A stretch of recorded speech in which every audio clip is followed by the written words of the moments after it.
in a country where all the people is in the emperor's control. Every body worships him. He is the god of the land. But our MC is the only one to rival him.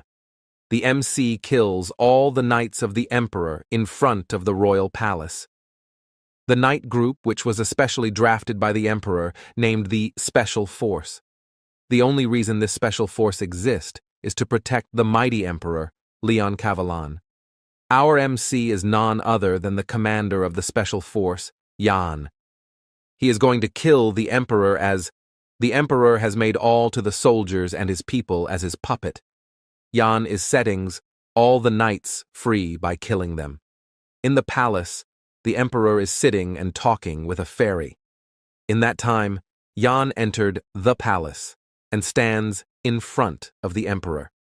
By seeing him, the emperor said that he didn't understand, that the most loyal and obedient servant of his revolt against him, Yan, was completely beat up from fighting with all the members of the special force. He also lost one of his hands. The emperor asked him, how long has it been since he has become the commander, and said that he also remembers the day Yan got recruit in the special force. The special force training hall, which is known as Pit of Solitude. He joined as a slave, and with his own affords, he has become the commander of the special force. The emperor then questioned him, that if he was unsatisfied with something, Yan breaks a piece of sword that was stuck in this abdomen and stabs it into his ears. He said that shoving a bug into someone's head, everything is bullshit. He has no memory of his past. He has lost everything. He even didn't know his parents and family. He even didn't know who he is. As Yan was bursting out his anger, the emperor grabs the fairy and bites the fairy's head and recites a spell.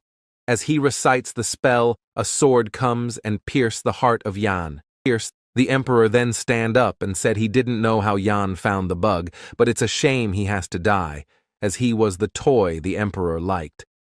Yan closed his eyes with a regret that his whole life was in vain. After that, Yan hears voice saying him to wake up. Yan wakes up and was shocked to find that he is still alive, even though a sword pierced his heart. He look around the place and finds it familiar.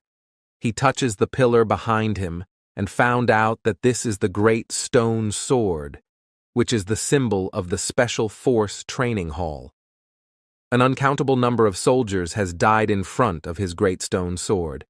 He then looks at his body and found that his body is smaller than usual, and the clothes he was wearing is the same that he used to wear when he was first recruited. As he was thinking, a white hair boy punches him, and he fly away and hit a wall.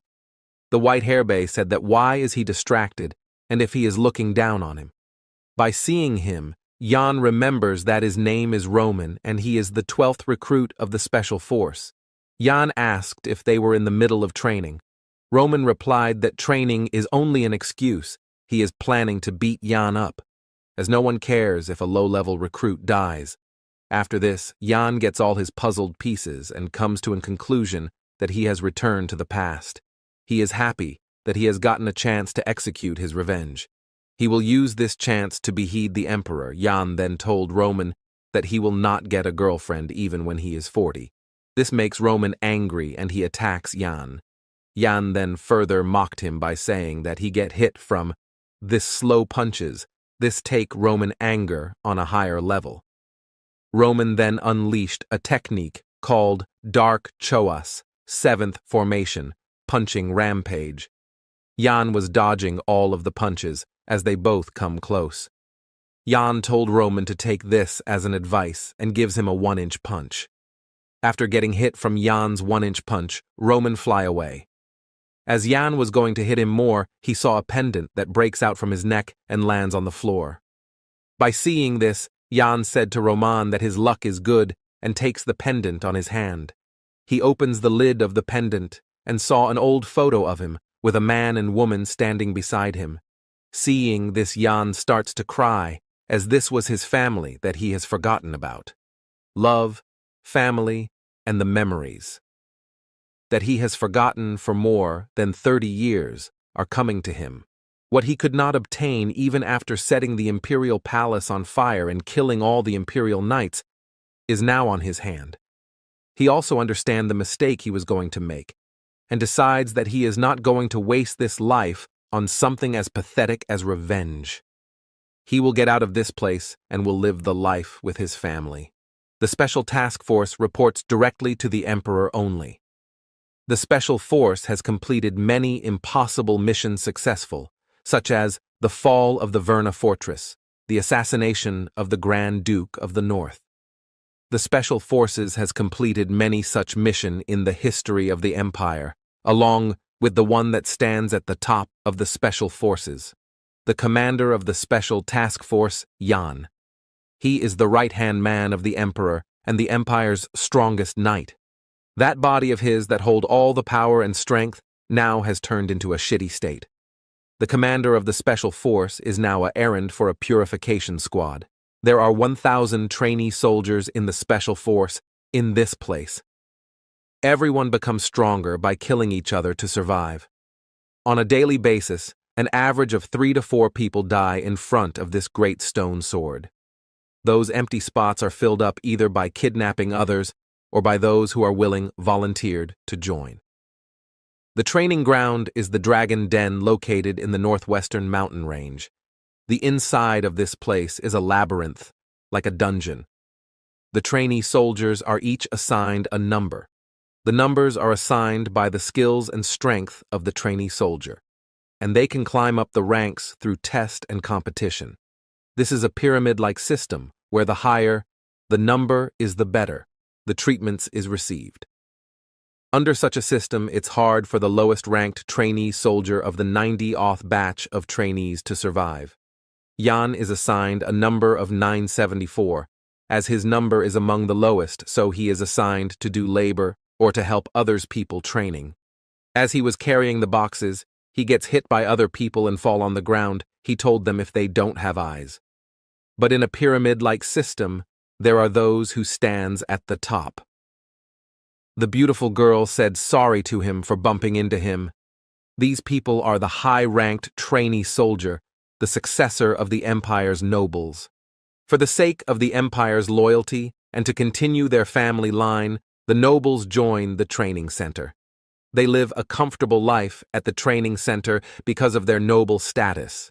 They are also not required to inject bugs in their head, and they are already prisoners through the privilege of the nobility. The high-rank trainees maintain their rank because of the service and treatments they get from it. Lorena Beowulf, Crewell Dwight, Kasha Everain. The 3 of them are always in the top 3. As Lorena was apologizing to Jan, Crewell stops her said that why she is telling sorry to a trash like him. Crewell gives an angry look at Jan and said that even though they are training together, but they do not belong to the same status. He then mocks Jan for having the lowest number and calls him dumb and so many stuffs. Jan was so pissed off that he was thinking to split Crewell's head, but he bears this all as killing him will cause him problem. He then said sorry to them. But Crewell was not letting him go easily and said that only humans apologize. He told Jan to get on the ground and beg for forgiveness. As Jan stands still, Crewell starts to scold him. But in the meanwhile, Lorena assembles all the scattered boxes and convinces Crewell to let Jan go, as it is his first time meeting a noble. The 3 of them then let the place. Lorena said sorry to Jan again before leaving. Jan then takes all the boxes and starts his work. While he was going to the room that he was ordered of deliver the boxes, he noticed a strong bloodlust coming from the side road in front of him. He was thinking of Roman, but he then ignores it and starts to walk. While he come in front of the alley, he saw Lorena Beowulf was waiting for him there. The greatest criminal that the Imperial Knights also failed to catch, the Blue Iron Arm Galder. He committed his first murder at the age of 11 and formed a robber group at the age of 20. He attacked 23 villages and 17 guilds. His arms that even deflect the strongest of the strongest sword is the symbol of fear. But Lorena Beowulf, she alone, take down the blue iron arm Galder and walk down the road with arm that was the symbol of fear. This show of her was enough for her get accepted in the special task force, the Beowulf Duchy, one of the top 4 noble families that rule over the northern Snow Mountain region. The knights of the family say that Lorena possessed the potential to become the strongest swordsman in the continent. She is also the strongest member of the Beowulf family, and she is also known as the Sword Saint. As Lorena and Jan stands in front of each other, she asked Jan what is his objective and why he is hiding his true power. Jan does not want to get more involved with Lorena, so he wants to end the conversation shortly. He replied to her that he has no idea about what she is saying. Lorena then mentions the incident that happens in the training hall. She said when she passing by the training hall, she saw Jan and Roman fighting. At first she thought that it is a fight between low-ranked trainee, but she was amazed to see Jan performing the 1-inch punch. She asked Jan that why he is just a low-ranked trainee with skill like that. Jan didn't reply and acts like he didn't know anything. Seeing Jan, Lorena said that she has got the wrong person. Lorena was going to leave the place by shaking her hand with Jan, but she decides to test Jan one last time. She used a 1-inch punch to see the reaction of Jan. Jan found out about this plan of her. He didn't move and takes the hit from her. After getting hit by her punch, he fall on the ground and starts to act like a pitiful commoner. By seeing this, Lorena was very shocked as she thought Jan would dodge her attack easily. As Lorena has a kind heart, she feels guilty for punch a poor boy, so she helps Jan to carry the boxes. She carried the boxes with Jan to the storeroom. Jan then expressed his gratitude to her. As she was taking her leave, she asked Jan if he saw her punch. She said that she saw Jan's eyes were following her hand, and she also hopes that her assumption is also wrong for this time too. She leaves the room by saying that she will meet with Jan again. As she leaves, Jan thinks of her as a potential threat. He wants to kill her. Jan can kill her easily, but this will be a great problem to him as the whole Beowulf family will become his enemy.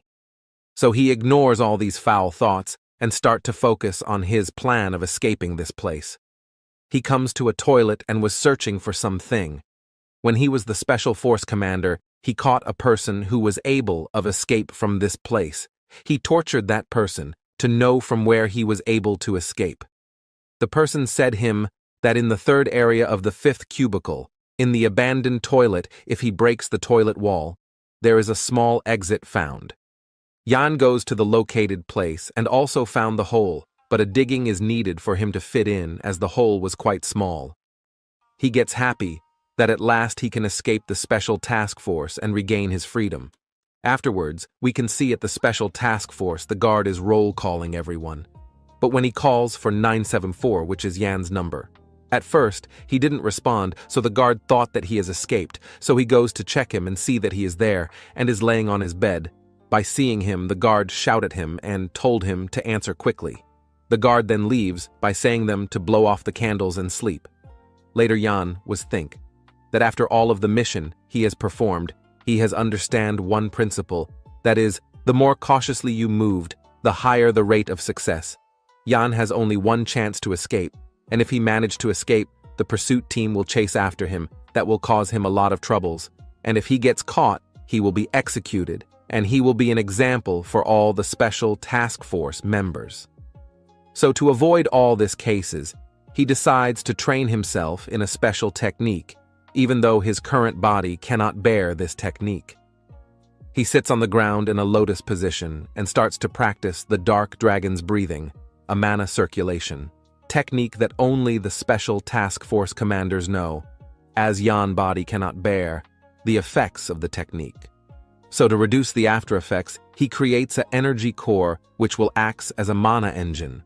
But there is a catch, that the energy core cannot be created shortly, but there is only one other way, and it is to use the divine dragon breathing.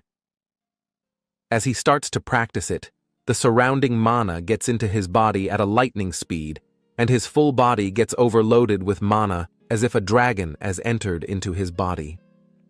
The divine dragon's breathing is a secret technique of the first emperor who founded this empire as he conquered numerous countries with a single sword. The technique was so powerful that the emperor who was bored and went out searching for it, personally.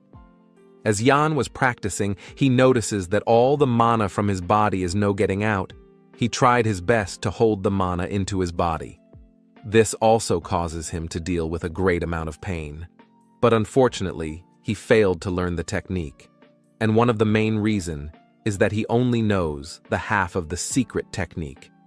Back when he was the commander, the emperor taught him this secret technique, but he was only taught half of the technique, which is how to absorb the mana. He didn't learn how to compress it, that's why he failed to learn the technique. So he decides to leave the technique for now, as it will take a lot of time to get the other half of the technique, so he focuses on how to escape this place. On the next day, all the trainees were gathered in the training field. A rumor has spread among the trainee that today they will be released from this place. By hearing this, Yan thinks that what a ridiculous dream it is. He then hides himself as Roman was searching for him. In the meantime, the instructor comes and shouts at them to shut up their mouth from hearing. The voice of the instructor, all the trainee holds their ears in pain, and some of them starts to bleed and also falls unconscious. This all happens because the instructor used a voice technique called the aura, voice, echo. This is a technique where one uses mana while speaking. Yan also gets a bit nervous to see the person as he is, the commander of all the instructors in the special task force named Damain. After that, some instructors come and take up all the unconscious trainees and told all of the other trainees to be quiet and line up immediately and carefully hear the words of the commander. Yan starts to get very nervous as the commander is a person that treats the low-ranked trainees as his toys and plays with them, and if he by chance gets caught in his eyes, his escaping planning will all be gone and he will be killed.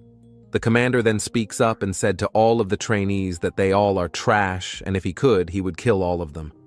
He then puts a smile on this face and said not to be worried, as the emperor, who is a very kind person, has given them one last chance, which is to be selected to participate in a mercenary project. This is a project to select the members to protect the emperor, the dragon of the empire. The selected ones will have the honor of protecting the emperor as a dragon warrior, but the reality is different. They'd brainwash the trainee soldier by inserting a bug into their brains. The true objective of this project is to create puppets for the emperor to control. This is also to create people who can't even kill themselves without the order from the emperor. The commander then told all the trainees to clap at this generous offer of the emperor. All the trainees starts to clap. Yan was clapping, but he was thinking of how to lay a low profile so that he didn't get into the eyes of the commander. In the meantime, Roman spoke up and asked, "The commander is being a dragon warrior that great? And if he gets selected into such a great project, will he be able to get the chance to beat the shitty face of his and all the other instructors?" As soon as Roman finished his words, the commander launched an attack called the figure flick art and pierced the right side of his chest. He then asked Roman if he is all right, as he thought of him as a one as he spouted such nonsense confidently. But after seeing Roman fallen on the ground, the commander said that he is just an insect. As Roman was laying, everyone thought that he is dead, but Yan knows that he will be saved if his bleeding is stopped, but does not want to do so, as doing this will cause him great problem. After a while, Roman gets up by holding the hole in his chest. As he gets up, he again questioned the commander. He told the commander that what the hell did he said if they are insects, so what the hell are they who gathered all this insects? He also said that in order to survive, he did all sorts of dirty work and endured all sorts of humiliations. Is the emperor and the dragon warrior are the only important things. He then said that if they ought to protect their oh-so-important emperor, they should do it themselves. By hearing this, the commander said to Roman that he is a very tenacious insect, just like a cockroach. He then said that a cockroach can even survive if their head is chopped off, so he wants to see if Roman is the same. After saying this, he attacks Roman, but as the attack was about to land on him, a crystal mole appears between. Crystal moles are a breed of wild rat that's found in the deep undergrounds of a mountain range. It's very notorious despite its cute appearance. It's notoriously known for the fact that when its crystal comes into the slightest contact with something else, it will start to shine and explode. Everyone along with the commander was shocked to see the crystal mole, but because of it, Roman survived. The crystal mole was Jan's. He found it in the toilet and brought it with him, in case if he needed it somewhere. But he never could have imagined that he have to use it so soon. Jan was also at a very serious situation. He was thinking of the commander, has he noticed him or not? And if he get caught, all of it will be over. The commander then said that Roman is really as tenacious as a cockroach, and he likes him. He then dismissed the meeting and leaves. By seeing this, Jan takes a breath of relief and thinks that he is safe. He also feels sorry for Roman, as he knows the reason why he gets so desperate. On the other hand, we can see the commander is smiling because he has found for himself new interesting toys. Afterwards, we can see at the Area 3 in the abandoned toilet, Jan is digging the small hole. He has been working for 3 days and has made quite a progress. In this 3 days, he had only done digging and support the place with wooden boards. He also used mana in his eyes so that he can able to see even in this dark tunnel. He digged the whole tunnel with a knife. He is able to do the work peacefully, as no one passes through this place because it is in an abandoned building that doesn't even show up in the map. While he is progressing at a faster rate, his knife hits a hard think as he used force and pierce his knife. An unexpected situation happens. On the other hand, the guards are roll-calling everyone, and again, when Jan's roll was called, he was not present there. But after a while, B comes with covering his head with the hoodie. As he arrives in front of the guard, he shows his face, which is covered in shit. The guard asked him, that is this disgusting smell coming from him. Jan tells the guard that while he was carrying the barrels, one barrel breaks off, and that barrel contains waste which has fallen on him. By hearing this, the guard told him to go away and wash himself and his clothes. Jan does according the instructor's orders. He was also happy that no one suspected him. The real incident is that the thing that he pierced in the tunnel was a drain pipe, and he pierced it, all the shit brushed into him. But all that aside, his plan is going smoothly. He was gathered some daggers, ropes, and other equipments that is needed for his escape. His body condition is also good to a certain extent. This is the result of his die-harding train. While he was washing his clothes, he hears the taking of 2 instructors and found an important info that makes him happy. The info is that the instructor commander is going away for some work. After hearing this, he thinks that it is a very good change for him to escape. He then starts to walk towards the abandoned toilet in the Area 3. As he is going to enter the building, he hears some footsteps, which is coming towards him. He gets every tensed. He was thinking of 2 persons. One is Lorena, and the other is the instructor commander. But as the person comes in front of him, he gets a huge shock because the person is none other than Roman. He then asked Roman what he is doing here, and if he had been following him. He also tells Roman to go away, and he has no time to deal with him. Roman replied that why the hell he is thinking of his as a stalker, and he also said that he has some work to do in here. Jan then asked him why he is walking around with such an injury in his body. Roman said that this little injury is nothing for him. As he finished this words, the blood from his chest comes out like fountain. As Jan addresses this, Roman said that it is nothing but a pimple. By hearing this, Jan starts to walk and said that it is good that it is a pimple, and also tells him to go away as he has lots of things to do. As Jan was going, Roman laughs and asked him if he is busy because he is digging a dog's hole. This words makes Jan very confused and at the same time very tensed. Roman also threatens him that what will happen to him if the instructors have found about this. By hearing this, Jan gets so angry he takes out his dagger and uses his dark hunt skill and slashes the neck of Roman in a second and kills him. "Hey, why aren't you saying anything?" Roman said. By hearing this, Yan get out of his thought in which he is killing Roman. Roman says if he is so scared that he cannot utter a single word. He also tells Yan that Yan should now start begging him and he might show him some kindness and keep his secret.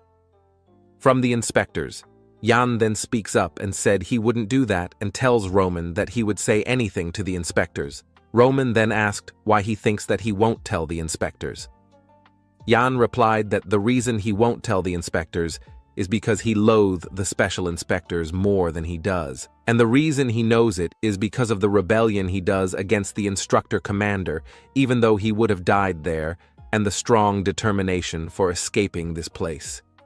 Yan also said that he is the one who is more willing to escape this place than him, and as the only escape route is the tunnel, will he really tells this to the instructors. By hearing this, Roman says to Yan that he is extraordinary, and the first time he fight with him, he understands that he could have killed him if he wanted, and after that he could figure him out among the others trainees, as he has a certain unique scent. After that, Yan asked Roman how did he find that he is digging a tunnel. Roman replied that he figures it out by his footprints. Yan gets confused and asked to explain it. The training center is mostly made of granite, but I discovered weird footsteps that contained lime powder, and the width and size of the stride were the same as yours, Roman Siad. By hearing this, Yan gets surprised to see that Roman gets to secret only by this small amount of clues. He then says to Roman that he is sharper than he looks. Roman gets confused and couldn't decide if it is compliment or not. As Yan was leaving, Roman tells Yan to tell him about his escape plan and where the tunnel leads to, and what is the probability of escaping. By hearing this, Yan asked Roman if he is asking this because he want to escape together with him. Roman replied that he can't answer that now, since he need time to think about it too. Yan advises Roman to stay here in this place, as he is skilled. He should be able to climb to a better place in about 10 years. Yan also asked Roman that what will happen to those he is trying to protect, and now they are in a situation that they cannot even guarantee their survival, and the persons he is protecting now will still be around him in 10 years' time. Yan then says to Roman that he has to decide now, as they have no time, and if he joins him, they will not be here the day after tomorrow. Roman then asked Yan if he had a plan after he escaped this place. Yan replied he has one. Roman then asked Yan to tell him the plan. Yan says the difference between their ranks is 962 places. If they escape, the instructors will definitely go after Roman first. Roman says to Yan, just like you said, the both of us won't be here the day after tomorrow because he will be in his grave. Yan then praises Roman for being able to think so far in a short amount of time. Yan also says Roman to not complain so much as he is also taking a huge risk. He then asked Roman what he will do. Roman thinks a bit and says he will take the bait. The instructor commander tells all the trainee who have gathered at night that he gathered all of them as he has an announcement to make. The instructor tells everybody to see this night meeting as a positive thing, as he has some good news to share. Meanwhile, Yan thinks today this announcement is about the test details. The instructor then enlightened them by saying the new test date had been confirmed, and it will held in a specific location, and if anyone manages to survive one entire week, he would pass the test, and the location for the test will be the Blade Mountain Rangers. For Yan, it was as he predicted. In the past, there was an adventurer named Nilfra, who knew that a medicinal herb that could cure his mother's sickness grew in the Blade Mountain Ranges. So he went there and he promises his mother he would find the herb and cure her. After that, a tragedy occurred. Nilfra's mother was fortunate, as she never knew what happened to her son until her last breath. Mountain ranges contained numerous monsters and were known to be a prohibited area, even within the empire. It starts with goblin appearing, and the deeper you go, the more dangerous the monsters will be. from large demi-human that were rarely spotted, to humongous monsters that only appeared in stories. Such monsters would appear in the Blade Mountain ranges. Besides that, there were also monsters that the world still didn't know about. The world is still in the midst of discovering those monsters, and the monster that lives in the deepest part of the mountains, you will also encounter that being. The instructor finishes the story by saying he would be happy to see how many of the insects would die there next week for the test. In the meantime, a man comes to the eye interview with a report about a contract, and he need to go there, which made the instructor quite upset. The instructor dismissed the trainee and goes with the man. Jan didn't expect the instructor to finish the meeting so abruptly, while Jan realizes that this test would be hard for low-ranking trainee, and the high-ranking trainee will be protected by the instructors. For the moment, an announcement occurs, saying to step aside as the Miss Lorena is making a presence. While passed through, Miss Lorena glares at Jan, saying she would wait in anticipation for Jan. Jan thinks the situation will get more complicated than he expected, and make a pause in his decision, as he will get out of here soon. Jan asked Roman did he give a report on the test situation to the Emperor before the first test starts. While he hates seeing any of the people in the palace, he can't go against the imperial order. With this, the main obstacle for Jan's escape is gone, and tonight he and Roman will escape. At night, when the instructor is roll-calling everyone, he comes in front of Jan's cell and call out his roll as Jan is responding. The instructor tells Jan to not delay and respond quickly. 2 hands from the instructor's back appears and crack his neck. Jan, Roman, and 2 others has come and kills the instructor as their first task of getting out of this place. After finishing the instructor, Jan tells the others to hide the body properly so that no one can find it. The other 2 trainees that joined Jan and Roman in their escaping mission are Jake and Todd. Jake and Todd hide the body quickly as according to Jan's orders. Roman then says to Jan that he bought this too as per his orders. Jan asked Roman if the 2 of them are competent or not. Of course they are. Roman replied. Roman then asked Jan if he has plans to use these 2 trainees as a bait. There's no way I'd ask you to bring 2 people if that was my intention, Jan said. As they were walking, the Jake and Todd hears this conversation and tells Jan that they will not be death weight and they have come here prepared to lose their lives. Jan understands it and tells everyone to stay quiet as it will. A lot of trouble if they get caught by someone who has a very high listening power. After walking for a while, they comes in front of a huge red gate. Jan says that he needed 2 more people for opening this gate as it cannot be opened by a single person. Jan then says in order to go from our dorms to the abandoned area's toilet.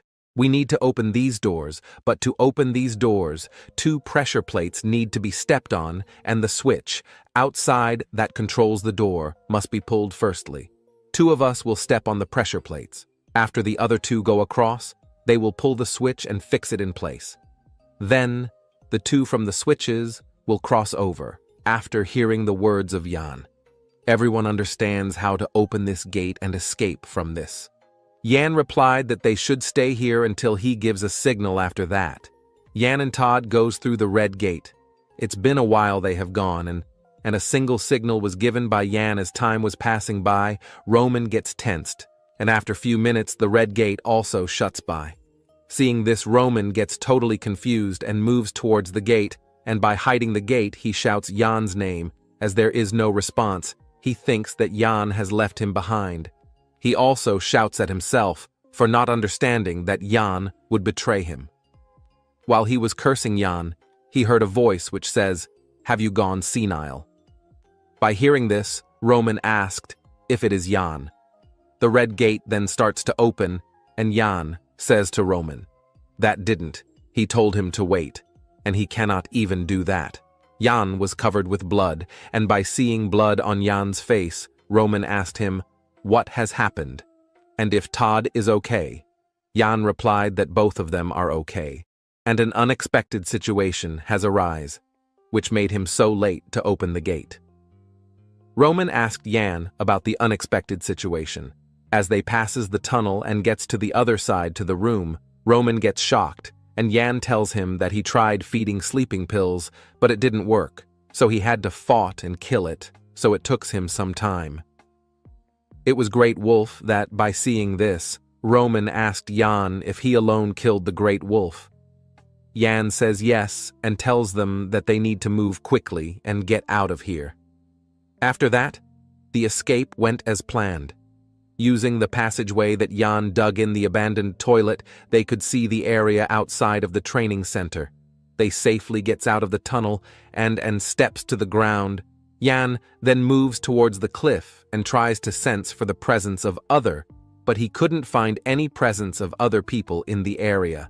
He thinks they, the instructors, had probably just found out about their escape, and the pursuit squad should already be on the move.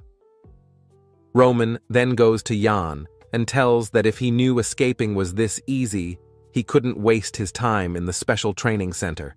Yan then looks at the moon and says that they have taken way too long. Roman then asks to Yan if they are done once.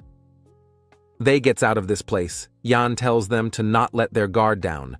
As this is just the start, Yan then takes out the pendant and opens it, and by seeing the picture, he thinks that this is the start of the journey to get everything back.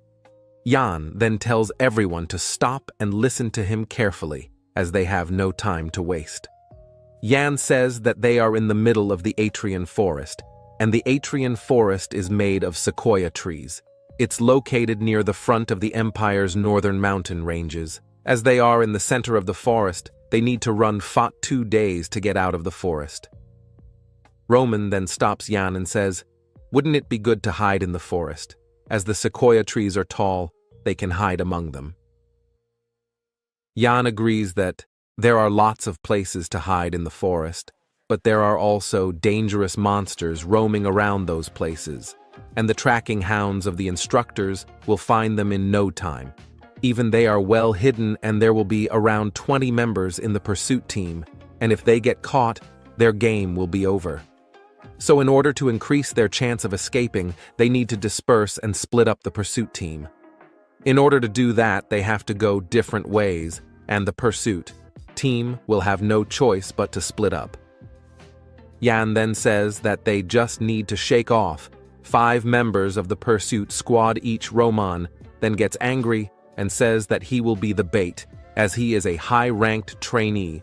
The probability of all the pursuit team members chasing after him is high. Yan then says to Roman that now he is complaining, and tells him why did he train so hard and get to the higher level. Yan then says, "It the 4 of them runs together.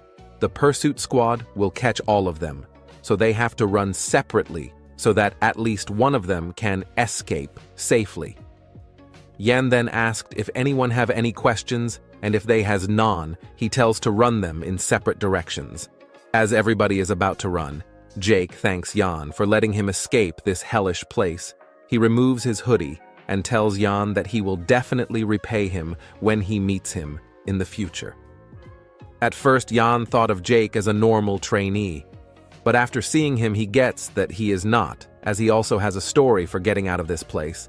"That sounds stupid. I don't even want to meet you guys again," Roman said. By hearing this, Yan looks at Roman and said that all this time he acted like a dependable captain, and now he is acting so cold-heartedly. Roman replied, "That's not what he means." He then says, "The only time the 4 of them will meet is when they all get caught, and he doesn't want this, as he wishes all of them to escape safely." Yan understands Roman's thought and says that it is right and wishes the others not to meet again. Yan then tells After that, the 4 of them runs at full speed at 4 different directions. As Yan starts to run and after passing some distance, he uses his divine dragon's breathing mobility, arts, wind flap, and gets on the top of a huge tree. As he gets on the tip of the tree, he gets tired and blames for having such a fragile body. He also finds it hard to maintain the divine dragon's breathing, even though the technique itself is efficient. But he also thinks he glad that he is able to make up for this lacking body that doesn't even have mana flowing within it with body-strengthening techniques. Jan remembers his past self and thinks he is pathetic. He was the commander of the 5th Special Force, a man who is known for being the best at tracking, assassination, and spying. Jan also gets curious about the level of the Pursuit Squad and wants to test them and compare which ears Pursuit Squad is the best. After that, we can see 2 instructors were talking about Pursuit Team, and one of them tells that they have to get a new before the crazy-ass commander returns. As he was saying it, the commander has arrived and places a hand on his shoulder and says that would be impossible as he has already returned. By seeing the commander, the instructor gets scared. The commander then says him to relax as this happens. The instructor starts to beg the commander for misspoking about him. The commander's underling stops, and the other instructor and the commander starts to walk with the instructor and tells him that people even curse at the emperor when he is not around. The commander then asked if he is one of the instructors who is in charge of the trainee dormitories. The instructor replies he is and tells the commander to relax, as the Pursuit Team will surely capture them. By hearing this, the commander asked him, how will the Pursuit Team will do that? The instructor didn't gets him and asked his pardon. The commander then gets angry and pushes the shoulder of the instructor, and the instructor's feet gets crushed and he falls on the ground. You didn't even know that they were planning an escape, nor did you know that they dug an escape route. You didn't know that they had stolen items needed for their escape, the commander said. The instructor begs the commander to spare his life and to give him a second chance. The commander then steps on the instructor's head and tells that he doesn't have anything like that for him, and he also knows who is behind him. By saying this, he crushes the head of the instruct. In the morning, on the Atrian Forest, the Pursuit Squad Team 3 is following the tracks of an escaped trainee and is rushing towards him. The leader of the team tells the other two to stop. The other 2 then ask the leader if there is something wrong and if the tracks of the trainee disappeared. The leader's name is Kelly. Kelly removes the mask and replied that the tracking is going too smoothly, that it feels so unnatural. The other 2 members of the Team 3 are Jair and Anderi. Jair said that the tracking should be going smoothly as the trainee. Their tracking is number 974. Anderi tells the leader to stop suspecting on everything as they tracked the footprints from the cliff, and also discovered tracks here. The leader then doubts himself for overthinking, but he cannot get out from the uneasy feeling he is having. At that time, it starts to fog, so the leader tells the 2 of them to quickly go and catch the trainee before he hide in the fog. While they are walking, Jair said that their job is easy as they have to capture the number 974. He also feels bad for the team that goes to catch the number 12, as they will be having a hard time. Anderi said that, what's so hard on catching a trainee? Jair then asked Anderi for his number when he was a trainee. As he says this, Jan come from his behind and takes him up to the tree and killed him. After that, as Anderi is about to tells his number, Jan appears from behind a tree with a dagger on his hand and stabs it on Anderi and kills. Now, only one pursuit member is remaining. That is Kelly. After a while, Kelly looks back and he was shocked as he didn't see any of his team members. He gets confused as the 2 of them disappeared without a sound in a short amount of time. He then thinks if the uneasy feeling he is having has something to do with this. But he cannot understand it as it is impossible for even a number 12 trainee to take on an instructor. And how come a number 974 do it? While he was thinking it, Jan's hands approaches him from above. He notices it and used his sneak attack spiral slash and cuts down the tree in front of him and shout that this type A attacks will not work on him. In that moment, a wire comes and wrap around his neck and pulls him.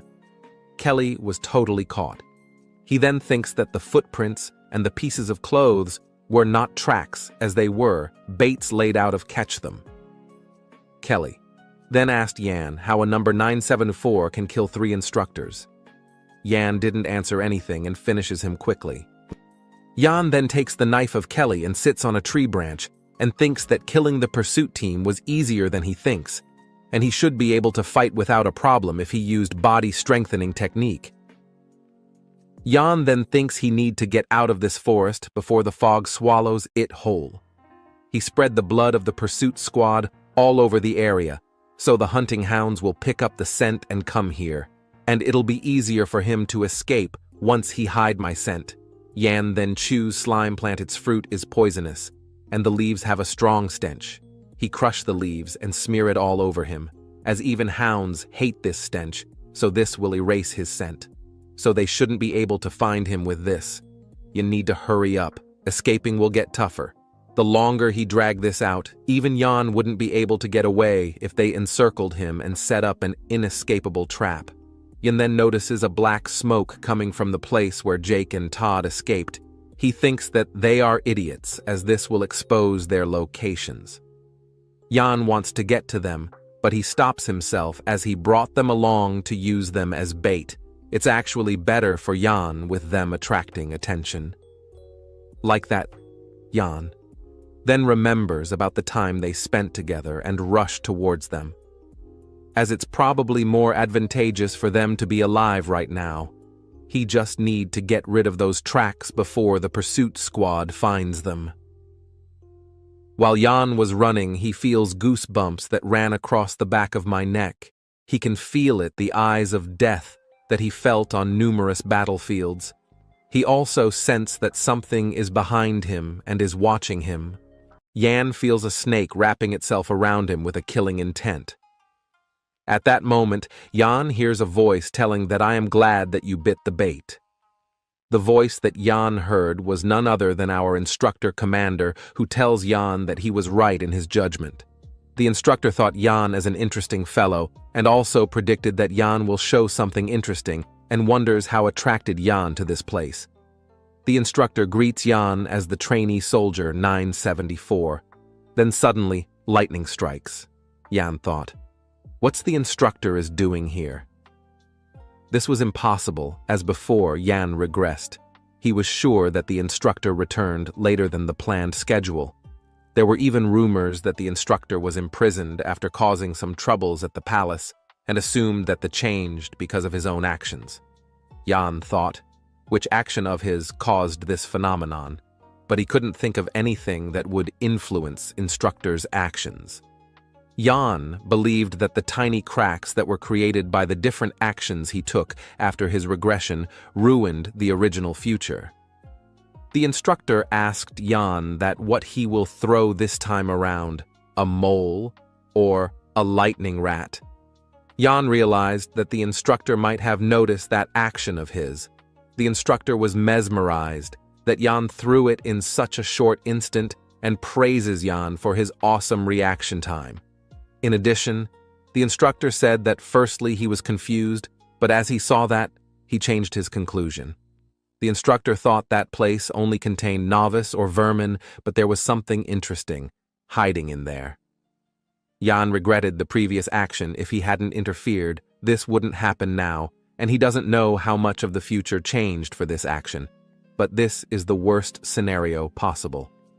Yan thought nothing certain, yet the instructor was known as one of the 3 continental swordsmen, but it will happen in the happen not now. The instructor claps while laughing, saying Yan that he is interesting, and the best as he concludes that Yan is thinking of killing him. The instructor then asked Yan what he intends to do now, as normally people would decide to run, and he, his speechless seeing Yan's action, laughing heavily. The instructor offers Yan a special opportunity to try to kill him, and if he succeeds, the reward will be the freedom he desires. The instructor thought in his mind that Yan's countenance changed as he mentioned that, and he have never seen anyone as Yan, a mere low-rank trainee soldier capable of killing a beast and also annihilate the pursuit team whom were after him. His decision-making, skills, boldness, stamina, technique, and eye for details rivals the higher-rank soldier, and his skills are on a different level from the common folks, as his Yan was born with purpose of becoming a part of the Special Forces. If Yan keeps growing like this, no one can fathom what kind of monster would await us at the end. As the instructor says, Yan to show him his skills. Yan kneels down asking for help, and the instructor gets shocked by his actions. Yan starts making a story by saying that he can't see the person standing in front of him is the instructor or not, as he have poor eyesight. Yan also says that he has no intentions of escaping, and he was dragged with them because if he refused to follow them, they would kill him. However, they abandoned Yan and suddenly went off by themselves, and Yan thought he was a dead meat, but he met the instructor. The instructor investigated Yan that according to him, he was forcefully dragged here. Yan replied, "Yes, that's correct. And trainee number 12 planned it all, and that trainee soldier number 12 always insulted the instructor." The commander thinks in his mind that he would never fall for Yan's cheap tricks. In the meantime, Yan acts like crying in front of the instructor. Yan then immediately throws a kunai to distract the instructor. The instructor thought it as a disappointment as Yan tried to make his guard down so that Yan can attack, but he suddenly gets shocked as Yan instinctually throws another kunai at the same angle, which passes through the instructor's right eye, making 2 small cuts, which caused some bleeding. The instructor thinks that Yan run away but was mistaken and shocked. Yan suddenly appears above the instructor, charging him straight away with a dragger in his hands. Yan uses Dark Shadow 15th form, Shadow Erase, but his attack was deflected. The instructor's body was covered in black fog. The instructor then attacks with the black fog, and it chases Yan. Yan thinks at this he won't be able to shake him, and uses Dark Shadow's secret art Shadow Drop. As a result, his dragger gets broken. The instructor says to Yan that he have to take his words back when he said that he would let Yan go if he defeats him, as he couldn't let go an interesting toy like Yan and he could play with him for an eternity without get bored, as he truly is the best. Yan then saw the pattern in the right shoulder of the instructor and the incident that happened 22 hours ago before he escaped. He was in the Special Forces low-ranked trainee soldiers' accommodation named Cavern. The roll calls were done and the lights were said to be turned off. Yan finished his preparations for escape and thought that after today, he would never see this place. He wanted to get out quickly from this place and met his family whom he doesn't know anything about. The only clue he have was an old pendant. Yan promises himself that he would make sure to find them and enjoy a peaceful life. Suddenly, the upper part of the pendant's glass started to break and he discovered that same pattern. Yan thought, is this his family's insignia? The pattern was carved into the lid of the pendant, hidden behind the glass. Yan questioned himself, why is this pattern hidden in this pendant? And if this pattern is really his family's insignia, then is neither a common nor a slave. It was great for Yan, as he found a new piece of information, and if he finds a person who knows about this, he would be able to find his family. But Yan was troubled to see the same pattern on the instructor's body. By seeing Yan lost in, thought the commander asked if he is done as he is doing nothing, and it was getting fun for him. Yan didn't respond to the commander, as he was in his own thought as he found the insignia in such an unexpected place. By seeing the insignia on the commander's neck, Yan thinks that the commander might be related to his family, but it is impossible for the commander to be from his family, as Yan knew the commander, the identity from his past life. While Yan was in his thought, the commander approaches near him and gets anger and tries to kill Yan as he is doing nothing and ruining his fun. From the intense killing intent of the commander, Yan comes to his senses and quickly kicks the commander. Yan guessed that he landed a clear blow, but his guess was wrong when he sees the commander stops the attack with his hand and the kick didn't do a single damage. The commander praises Yan from this powerful kick and asked Yan from where did he learn this types of attacks. The commander then launches his Dark Shadow sword blade suppression technique. As the commander launches this attack, sharp projectiles that are dark in color comes out of the ground and attacks Yan. Yan does back flips to avoid the spikes, but some of the spikes pierce him. As Yan back flips, he sensed that the black spikes has faint killing intent, and from this he figures out that the commander is toying with him. He then thinks that it is good for him, as he will be able to escape when the commander lowers down his guard, but there is a problem. If he escapes from here, he won't be able to find out anything about the insignia. And from this reason, Yan changes his plan of escaping as he wants to find about his family and if the commander is involved with his family. A huge rebellion is about to take place across the continent in the near future. This rebellion, that's known as the Revolt of Armenia, will bring down 10 kingdoms. Numerous nobles will be slaughtered. The effects of this rebellion were so substantial that it even threatened the survival of the imperial family. Even such a huge rebellion was quelled in the face of the emperor's sword. After the emperor executed all the people who instigated the rebellion and their families, he burned them all. It was said that the fire burned for 20 days, and thus, this incident was named the 20 Days of Twilight. The main culprit behind this rebellion was the previous emperor's bastard child. There were several rumors about why he instigated the rebellion, but no one knows the truth because all relevant records were erased. All those who remembered him referred to him as the Continental Swordsman. The commander-instructor of the Special Forces Training Center. Yan then thinks if his family is directly related with the commander and the Revolt of Armenia, his family who's involved in the rebellion could cease to exist. So Yan thinks he must stop that from happening. No matter what, Yan then gives up on escaping and plans to remain in the Special Forces and gain the commander's trust. Yan then starts to think of something to make the commander trust him. Yan starts to butter the commander and praises him for his skills, and that he came personally to catch him. He then tells the commander that the captain of the Special Forces will get very happy to see that the instructor commander is working very hard by hearing this. The commander gets angry and quickly rushes towards Yan and grabs his face and throws him at a tree. The commander throws Yan so hard that Yan pierced through many trees. The commander then goes to Yan and grabs his collar and raises him up and said that he thinks of Yan as a nice and intelligent one, but now he sees that Yan is arrogant and also runs his mouth arrogantly. "You don't treasure your life, don't you?" the commander said. Yan replies, "That an arrogant mouth all speaks a few useful words sometimes." He then tells the commander that he knows a weakness of the captain of the Special Forces that can be used to get rid of him. By hearing this, the commander gets mad and grabs the collar tightly and asked Yan that how did he get to know such an information. Yan didn't reply to his question and said that the weakness of the captain of the Special Forces can be found in Simon's Country Unit number 52. After that 1 hour. Later, the commander has reached at the Special Forces Training Center. He has changed his outfit and is walking at the hallway with his subordinate. This subordinate asked him that what he should do to the 3 people that he mentioned before. The commander replies that he should throw the 3 into the cavern again, as he did not want to think about those insects.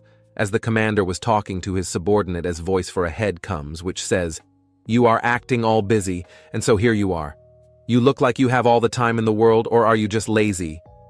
Tell me, which is it?" Commander Instructor Damien. The commander didn't reply anything and said, "What brings you here without any notice?" Special Forces. Captain Rodrigo Mayer. The captain then moves closer to the commander and asked him about the situations of the training center. The commander said that it's running perfectly, as usual. The captain then asked if is it Toure, as he has heard something completely different. "Aren't there rumors that the standards of the trainee soldiers are better than the actual squad members?" the commander said. After listening to this, the commander said that he is hearing something such nonsense for the first time. The captain then said he came to take a look because the quality of the squad members that came from the training center was horrid. How are the squad members at fault? The in-charge who's unable to handle the squad members is to be blamed instead, the commander said. As the two were talking, the mana from them starts quivering in the air. The mana is so intense that a weak would probably faint right away. The captain tells the commander instructor that he heard he didn't attend the imperial family's morning meeting. The commander replied that he had more important business to attend, rather than this trivial matters. The captain investigate what trivial matters. Is there anything more important for a citizen of the empire than showing respect to the emperor? The captain intervenes. The captain concludes that the reason the commander acts like this is because that blood flows into him. The captain says to the instructor that the reason he couldn't attend the meeting is because there were escaped soldiers. The captain asked the instructor that is he not even capable of handling trainee soldiers and tells him that he would take care of it for him. The instructor replied abruptly that the captain has mistaken because there were no escaped soldier and that he have heard the wrong information as his ears have grown old and dull. The trainee soldiers simply went out with the instructors to prepare for a test. The commander instructor tells the captain that he have seen a lot of insects recently and asked him he has any idea of if or not. The captain replied that he couldn't comprehend what the instructor is thinking. The instructor then illustrates that he is trampling all the insects he saw in his training center until they meet their demise, but there are so many of them that it's getting troublesome. The instructor has found the den of the insects and says that he would exterminate all of them in one go. Lastly, the instructor takes his leave, saying the captain to have a nice journey. The instructor says to his subordinate that all the indigestion he was experiencing has dissipated after seeing the Special Forces captain taken aback and asked him that the information he gave him, it is true or not. The subordinate replies that the instructor will know once he looks into it while removing his mask. The face was revealed, saying that the instructor will know the fact that his information are correct, and the face none other than our MC Jan's. Simons County, Street 52, is a neglected street, and Jan has lived on that street before. It's a place where almost on one is at sight. It is a street that isn't good for children to live on. But in that place lived the Special Forces captain's daughter. Jan tells this to the instructor commander. By hearing this, the commander asked if he has played with the captain's daughter. Jan replied, yes, and says that as there were not many children, so they all knew each other. By seeing the commander expressions, Jan gets that he is not believing him. All the things that Jan has said is a lie, so how in the world the instructor commander will believe in such a half-assed lie? But Jan has no other choice. He had to make the commander believe in his lies. In a situation where the Special Forces captain and the commander instructor are at loggerheads, although the commander has been searching high and low in the country for the captain's weakness, but he wasn't able to find out the exact location, and the evidence of that would be him reacting to the location that Jan spoke of. Jan thinks that he must make use of this information. The commander says that he finds it a bit strange that even though Jan knows the location of the captain's daughter, but how he is sure that she is the captain's weaknesses. Jan replies that he heard it in person in the past when he was talking to the captain's daughter. She told him that she will be leaving this place soon, and after.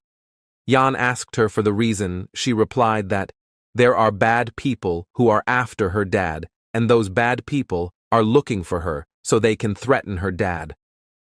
So, her dad said to her that she have to leave this place, and after a few days later she disappeared as some people in black clothes brought her away. Jan then says that he only knew after he came here that those people were members of the Special Forces, and she is the daughter of the Special Forces captain. The commander hears to Jan's story very carefully, and after that he says that how come all the things have come together like puzzle pieces. Jan says that it might be that the goddess of luck is helping him. By hearing this, the commander throws a pen at Jan. Jan dodges the pen so it did pierce him and hits the wall behind him. The pen makes a small cut on Jan's face. After that, the commander says that, after heeding all the things, he thinks that Jan is the spy of the captain. Jan says to the commander that he understands why he thinks that. He also says that it is not a coincidence that all the pieces of the puzzle has come together. He is the one who personally picked the puzzle pieces and connected them so he could survive. Jan then says that if he really were a spy. As the commander mentioned, there's no need for him to risk his life and try to escape, and this information is for him to use in case his escape attempt failed. So he kept it for this moment. The commander hears him and nods his head. To make the commander believe him more, Jan tells him that he also knows that where the captain's daughter is taken to. The commander then stands up and faces towards the window and says that if really the goddess Luck is on his side. By hearing this, Jan gets happy as his plan to the make. The commander believe him has worked. Commander then says Jan to go back.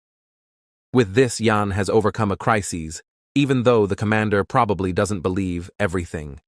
Jan said, but this is enough for now. As time goes, Jan will get closer to him, slowly.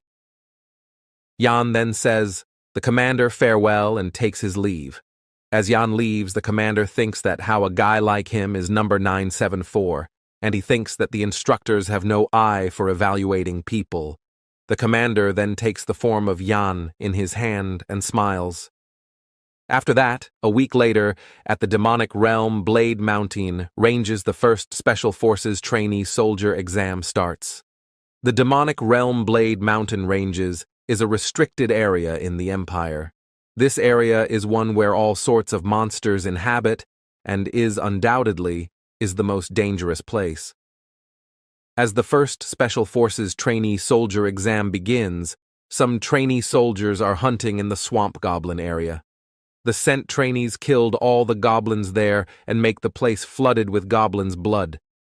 The trainees starts to think that the demonic realm Blade Mountain ranges is not dangerous at all, and the 7 days they need to spend here to pass the test will be done easily. The leader of the trainee team told them to be quiet and also reminds them about the other condition for passing.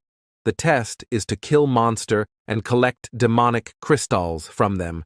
He also says that even if they survive, their scores are determined by the number of demonic crystals they have gathered, and if they get a lot of demonic crystals, they will be able to climb not just higher status, but maybe even higher than the 4 great families. While they were talking about this, a huge hand comes from the top and grabs the head to a trainee and just simply twist it. As this is how the trainee number 320 died in the hands of a gold ogre. Gold ogre is a mutated ogre species. It conceals its presence with mana before approaching its prey. By seeing the use monster, all the trainees get scared and takes attacking position. The gold ogre then rises, the number 320 trainee, and starts to shake him. The ogre then swing its hand, and instantly killed 2 trainees, the instructor. Commander watches all of this with a green crystal. After watching all of this, he tells all the other trainees that the first 30 trainee that were sent to the demonic realm mountain ranges are all death, and to proceed quickly, they will send 50 trainees to the demonic realm mountain ranges after every 5 minutes. Jan thinks that he has to eventually go inside the demonic realm. Jan looks at the instructor and sees him happy. Jan then thinks that if he needs to get closer to the commander, he will need scores that are extremely outstanding, and to achieve that, he would first need to do something about this body, because there's a limit to how much he can grow with a half-assed divine dragon's breathing technique. Jan then smiles a bit, because it will be beneficial for him to go inside the demonic realm. There are still 2 treasures in the demonic realm that still no one knows about, and if he gets them, he will be able to grow faster. After that, an instructor comes and tells something to the commander. Jan gets a bit confused, as this scene never happens before.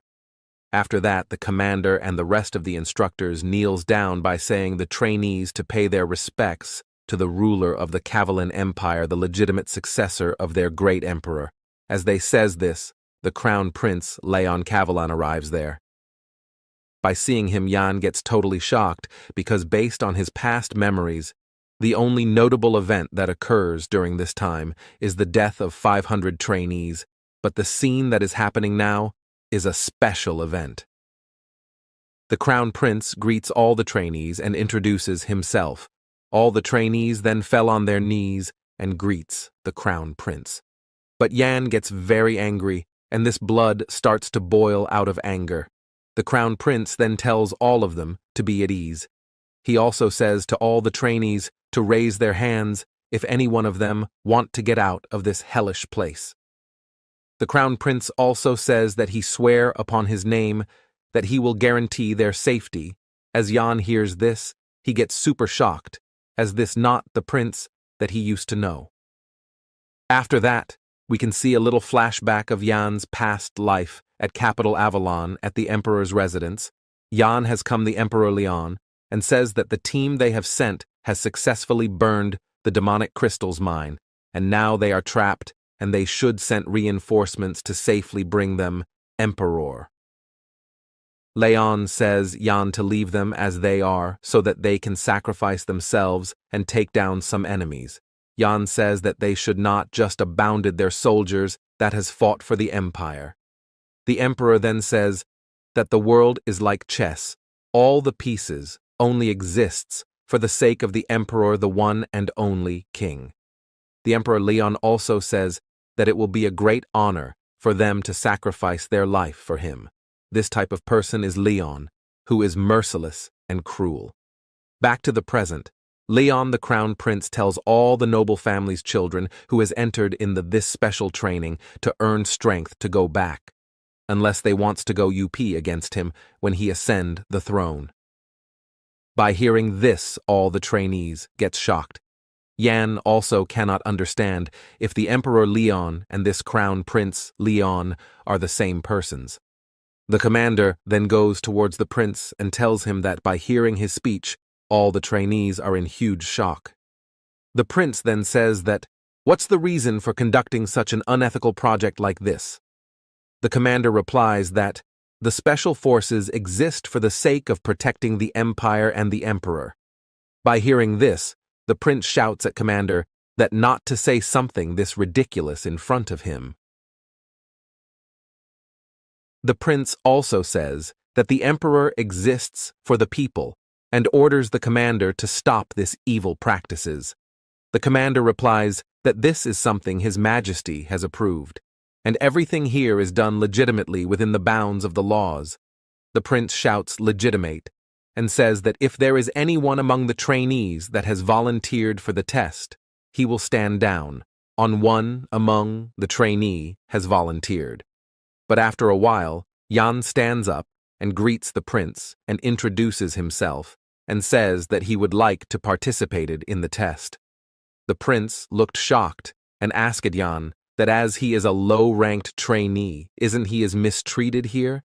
And so why he is willing to participate in the test. Jan agrees with the prince that he is mistreated here, but there's something here that's given fairly regardless of their rank. And that is the qualification for them to risk our lives in order to climb higher. And that's why he wants to participate in this test to achieve something great.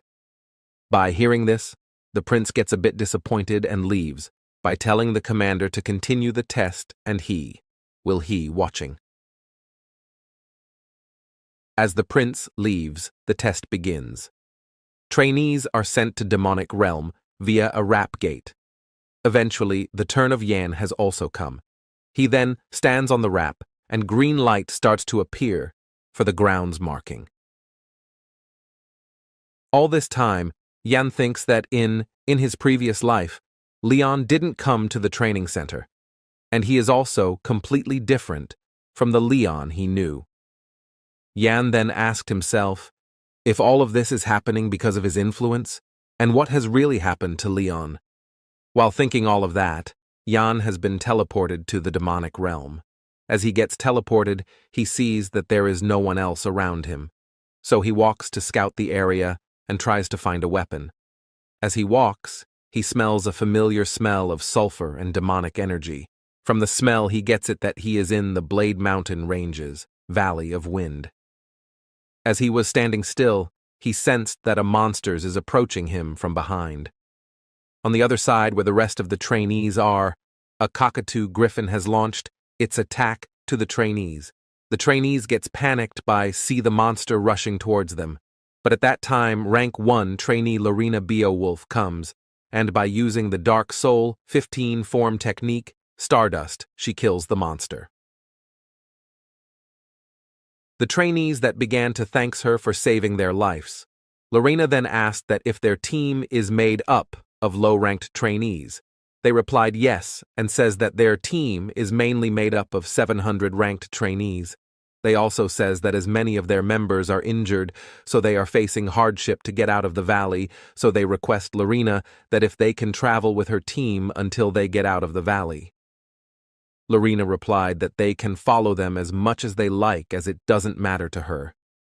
By saying this, Lorena starts to think to Jan as she has not seen him. The bold attitude of Jan in front of the prince has left quite an impression to her. She also cannot get it, that why Jan is so willing to participate in this hellish test. While she was thinking all of this at that time, rank 2 trainee Cruel Dwight comes and says to Lorena that she is doing something stupid again for letting these vermins in 700s to follow them, as they will be a burden for them. Cruel also asked that if she is willing to take care of them as their parents, and if she thinks that this generous compassion of her will help anyone. Lorena gives an angry look and says, Cruel, to watch what he is saying, and also tells him that a rank of someone doesn't tell everything about them. While the two of them are talking at that time, the ranked 3 trainee Kasha Everain comes and says that why they are arguing with each other. She then tells to Cruel that he is really short-sighted. Cruel asked what she is saying. Kasha says that this test is an individual test, so there is no need to complete among each other. Cruel then asked that if she is also willing to travel with this vermins. Kasha replied that with a bigger team, it will be easier to deal with a crisis. She also says that as a noble, shouldn't they lead the commoners? Ha, noble, can you call the bloodline of a traitor? A noble as well, you want to lead the commoners? Let's see, what did the Everain family do while leading the commanders? Be careful, it'd be such a waste if the last Everain went to the gallows, right? Cruel said this to Kasha. Thanks for your concern. I guess I was too focused on trying to restore my family, though Cruel, I'm so envious of you in times like that. Since you have your 2 older brothers taking charge of the Dwight family, you can just live however you want. Kasha replied this to Cruel. By hearing this, Cruel gets mad and tries to kill Kasha, but Lorena steps in and stops Cruel from doing this. After that, Cruel starts to walk away and says that he will only lose out by traveling with useless bastards like them. He then starts to walk away alone, and after a while he found traces of blood on the ground. By seeing the blood droplets, he starts to follow it. He then comes to the place and thinks that it would be a monster den, so he hides himself behind a boulder and picks a bit.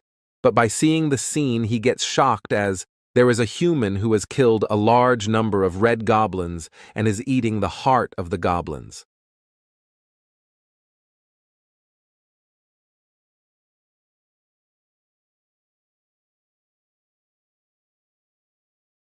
The 2 items that are found in the Blade Mountain Ranges. Jan must obtain them in order to execute his plan. As Jan is waking, he thinks that the first thing he should obtain is the goblin's heart. While he is thinking this at that time, ambush him from behind. Jan notices it, and by using Dark Soul, 21st form draconic flames, he pierced through the goblin's chest and takes out the heart. He then uses the draconic flames to burn the goblin to crisp. After that, as he looks forward, he sees a group of goblins looking at him with lustful eyes. Jan smiles and says that he didn't thought that the thing he wants would come to him walking. Jan then jumps towards the group of goblins. Magic crystals are usually just deemed as byproducts of monster hunting. They're usually just used as accessories for magic items. But one day, Something happened that caused the value of magic crystals to re-astronomically Professor Isaac. The magic scholar published a thesis in the Academy that humans can absorb the traits and mana of a monster by using magic crystals, stamina from orcs, regeneration from trolls, and strength from ogres. Naturally, the world academics opposed to his thesis. The says that it's ridiculous as human and monsters use mana differently. The headmaster Neuron then asked Isaac that if he can prove his thesis, he also tells Isaac that if he can't prove his thesis, he will get expelled. After Isaac applied his thesis on Neuron, he gets bulk, and now he has more muscles than a young boy. As soon as the thesis was proven, the mana users of the whole continent got excited. Monsters became more frequently seen in pharmacies than in dungeons. Everyone questioned Isaac that if the process to absorb mana stone is complicated, the process to remove poison from the magic crystal is extremely complicated. It needs either the flower of the moonbug or volcanic stones. But the absorption itself is very simple. You just eat it, Isaac replied. Yan kills all the goblins and starts to take their heart and eat it, to eat the monster's magic crystal and heart in a 2-1 ratio. This method of eating that harmonizes the magic crystal's mana and the poison that expels from the heart. As Yan eats it, he feels very disgusting and he spits a bit of it due to the poison. To absorb mana, crystals, one must be prepared to risk their life. The poison starts to destroy the indies of Yan, so to slowly purge the poison, he uses Divine Dragon's breathing. After using the breathing technique, the poison calmed down. While Yan is absorbing the heart at that time, Cruel sees this, and he launched a sneak attack. The attack of Cruel makes the area to get covered in dust. In the meanwhile, Cruel says that he is surprised to see this sight, that a 900s rank trainee killed all of this goblins. He also says that now he will kill him and take all this magic crystals with him. As the dust clears, Cruel gets shocked to see that Yan is not there. Yan escaped Cruel's attack and he gets behind a stone. He then tells Cruel that hooligans like him are more dangerous than the monsters in the Blade Mountain ranges. Did you manage to get away? You sure got lucky. I heard there's a tribe among the barbarians that eat monsters. It's actually way more repulsive than I thought to see one in person. While I'd love to beat a barbarian like you to death right now, I'll spare your life if you show me sincerity. Cruel says this to Yan. Yan asked that he means by showing sincerity. Cruel replies that if Yan give him all the magic crystals he has gathered so far, he will show him the mercy of the noble. Yan tells Cruel that he doesn't have any magic crystals because he ate all of them. Hearing this, Cruel gets angry and threatens Yan that no one is here so he can kill him easily, so if he value his life, he should hand to him all the magic crystals. Yan gives a sinister look, says that right. No one else is here. Yeah, you're finally realizing the situation you're in. Quietly hand over. Cruel says this. As he says this, Yan moves quickly and punched at Cruel's stomach. Dwight estate. I must become the master of this estate. I was 12. When I came to understand the state of the world, its trash-like state made me feel I'd be the natural choice to succeed this family. However, misfortune had struck me as I was stuck with 2 trash cans above me. They were scared. They didn't want me to succeed the family. Hence, I was thrown into the Special Forces Training Center by them, under the pretext of training me. I can't believe it was their decision to throw me in that dump site of a place. I will never forget them. Cruel Dwight, is the true successor of the Dwight family. I'm on a whole another level unlike in trash. The moment I get out of this place, I'll exterminate all of the trash bastards. This is the history of Cruel. In the fighting between Yan and Cruel, Yan comes out as the winner, and he takes Cruel of the Valley of Snakes, the single path that leads below the cliff. The shape of the path denotes the slithering of a snake. Hence, it was named the Valley of Snakes. As no living organisms approach this area, no one knows where the end of the valley is. Yan makes Cruel his dog. He binds a rope to Cruel's neck and let his carry the bodies of Goblin. After following Yan for a bit, he tells Yan that he is not a person who can do this types of work, as he is the true successor of the Dwight family. "I don't want to hear you yapping about your family," Yan tells him and pulls the rope and tells Cruel to walk faster. Cruel asked Yan that why is he making him do this? Yan replies that he is the one to brought this upon him. Yan also tells that this punishment is very low for trying to kill him. Cruel then questioned that why is he bring so many goblin cropses with him? Yan tells him to shut up and walk quietly. "You know you can get punished via the Empire." Laws for making a noble do manual labor. Cruel says this. Yan throws a stone at Cruel at it, hits at his nose. Cruel lays on the ground and rolls around due to pain. He couldn't says anything by remembering the beating he received from Yan. At first he thought that he can defeat Yan easily. Yan slaps him and defeated him in a humiliating way. After that, Cruel gets up and starts to walk behind Yan. He gets angry and thinks that after he recovers his mana, he will kill Yan for sure. The killing intent of his gets noticed by Yan. Yan turns around with a scary face and tells him that if he needs to make him understand things further. Seeing this, Cruel gets scared and his killing intent vanishes and he starts to talk about becoming friends with each other. After Cruel settled down, Yan finds him a bit strange. There's a small trace of bloodlust, but it's heading in all directions. Yan only know of one thing with such an energy, just like how there's black magic that uses the power of darkness among the world of magic. There are also demonic martial arts that uses the power of darkness in the world of martial arts. Anul can obtain more power, quicker than the usual martial arts. But it breaks down the user's mana and body as they continue to use it, and the user would eventually be devoured by the darkness and fall into a state of madness. Cruel's nickname in Yan's previous life was Bloodstar. He was notorious for all the evil deeds he committed in order to succeed his family. Yan wonders if the notorious deeds Cruel has in his previous life is because of the demonic martial arts. But in this timeline, it doesn't look like he's learned that at this point in time. After walking for a while, Cruel tells Yan to wait and requests his to release the leash.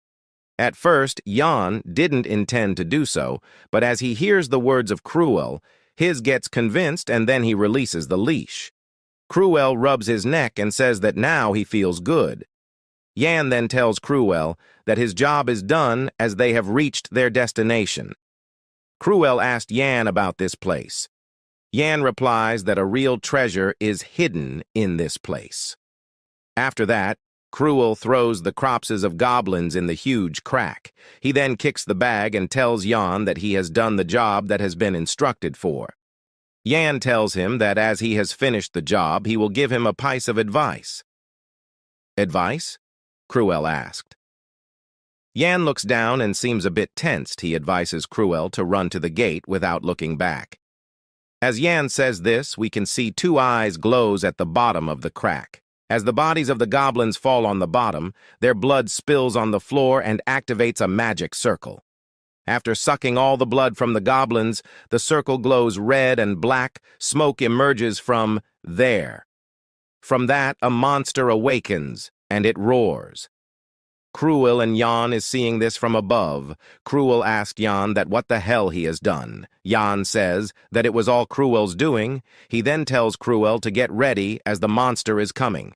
Seeing them, the monster jumps and rushes towards them. A vertical eye opens on the monster's head, and it tells them to offer souls to him. Kasha and Lorena is with the other trainees. Kasha asks Lorena that if she is feeling all right. Lorena replies, "Yes," and says that an unimaginable evil mana is spreading throughout the whole area. They finds that the center of that mana is coming from the Snake Valley, and they wonders that the hell is going on. Kasha says that she has never encountered anything this strong before.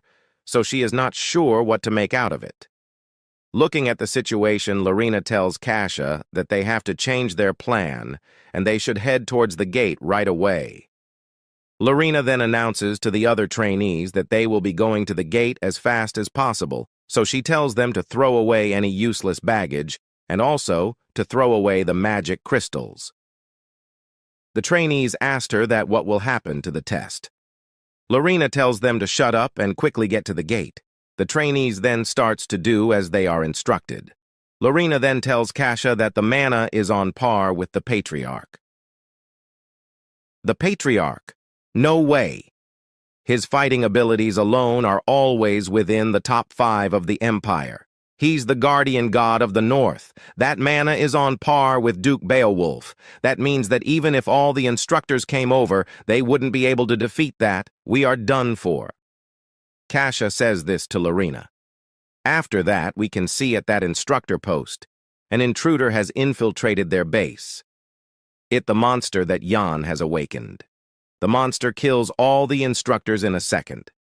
Other instructors see this and rush to attack, but the monster is immensely powerful, and it ignited the instructors in an instant. The monster's quench for the soul hasn't gone yet. It wants more soul. On the other side, Lorena and his squad is running at full speed towards the gate. They have come near the gate at that time they hear some voice. So Lorena tells her squad men to stop.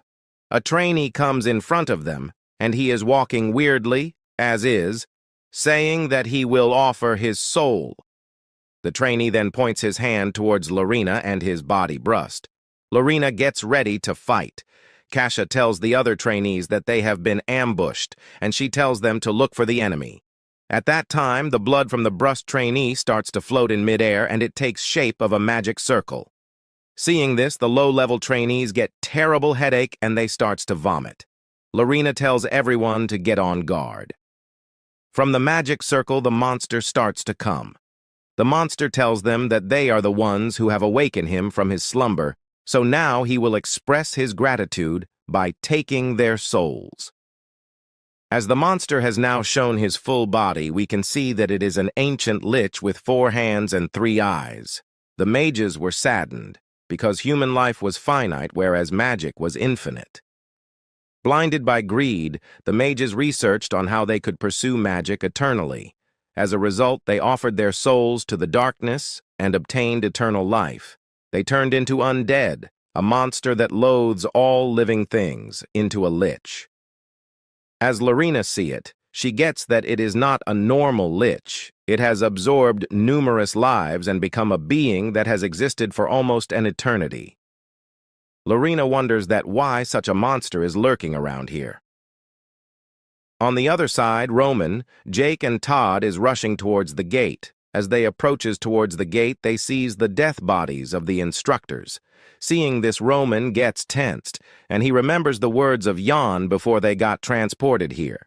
Before teleporting, Roman comes to Jan and asked him that if he want to team up together, as roaming alone in the Blade Mountain ranges is extremely dangerous. Jan tells him that he doesn't want to team up as he intends to go around alone. Before departing, Jan tells Roman that if he feels like something terrible has happened, then he should run towards the gate immediately and forget about the test. Now, seeing all of this, Roman wonders that if all of this is Jan's doing, and what the hell is he thinking right now? Later we can see that the ancient lich is slowly walking towards Lorena. Seeing the lich approaching, Lorena orders her underlings to quickly get to gate number 3, which is the nearest place from here. As Lorena is not coming, so Kasha tells her that she also have to go with them. Lorena unsells his sword and tells Kasha to go, as she will be buying them time for escape. Lorena looks at Kasha and tasked her to safely evacuate all the trainees. At first, Kasha didn't want to leave Lorena alone, but after thinking that she has to take over her family, she decides to leave. Seeing that Lorena is alone, the lich says that she is a fool, that she is trying to fight him alone. Lorena thinks that she still have some chance of winning. She only have 2 advantages right now. First, She have a blessed mithril sword that undeads are weak against. While she is thinking this, the Lich casted a magic. The magic's name is Skull. Magic Missile. As the Lich casted it, many skulls appear out of nowhere and rush to hit Lorena. Lorena uses her Dark Start mobility skill Wings of the Wind Swallow to avoid all the skulls. She then throws her sword cover towards the skulls as the two of them collides. An explosion occurs which binds the Lich. Lorena uses this chance and gets up. She then jumps towards the Lich and slash him vertically. As the attack lands, Lorena gets shocked to see that his attack is being blocked by the Lich's Defense Magic Protect wall. Lorien gets shocked again to see that the Lich is double casting. In the meantime, the Lich casts a attack, magic using his skulls, and it hits Lorena at the back. Getting hit, Lorena fall, and her weapon gets away and falls on the ground. The Lich then binds Lorena using his skull.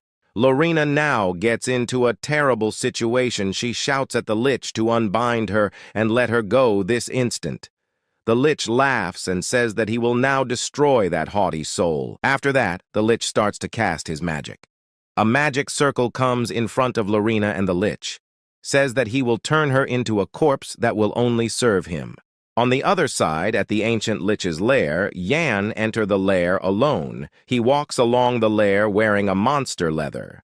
As he is about to climb the stairs, a magic circle activates. This is an advanced flame magic trap, known as Flare Tempest. A huge flame totally engulfs Yan, but after a while we can see Yan is absolutely fine. He is totally fine because of the volcano. Monster armor, the leather of the volcano. Armadillo has high fire resistance. It also has a durability that can even withstand explosive fire magic. Yan knows this trap beforehand, so he bought this with him. He then throws the leather and starts to walk. There are a total of 492 magic traps. Among them, there are about 30 moving traps. Yan used the goblins to lure the Lich out of his lair so that he can get his hands on the treasure while the Lich is gone. Although he came up with this plan, but he can't believe it's this simple. Of course, this could only be possible if Yan knew everything about the lair. He got to know about the Lich when he was the captain. After he returned from an assassination mission, he received a report, case number A582157, Ancient Lich.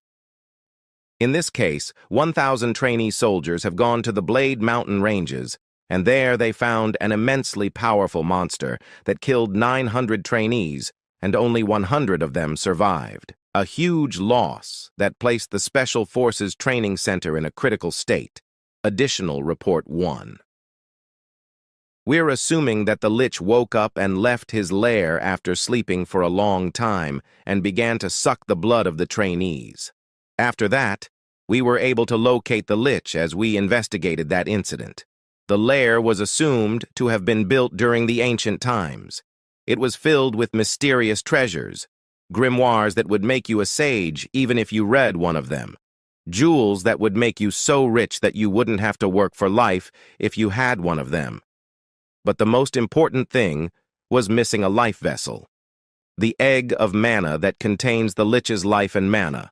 The life vessel that was missing in Yan's previous life still exists here. Additional report.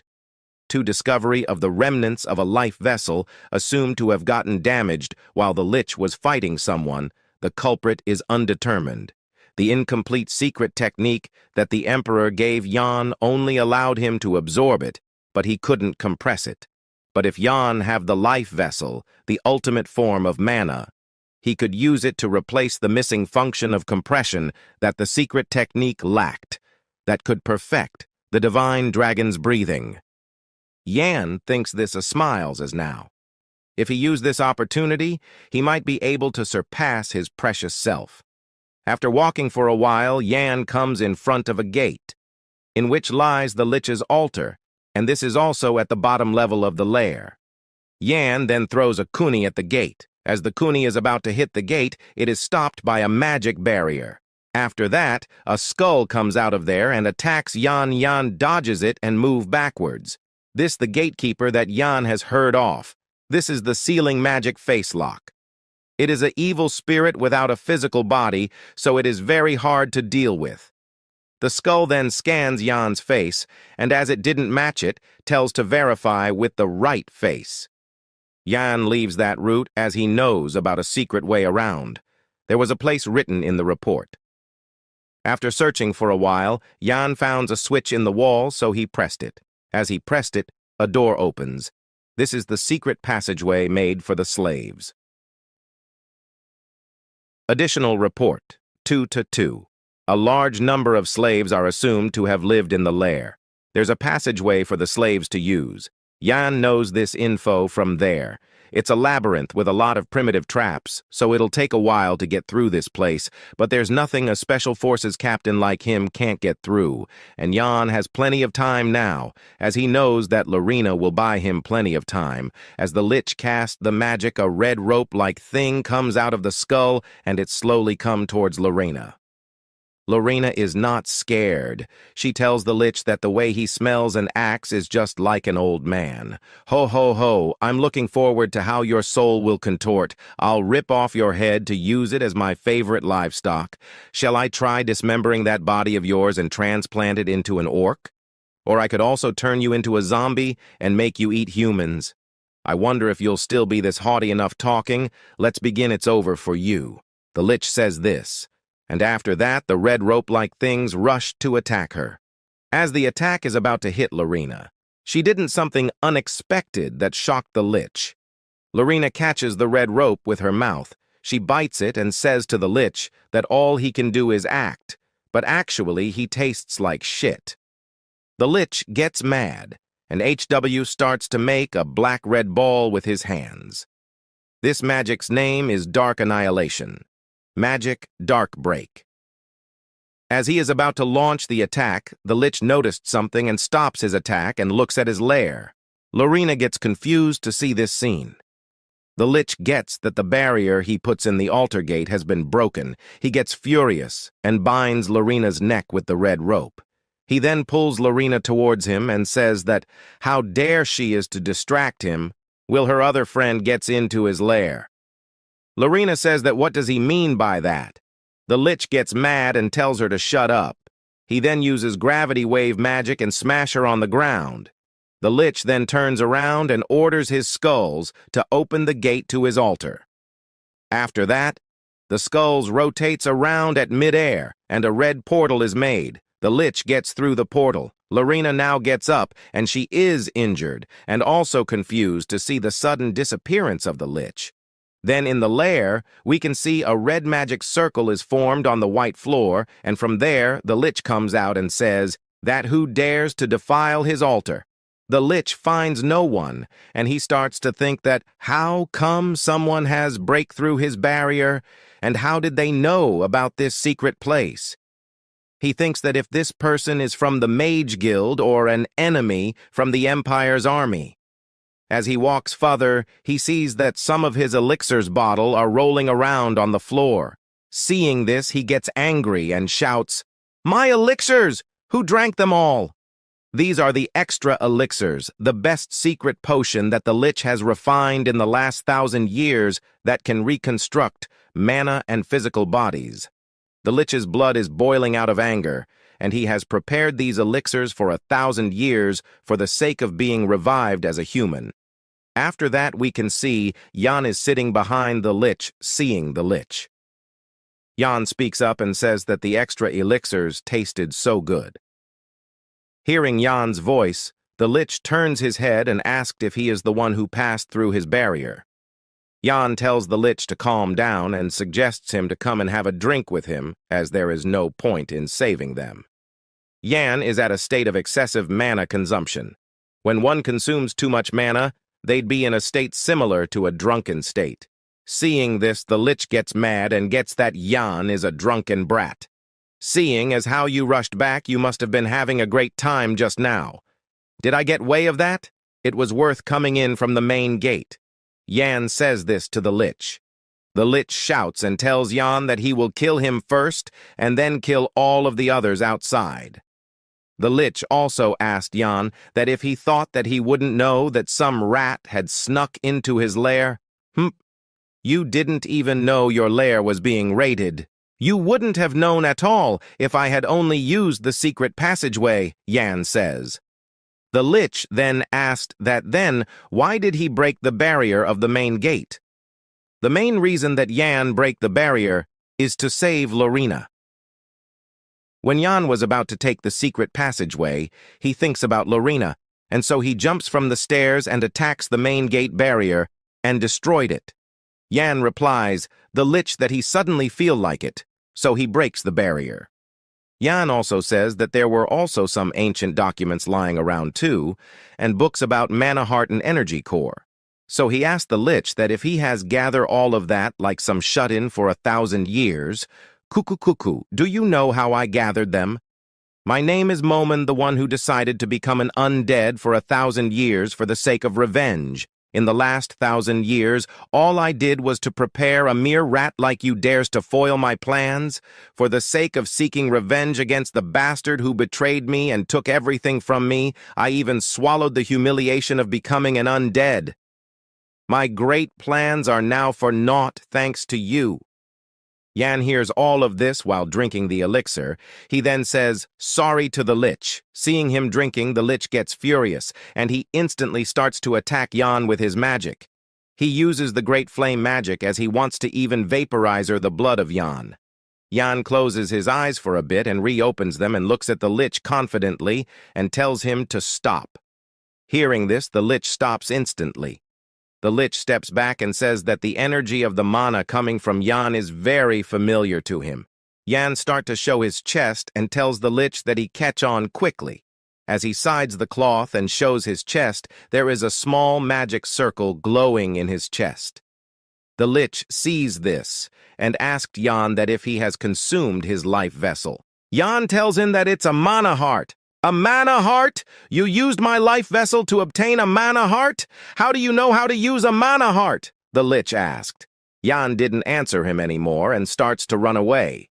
Seeing this, the Lich uses his wide-range flame, magic heavy fire rain. Jan successfully avoids all the attack and runs. The Lich also starts to cause him. Jan tells the Lich to calm down as if he kills him. He will also die as he holds his life vessel. While chasing Jan, the Lich tells him that he will not kill him. He will use his body and revive himself. The Lich also tells that as Jan has ruined his work of a millennia and has taken his life vessel, and drinks all the elixirs, he will take his body, which will be a fair trade. You want to use my body? Sorry. But I don't swing that way. Jan tells this to the Lich. The Lich then starts to cast a magic, and he tells Jan to give up already and hand him his body. The Lich uses parallel circulation magic, and many magic circles appears and surrounds Jan. The name of this magic is Hexastrom. Jan gets impressed to see this, so to get out of there safely, Jan uses Divine Dragon's breathing, and he also activates his mana heart. As the magic is casted, lightning blots fireball, and few other attacks come out of the magic circles and hit the floor and breaks it into pieces. Seeing this destruction, the Lich says that he used this magic after a long time so he couldn't adjust the power level. He even wondered that if Jan is still alive, but Jan surprised him as he gets behind him and asked him that if he is worried about him. Seeing him, the Lich instantly launched the attack, but Jan jumps to avoid it. Jan uses dark dragon arts and moves at high speed. The Lich gets surprised to see that a rat like Jan can move this fast. After that, Jan quickly gets out the main gate. As Jan is running, he also gets shocked to see that how good he is, as he didn't expected this. Endless. Mana is being circulated from the mana heart. It's as if it's breathing. Is this the true power of the dragon's breathing? Jan wonders. The heart and mana crystal of monsters, elixirs, and even the Lich's life vessel. Jan consumed them all to become stronger. With how things are going, he'll be able to return to his prime days soon. No, maybe it's possible to climb even higher. Jan thinks this runs at full speed. After a while, he comes to a dead end. Yan looks back, sees that the lich is coming. I activated my trap to shut the door. Now you don't have anywhere else to run to. What will you do? The lich asked. Yan gets that if this is how things are, he'll have to kill the ancient lich. No, that won't be possible. He has already used all his tools and weapons. He don't have any ways of fighting him now.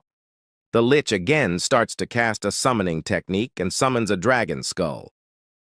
Yan stands still, and he knows that he don't have any ways of fighting the lich. But the person on whom common sense doesn't work would. At that time, Prince Leon Cavallon comes breaking through the wall and slashes the dragon skull and stands in front of Yan and asked him if he is okay. He also tells Yan that he did great, says him that he can leave the rest to him. After looking at the monster, Cavallon says that he didn't expect to see such a monster in this place. Hundreds of trainees have either gone missing or died because of you.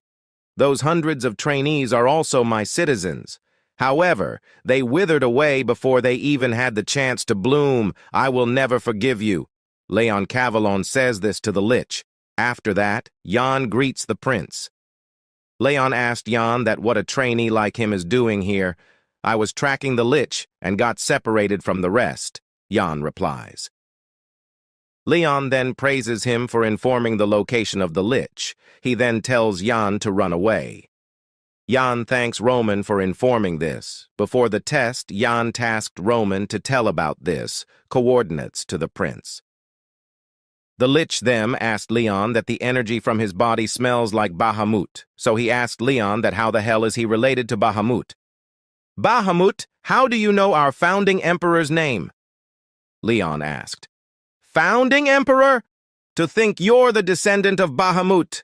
What a ridiculous turn of events. This is so ridiculous. Today's a special day like that one. The lich was the subordinate of Bahamut. Momon, I can't believe you made the divine dragon's breathing. Incredible. You've fulfilled your role. Now, die for me.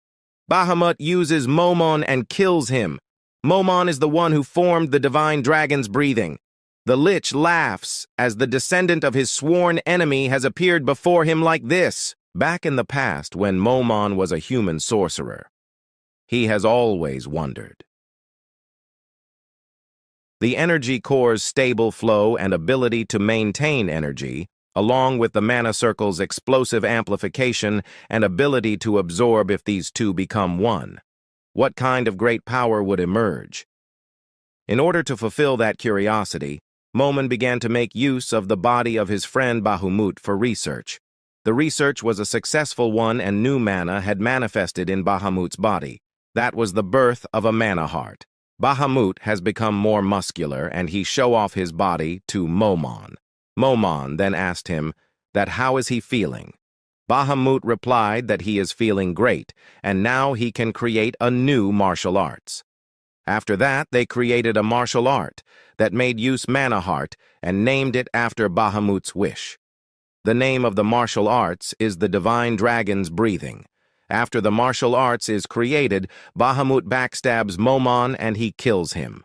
He then leaves Momon body in the library, and before leaving, he thanks Momon for creating the mana heart and the new divine dragon's breathing martial art.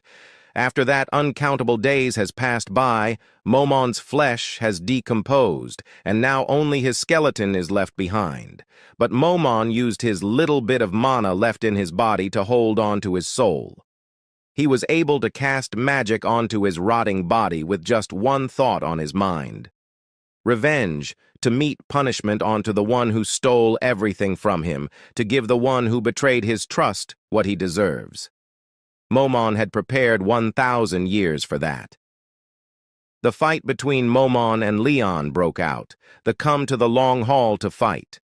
Momon uses his parallel calculation hexastrom. Leon uses secret art of the dragon's breathing and cuts all the magic circles. Leon then rushed towards Momon using the golden dragon descent technique. Seeing this, Momon says, "Ban a nut! Even after death, you seek to torture me." Prince Leon gets angry and warns the Lich not to mention the name of their founding emperor. After that, the both of them jumps. Momon creates tons of magic circles, but Prince Leon cuts all of them and chases Momon. Momon gets shocked to see that all of his magic circles are being destroyed even before they are activated. In this case, Momon summons his slaves and tells him to garb Leon. Leon didn't get nervous, as he already know how to handle this situation. He rotates his sword and stabs the sword in the ground and uses the Golden Dragon summoning third technique Hungry Demon Dragon. All the slaves of Momon gets kills even before they are completely summoned. Momon then uses his fourth darkness magic element Strengthening, which is counted by Leon's Golden Dragon summon, 7th form Dragon Sword Art, 3rd form. Momon then uses a upper level magic, 5th darkness, magic extermination magic, but this magic of his is also destroyed by Leon's Imperial Secret Sword Art Ultimatum. The clashes of their techniques creates huge explosions. Yan is standing far away, and he sees this and thinks that this battle is truly incredible. Yan also praises Leon for being able to fight this monster, and now seeing this Yan thinks that Leon is the true monster. The energy from Leon's sword resembles a dragon, so Yan wonders if this phenomenon is due to the divine dragon's breathing. Yan also finds this situation as a good opportunity so that he can observe the capabilities of Prince Leon, as in the near future he has to fight with him. Now Yan wants to run away from here while they are fighting, as his top priority is to find his family. As Yan is about to run away at that time, Rodrigo Meyer comes and stops him and says that where he is going, as this is where things are about to get interesting. Rodrigo garbs Jan's shoulder tightly and looks at him angrily and says, "This is strange. The escape of the trainee soldiers and the appearance of the Lich. Number 974. You seem to always be at the center of both incidents." "Captain Rodrigo," Jan says politely. Rodrigo stops Jan and tells him to address him. "Sir," he also says that the standard of training must be in shambles for Jan to not even know how to greet his superiors properly. And this is just basic manners. What the hell are they teaching trainees nowadays? As Rodrigo is saying all of this, Jan finds him naggy type. Although the instructor commander covered up the escape incident. That was after the incident had been reported. A total of 4 escapees ranging from the trainees with numbers starting from 10 plus to 900 plus. 3 of the higher-ranked trainees were captured in a nearby forest pursuit squad. 3 that had been chasing down the final escapee had all been discovered dead, and the escaped trainee was nowhere to be found. Jan is the last trainee in the escape attempt. Captain Rodrigo then says that he heard the instructor commander personally joined the pursuit later on, and a mere low-ranked trainee was able to survive both the pursuit squad and the instructor commander. You also survived the ancient Lich this time round. Could all this be pure luck? I doubt so. Jan smiles and says that it's just not pure luck. He is super lucky. Yan also says that he was threatened by the rest in the escape attempt to become their porter. When he was almost offered as a sacrifice by the Lich, the Crown Prince appeared and saved him. "That's all thanks to luck? Are you seriously asking me to believe that?" Rodrigo asked. Yan says that it's true that he is lucky. He then give a cunning look and asked Rodrigo that if he is going to punish him for being lucky. Impudent brat. I can't believe he dares talk to me like that. To have such guts despite only being number 974, is he a hidden, illegitimate child of a great family? That can't be it, though. Rodrigo thinks this. Jan then asked Rodrigo that if he isn't going to help the prince, help him, don't be silly. If I tried to help, I'd do nothing but stand in his way. Rodrigo replies this to Jan. As the two of them is watching the battle, Jan notices that the Lich's vessel disappeared, but he's still alive. He thinks that it is because he couldn't completely absorb it. Yan then thinks if he activate his mana heart to completely absorb it, all of this will be over. Leon and Momon is fighting fiercely. Now Momon is on running as Leon is attacking him. While chasing him, Leon mocks him by saying that he has been doing nothing by running.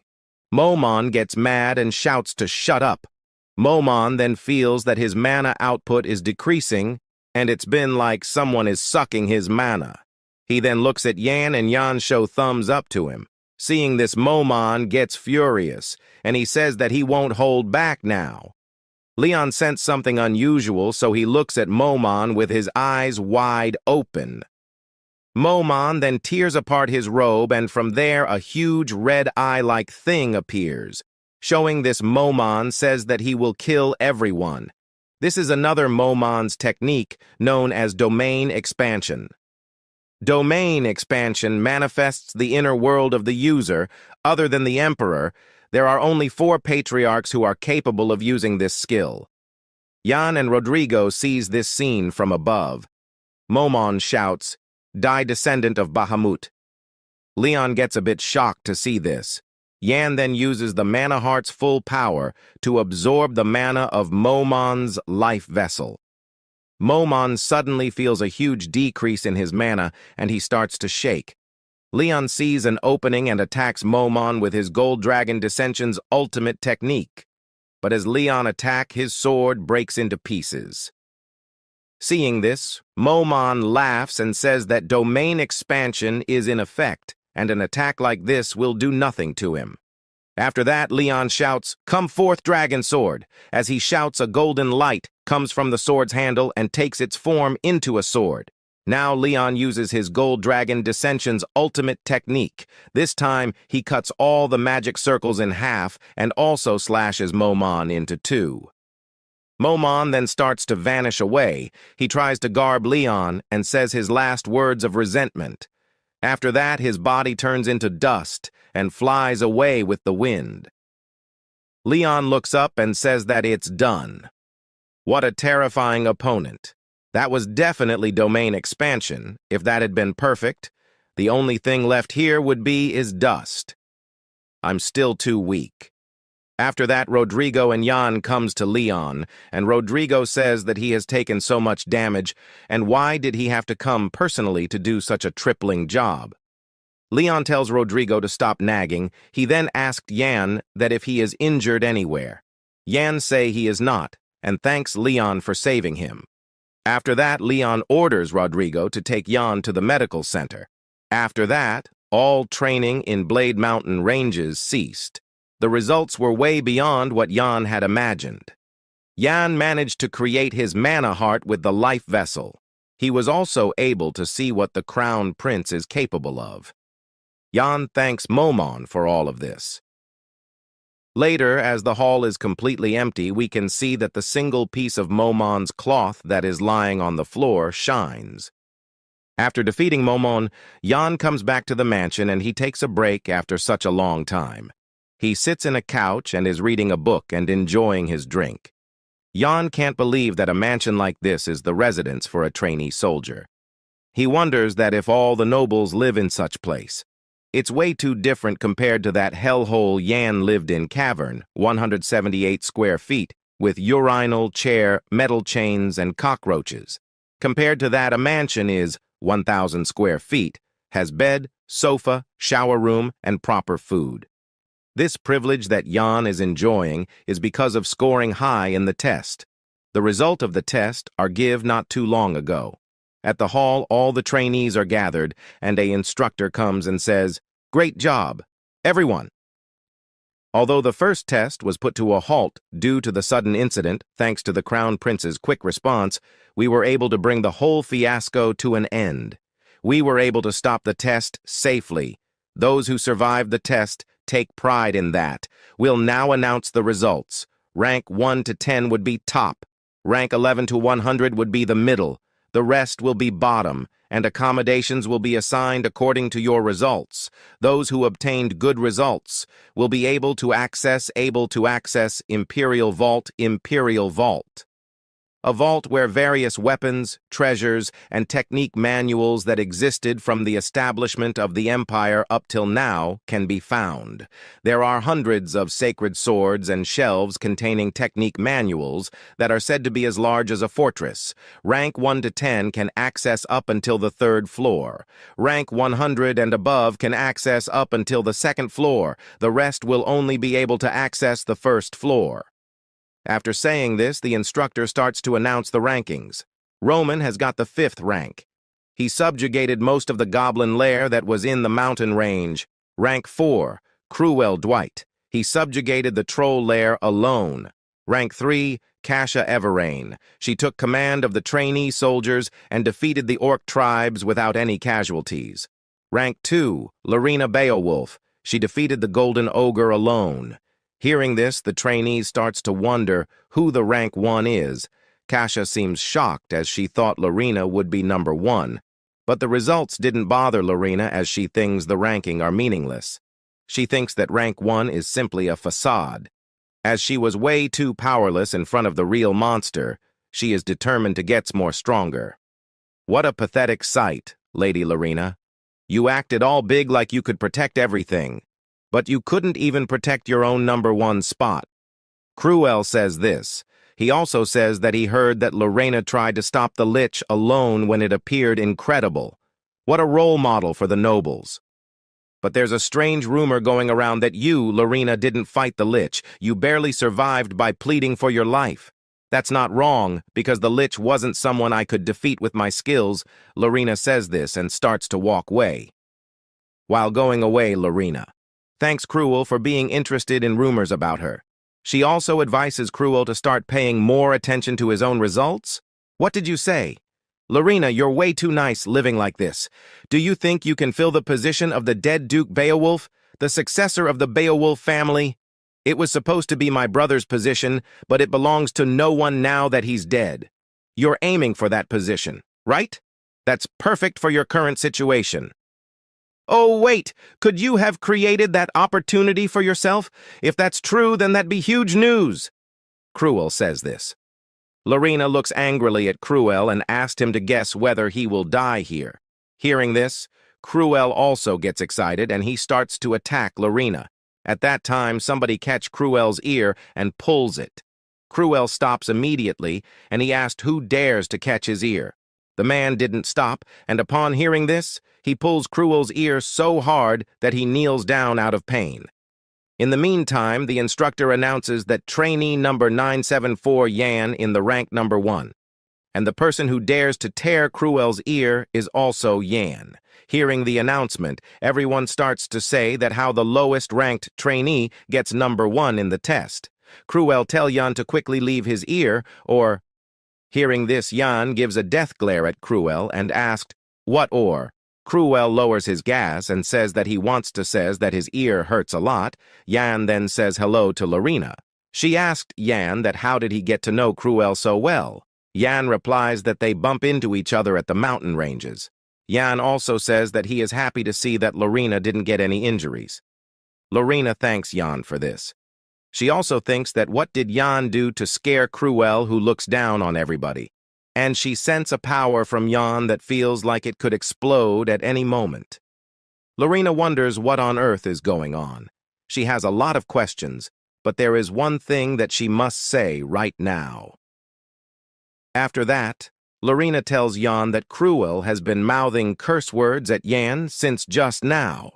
Hearing this, Yan pulls the ear harder, and Cruel begs him to stop, as what Lorena just said is a lie. Geek was awarded this accommodation for placing first on the test. He also got this book from the Imperial Vault. Back to the present, as Yan is thinking this, he suddenly looks at the ceiling and tells to come in. As he says this, the door starts to open, and a voice comes, "How did you know I was outside? Not bad. I even hid my presence." This voice is none other than the instructor commander. You haven't forgotten, have you? Between the two of us, there are still some things that we have to settle. The instructor commander comes in and says this to Yan. Yan then let the instructor command sit and gives him a drink. As the commander takes a sip, Yan asked if he liked it, as he has prepared it in advance because he was expecting him. The instructor commander replies that it's pretty good. Even if you tried to erase your presence, there's no way the aura you give out would disappear after all. Yan says this to the commander. Hearing this, the commander tells Yan to stop his blatant lies. The instructor commander asked Yan what magic did he do to the Crown Prince that he seems very worried about Yan? The Crown Prince orders the instructor commander to pay close attention about the treatments of Yan. It was probably just a moment of curiosity from him, Yan replies. A moment of curiosity, but it's too bad. While I feel sorry towards the Crown Prince, I'm wondering if I should kill you. I just received a report. Simons County, Unit number 52. No one was there. That came as no surprise, though. We were told that no one's been living there for years. The instructor commander says this Yan. Upon hearing this, Yan says that he guessed that Old Fox, the Special Forces captain, had already made a move. He thinks that he erased everything there after realizing he was being followed. Yan also tells the instructor commander that he will gather the proofs if he don't believe in his words. The instructor commander says that he don't intend to blame Yan for that because it no longer matters if he lied or not. What the instructor commander wants to says that Yan is no longer useful. Upon saying this, the commander taps his feet on the ground, and from the ground, dark, sharp objects comes out and attacks Yan. This attack's name is Dark Shadow Swords. Yan successfully dodged the attack. The instructor commander seems shocked that Yan has dodged his surprise attack. Yan then tells him that in that case, he don't think that the instructor commander should kill him, as he has discovered an important piece of a puzzle. A puzzle? What's that book? Instructor commander asked. Yan replies that this is the Block Meridian's research logs. This is a book Yan took from the Imperial Vault. Although he could access up until the 3rd floor of the Imperial Vault, he chose the Special Forces Grand Library that was on the 1st floor. It's a place where all the books and research logs of every Special Forces captain were gathered. Most of the research logs were about training methods or monsters. After searching for a while, Yan found the research logs written by Special Forces. Captain Rodrigo on Blocked Meridians. Blocked Meridians. A physical constitution, where energies in the body don't circulate properly. The longer the condition persists, the weaker the energies of the body, and in numerous cases, it leads to death. The instructor commander takes the book in his hand and asked, "What's the problem with this? Isn't it strange that a captain would do research on this? There's no way someone in the Special Forces would have that condition. And there's something interesting about Captain Rodrigo doing research about it. There's no way he'd have blocked meridians, but what if his daughter has it? The way she lacked energy and constantly stayed home. Her symptoms are similar to having blocked meridians. The Special Forces captain had researched it to cure his daughter of it. Yin thought Capital Rodrigo had kept her hidden because her existence was his weakness, but that wasn't it. He had changed where she lived for her treatment because it wasn't easy to find a good doctor. The way Yan approached this was wrong to begin with. His daughter isn't the captain's weakness? What exactly are you trying to get at? The instructor commander asked Yan after hearing his story. Yan then says that they wouldn't be able to leash the captain with just this. But instead of just a leash, they could get his life instead. Blocked. Meridians aren't curable yet. A tremendous amount of potions are needed just to keep her stable. He won't be able to pay that huge amount of money. Yan thinks he must have ways of earning money illegally. A place where he can get illegal money easily, it's from the Special Forces. And so, if they find evidence that he stashed away funds of the Special Forces, they can easily hunt down that old fox. Hearing this, the commander shuts the book and tells Yan that everything he says is just hypothetical. Yes, it's only a hypothesis for now, but if this hypothesis is true, we can completely bury that old fox. More importantly, there's zero risk on your side. You'd always be justified in trying to chase him down because he misappropriated the funds of the Special Forces. Yan says. Hearing this, instructor commander says that it's not bad. He then throws the book to Yan and says that he has someone in the Special Forces Investigation Squad, so things might unfold smoothly for them. Commander also tells Yan to go and learn more about blocked meridians. Seeing this, Yan smiles as the instructor commander has gotten excited. Yan knew this would work, because every piece of information he told him today is the truth. The captain has used the funds of the Special Forces for his daughter's blocked meridian condition. Yan remembers it clearly because this caused a huge ruckus in his past life. The commander then asked Yan that why did he gave up on the 3rd floor and went to the 1st floor to look for this. He also gave up on all those weapons. Yan replies that those weapons mean nothing to him as long as he can be of help to the instructor commander. After that, the instructor commander starts to walk towards the door and tells Yan that he will give him the reward that he gave up on, and also tells Yan that he don't need to attend basic training lessons from now on. Yan asked that what did he mean by that? The instructor commander then looks at Yan, says, "Number 974, I'll take you in as my apprentice." Hearing this, Yan smiles as he has become the apprentice of the instructor commander. While leaving the instructor, commander tells Yan that he has taken quite a liking to him, as he is on a completely different level from the previous toys he had. This is the perfect opportunity for Yan to get close to the instructor commander. Yan then tells the instructor commander that someone like him could never dream of being his apprentice. That's too much for him. What? Wait. I just said you're pretty good, though? Didn't you also succeed in ambushing me? The instructor commander tells this to Yan. Yan replies that but in the end, he got caught.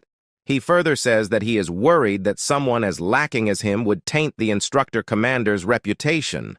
Upon hearing this, instructor commander shouts, "Quite!" and says, "You're my new I've decided that you'll be my new apprentice. That's decided. Prepare for it." Saying this, he immediately left the room. As he leaves, Yan seems in a chill mood as he has made the instructor commander impatient.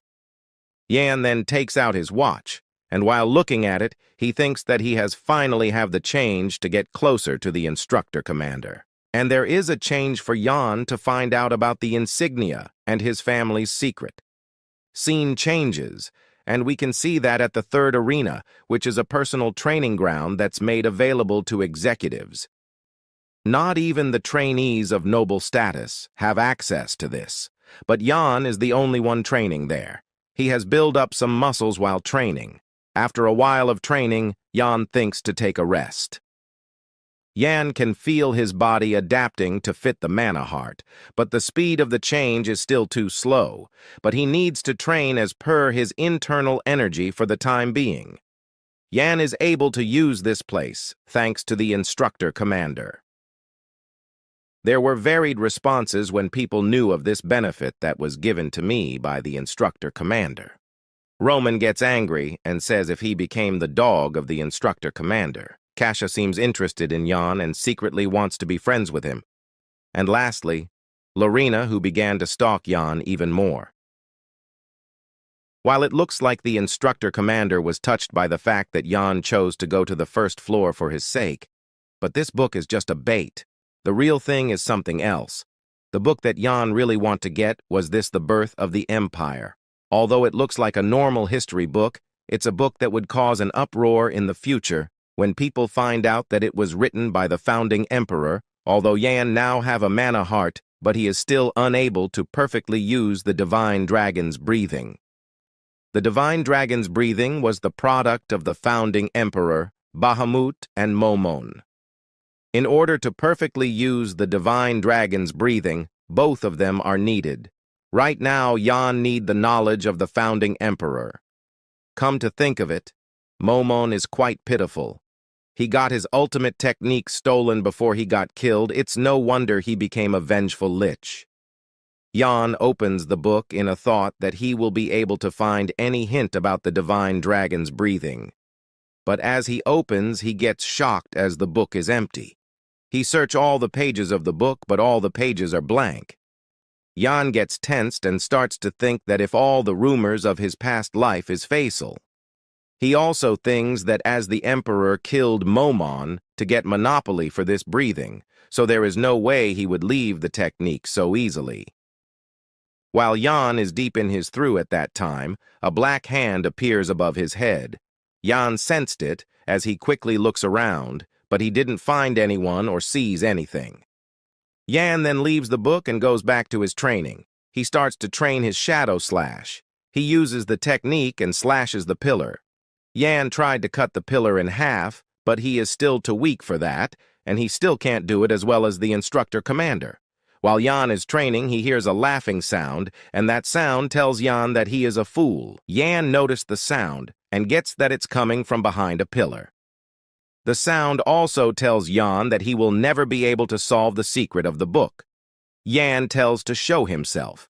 After that, we can see Momon comes from behind the pillar and says, "Long time no see, foolish brat." "Momon, how are you here? You survived despite taking that hit," Yan asked. "Cuckoo, cuckoo. I learned something through that incident. If I ignore something just because it's a mere insect, it'll still turn into a pain in the butt, especially child like you. You have to pass on sight." Saying this, Momon rushed to attack Yan. As Momon rushed, his robe gets slid away as his appearance is reviled. Momon looks like a boy with long white hairs. Yan thinks that his eyes are deceiving him. The Lich. Momon is actually a woman. As the Lich attacks, she passes through Yan. She again tries to attack, but this time also she passes through. But of them gets shocked seeing this phenomenon. Yan thinks if she is a spirit or just he is imagining things. During the process of the life vessel turning into a mana heart, did Momon become a part of my thoughts then?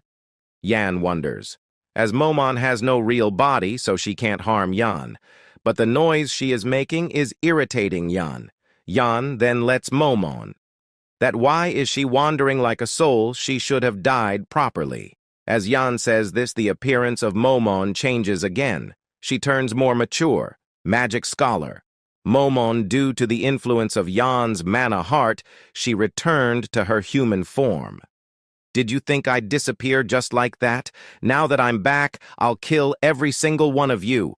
Not only you, but also the bloodline of Bahamut in this darn country. Momon says this after gaining her human form. She then gives an angry look and says that she will torture all of those who betrayed her until they beg her to kill them. While Momon is saying, then Yan interprets her and says that she is becoming small again. Momon replies that it can't be helped as this size is mana efficient. Yan then asked her that how can she take revenge in that form as she looks like a gimmicky plastic surgery advertisement. That's how everyone looks like once you take a good look inside of them. And this is all your fault. I'm currently receiving mana from your mana heart to maintain this form as a part of your thoughts. I'm unable to turn into a proper cognitive form because your magic power is too weak. Why the hell do you have so little mana when you have consumed that many potions? Even a neighborhood dog would have done better than you. Momon says this to Yan. Yan tells her to stop as she has been too harsh on him. Yan then thinks that now Momon will not be a threat to him. Yan, I can sense a faint amount of his mana going to her. The fact that there's a pathway between the two of them means that Momon can also affect Yan. She's the best magic scholar. If she starts to affect Yan by using mana, Yan would be left helpless. After thinking all of this, Yan takes his book and starts to leave. He says goodbye to Momon and tells her to roam the world before disappearing. Momon hears this and shouts bullshit and says that how can a boy who has such low mana adaptability wants to get rid of a cognitive form like her. Hearing this, Yan says, I just need to cut off your food source. You're basically living off my mana heart. If I reduce the mana supply from my mana heart, will you be able to maintain your cognitive form? Disappear now, Momon. Your era has long ended. Momon grinds her teeth out of anger as she has gone through many things to survive, and she don't want to disappear like this. Momon then tells Yan that if she disappears, how will he be able to know the secret of Bahamut's book? Hearing this, Yan decides to keep her alive. After that, Momon tells Yan to open the book and cut his hand and put his blood on the book. Yan does according to Momon's teachings. As Yan does this, Momon infuse a little bit of mana into the book. As the mana gets into the book, the blood starts to take shape and turns into words. The blood makes two words, light and darkness. Seeing this, Yan gets confused, so he asked Momon that what is the meaning of this. Momon says that she didn't know, as this book was solely written by Bahamut. Yan also gets it, but as Yan stares at the letters, the word starts to come out the book and floats in the mid-air. The floating words are rearranging them to make new sentences. After the sentences are constructed, they attach to Yan's body. The sentences starts to travel to the mana heart and passes from there and gathers at the abdomen and starts to form a new mana heart. At that time, Yan hears Momon's calling and he came back to his senses. Yan drops the book and starts to think if all this that just happened is an illusion, but the feeling is so teak that it doesn't look like an illusion. Yan then wonders that what kind of incredible secret did Bahamut stash away? Yan didn't unravel this secret to Momon, as he thinks it'll probably be dangerous. Yan thinks to make use of Momon. Yan then starts to walk away and tells Momon to follow him. Yan tells her that they need to find a solution to get a new body for Momon. Hearing this, Momon gets happy and says that she didn't think that Yan has such a nice heart. Yan tells her not to butter him as this will be of no use. He also warns her not to do anything strange. Momon replies, "Of course," and behind Yan she revels her monstrous face and thinks that once she has enough mana she will get rid of Yan. Yan then turns at her. Momon quickly changes her face and starts to whistle. Yan then says that he will just get rid of her as he don't feel good. Hearing this, Momon starts to sweet-coat her words and tells Yan that they are one. So what's the worry? Later on, we can see a giant, abandoned colossal. The colossal is deep in the forest, surrounded by long trees.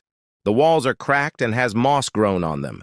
It's evening time, and Yan is there fighting. He is using lots of different moves, and it seems his muscles has gotten bigger again. He uses different types of punches and kicks, but in the end, none of them are useful against his opponent, because his opponent is none other than the famous Instructor Commander. Yan again rushed to attack him, but the Instructor Commander is standing still. As Yan gets closer, some black reddish liquid-like thing gets out of the Instructor Commander's feet. The Instructor Commander then raises his hand, and the black liquid gets up and takes the shape of a sword. The instructor holds the sword in his hand and swings it towards Yan. Seeing this, Yan quickly crosses his hands to defend himself. Due to the swing, a slash of black mana moved towards Yan. The structures behind Yan gets cut into half. After a bit of silence, a huge explosion occurs, and a bright light covers the whole area. After things settle down, we can see thousands of tress gets cut in half, and the cuts are extremely precise. Seeing Yan still alive, the Instructor Commander laughs and says that it's amazing, although he did use a little bit of his strength, but he didn't try to kill Yan, and to think that Yan is still breathing is quite amazing for him. Yan flew away and he gets stuck on a tree upside down.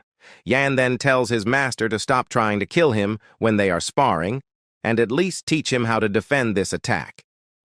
You focus the enhanced protection energy solely into your arm to withstand the attack and used centrifugal force to deflect the attack, the Instructor Commander asked. Yan replies yes and says that although he tried to deflect the attack, but in the end, he was the only one who gets deflected.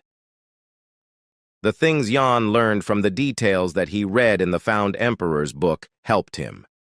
As if it weren't for that book, only his lower body would be left, like what happened to the trees. While Yan is getting up, Momon appears and says that the instructor knows how to control the black dragon pretty well. Momon also asked Yan that who is this man. Yan replies that he is Instructor Commander of the Special Forces Training Center. Momon says that the man's energy is quite familiar to him. That's normal since he's the current emperor's illegitimate son. He's a descendant of the founding emperor, Yan says. Hearing this, Momon gets angry and says that she won't let him off easily. Saying this, Momon rushed to attack the instructor, but as she is a spirit, her attacks didn't even touch the instructor's body. The instructor commander then tells Yan that the sword technique he just saw was one of the Black Shadow Art's first techniques, Dread Slash, and no trainee has seen the second technique yet.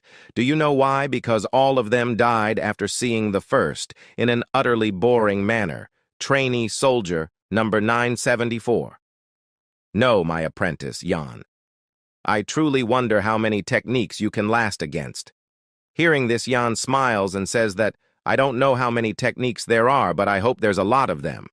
If I learn one technique each day, then I'll need 365 techniques to exist. The instructor tells Yan that it's nice to hear his cockily talk, and tells him that even if he learns one technique a day, it will still take him decades to learn all. Hearing this, Yan tells the instructor that there's no need for him to worry about the number of techniques he will need to show him.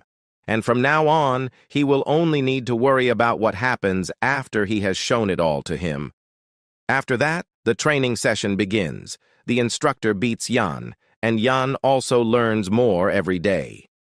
Yan manifested a black dagger on his hand and rushed with it to attack his master. Yan trained under the instructor commander. Every day and time passed just like that. It'd been 2 years that Yan has been training with the instructor commander.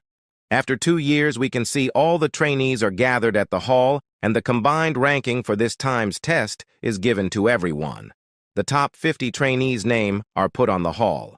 This time also Yan is first, Lorena Beowulf is second, and Cruel Dwight is third. Everyone has grown taller and bigger. Lorena can't accept the results. After that day, Yan disappeared. He didn't even attend any training with them, and now he keeps getting number 1. Yan, just what kind of training have you been doing alone? Lorena wonders.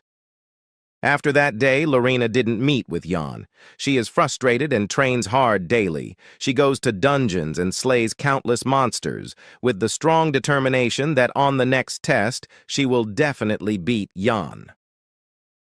Later, 2 more tests passed by, and Lorena couldn't get the first ranking from Yan. She deliberately pushed herself to Terran harder. She went to high-ranking dungeons and slays the boss monsters. Now she is on a level where she can easily kill an A-rank monster. Time passed by, and now, the last test for the trainees is conducting in the 3rd arena. The last test is to fight an instructor. This is an important test that decides who will join the special forces, depending on the performance they shown in the fight. Current Cruel is fight, and the others are watching the fight. Among them, Lorena is also there. To her, this test is just a formality and nothing else, as most of the high-ranked soldiers have already easily surpassed the instructors.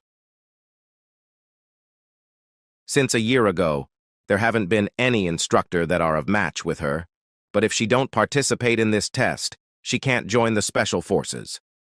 That means all trainee soldiers must attend this. Lorena is looking forward to see Yan. She wants to see that how much strong Yan has gotten in the last 4 years. While the instructor is fighting with Cruel, the instructor gets exhausted and tells Cruel that the test will stop here, and tells Cruel to go back to his seat as his evaluation is over. Even after hearing this, Cruel didn't stop and attacks the instructor. Cruel has gotten taller and he has turned more evil. He didn't want to stop the fight and tells the instructor that this is a fight, and he can't stop it just because he is afraid and wants to run away. Saying this, Cruel attacks the instructor's arms and leg and cuts them with his sharp nails. Lorena is seeing this silently. At that time, Roman and Kasha comes there and says Cruel has been acting like an asshole, and after he surpassed the instructors, he acts like he owns the whole world.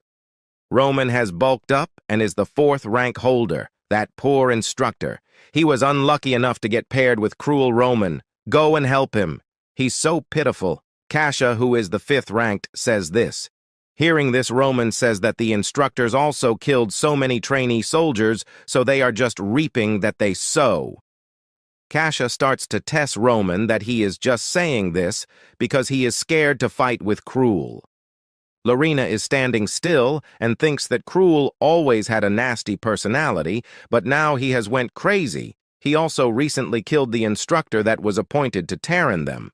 Seeing the hopeless instructor, the others starts to says that Y-on-1 is helping him. Some replies that Cruel is a crazy dog with a super rich family, and now, as they all will be graduating soon, no one wants to get in a scandal with the Dwight family. Cruel now breaks the sword of the instructor, and the instructor fall on the ground. Cruel rushed towards the instructor to kill him. At that time, Lorena uses her powers and creates ice spikes and makes some gap between Cruel and the instructor. Lorena gets on the arena and unsheath her sword and tells Cruel that she don't want to cause a scandal, but it's hard to overlook his behavior.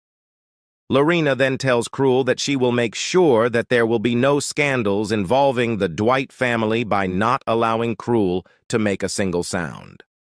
While saying this, she uses the Beowulf supreme technique Ice Sword. Seeing Lorena, Cruel gets crazy and laughs like a madman and says that he always wants to teach her a lesson before their graduation, but he didn't thought that an opportunity like this will appear in front on him. Lorena feels immense bloodlust coming from Cruel. Cruel gives a deadly smile and says that he will make her the last test of his life. After that, the other instructor takes the beaten and scared instructor out of the arena. Lorena then tells Cruel that he has always chosen to pick on easy targets. How about fighting someone stronger than him for once? Hearing this, Cruel gives a sinister laugh and says that Lorena is acting all superior like usual. As he is saying, Lorena can feel that the death energy that is coming from Cruel is getting stronger. Cruel then tells Lorena that he will wipe that haughty face of hers with the humiliation he is about to give her, and he will become the last test of her life. Saying this, the both of them jumped at each out and clashes. Lorena attacks with her sword while Cruel is using his hands. Lorena tells Cruel that if he needs a sword, it's not too late to go and pick one. Cruel replies that he only need his hands to defeat someone like her. The battle becomes fierce. The two of them are going neck to neck. Roman and Kasha is seeing this battle from the side. Roman then says that although it's by a little, Lorena is taking the lead. In 30 moves, Cruel will find it hard to catch up. Kasha says that she hopes that's the case, because the strange energy that Cruel is exuding, that's not the dark shadow arts of the special forces. It's also not the ultimate technique of the Dwight family. If he uses that, and unlike Lorena, Cruel really wants to kill his opponent. Hearing this, Roman looks at her and rubs her head and tells her that what would someone who came in the 5th place know? What did you say? You also could only secure 3rd in rank too. Kasha says this. Don't you know that the 3rd rank and above are basically peerless? Roman says. Kasha replies that she didn't care about the ranking that much because she has other priorities other than the rankings. I know what your priorities were. You created a personal organization of commoners and countryside nobles, a total of 80 of them, right? Although I'd say they're more like an idle fan club rather than a personal organization. You must have been quite busy trying to recruit those nobles. Roman says this to Kasha. Upon hearing this, Kasha tells Roman that he was also busy himself. Roman also gathered trainees who were either slaves or from foreign lands. He created an organization that's basically an army. Listening to this, Roman gets a bit angry and tells Kasha that she is way too interested in others' affairs. Kasha smiles and says that she can says that same about him. A battle is about the break between them, but hopefully they stops after hearing Cruel's scream. Lorena beats Cruel and holds the sword on his neck. I think this fight is over. Want to continue? If you always act up because you think you're strong, you'll eventually end up in this state. If you learn to be humble, you won't need to be humiliated. Understood? Lorena says this to Cruel in a strict tone. Cruel is about to surrender, but at that time, and Shadows comes out of Cruel and says, "You're going to let yourself lose again? Poor Cruel, you're always losing and letting people take things away from you. Forever losing Sing and getting things taken away. You'll keep losing and getting things taken away. If you fight and kill everyone, nothing will be taken from you. Remember once again, everything was yours. The mansion, the position of the successor within your family, your father's love. You're so pitiful, cruel, kill everyone. Nothing will be taken from you. The mansion, the successor. Position and your father's love would still be yours. All of it would still be yours.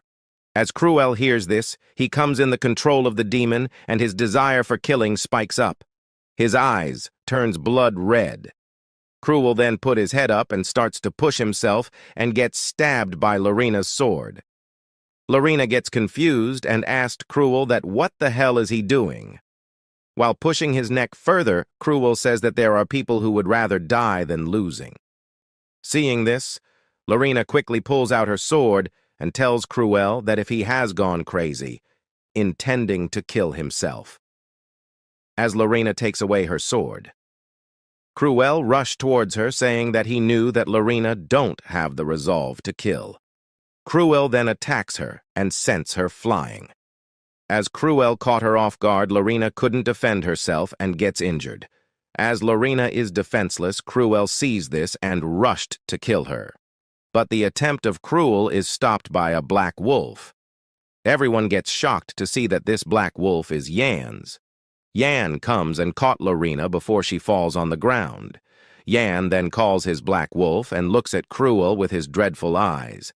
After seeing Yan, Cruel laughs and says that he is really lucky today, because at first he gets to teach Lorena a lesson, and now he will be able to teach Yan a lesson too.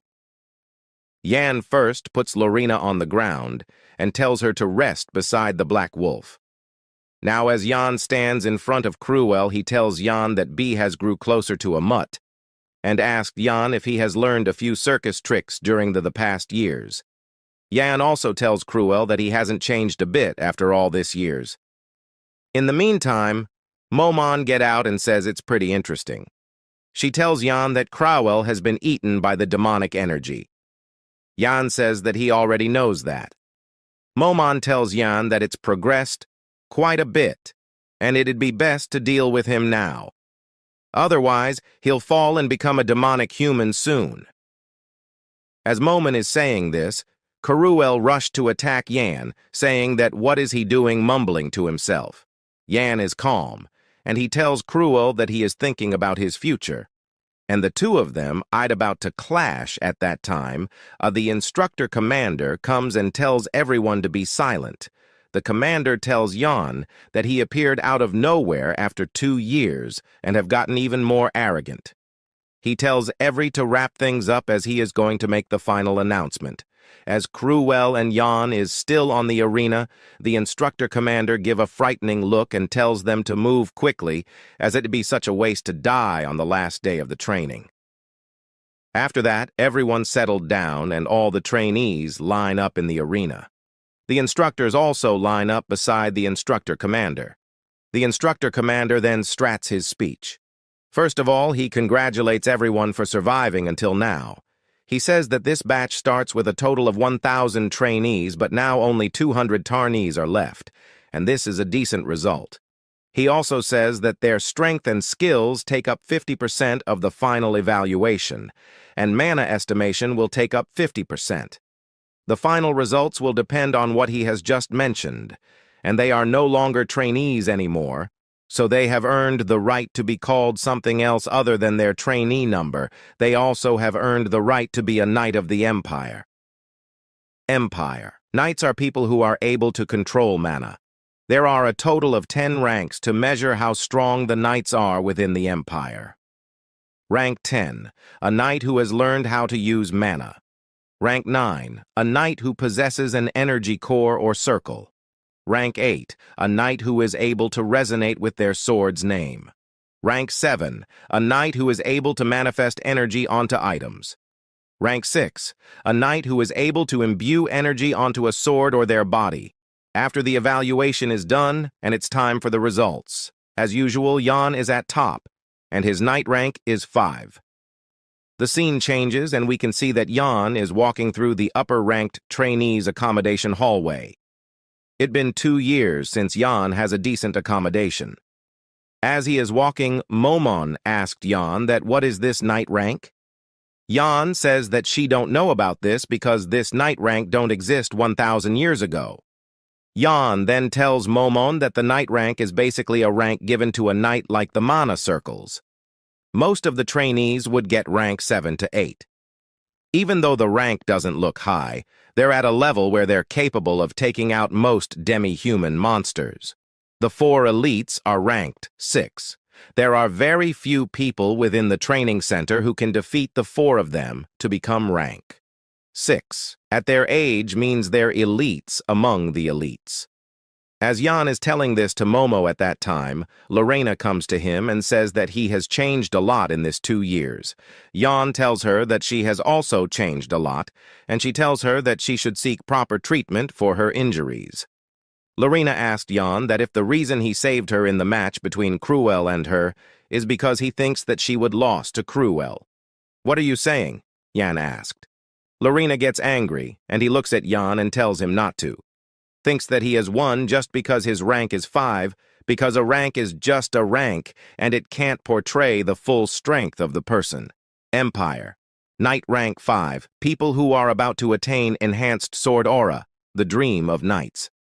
Although there are some rank 5 knights within the Empire, the only person who's achieved rank 5. At the age of 17 is the current crown prince, Leon. Lorena then leaves, tells Yan that he looks ugly in this long hairs. Yan is puzzled as he don't know why she is so angry. As Lorena walks, she felt ashamed of her behavior. She remembers the memory of her older brother, who has also achieved the rank 5, but due to Prince Leon, he didn't receive the title of being the youngest rank 5 in the Empire. But there is the thing that she didn't want to acknowledge, that Yan is better than her brother. After that, as Yan is walking to his room, Momon tells him that she didn't thought that being ranked 5 would be such a great deal.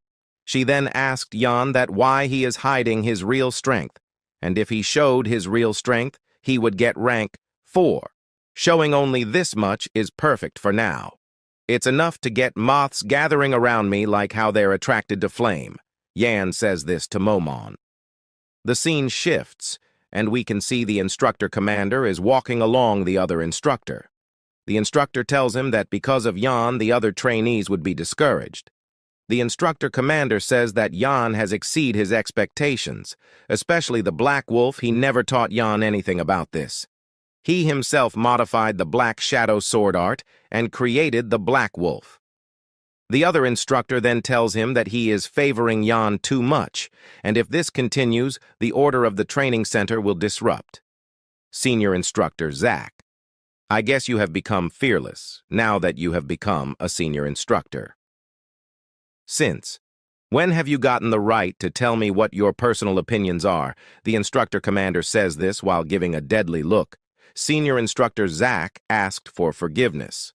The instructor commander then takes his leave while telling Zach to take care of the rest. As the instructor commander leaves, Zach's team comes, and Zach says that it's time to deal with Yan. After that, we can see Yan in his huge room, sleeping peacefully in this king-size bed. As Yan is sleeping quietly at that time, Momon get over him with the intention of taking over his body. Momon has been gathering strength for the past 2 years, so that when she gets Yan off guard, she can take over his body. Momon gives a deadly look and uses her magic to brainwash Yan. She uses Mind Breaker spell. She slowly guides her mana towards Yan's brain. She thinks that by the time Yan opens his eyes, she will take this body. But unfortunately for her, Yan noticed it and opens his eyes and says, "Come down." He tells this to his Black Wolf. As Momon was casting her magic on Yan, the Black Wolf gets behind Momon and is about to bite her head. Seeing Yan, Momon tries to trick him, saying that she was just seeing if his mana circuit is okay or not. Yan shouts and tells her to stop that bullshit, and he warns her that if she tries this kind of things again, he will trun her into dust. Momon nags and says that she had to do this because Yan is delaying to get her new body.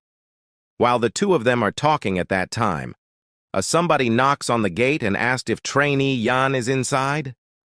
Yan gets out of the bed and starts to walk towards the gate, thinking that who would come to him so late at night. As Yan opens the door, we can see senior instructor Zach. Zach tells Yan that the instructor commander is looking for him. He tells Yan to be quick and follow him. After that, Yan walks behind the Zach, and they comes in the Special Forces Freedom Shopping Street alleyway. As it's nighttime, the street is empty, and there is a strange silence. Yan and Zach is walking.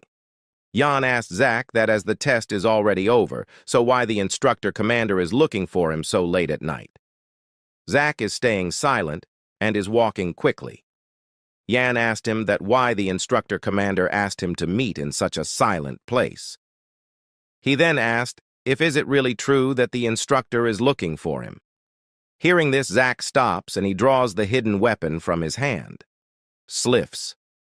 Zach attacks Yan with the dagger and says that he is quite smart.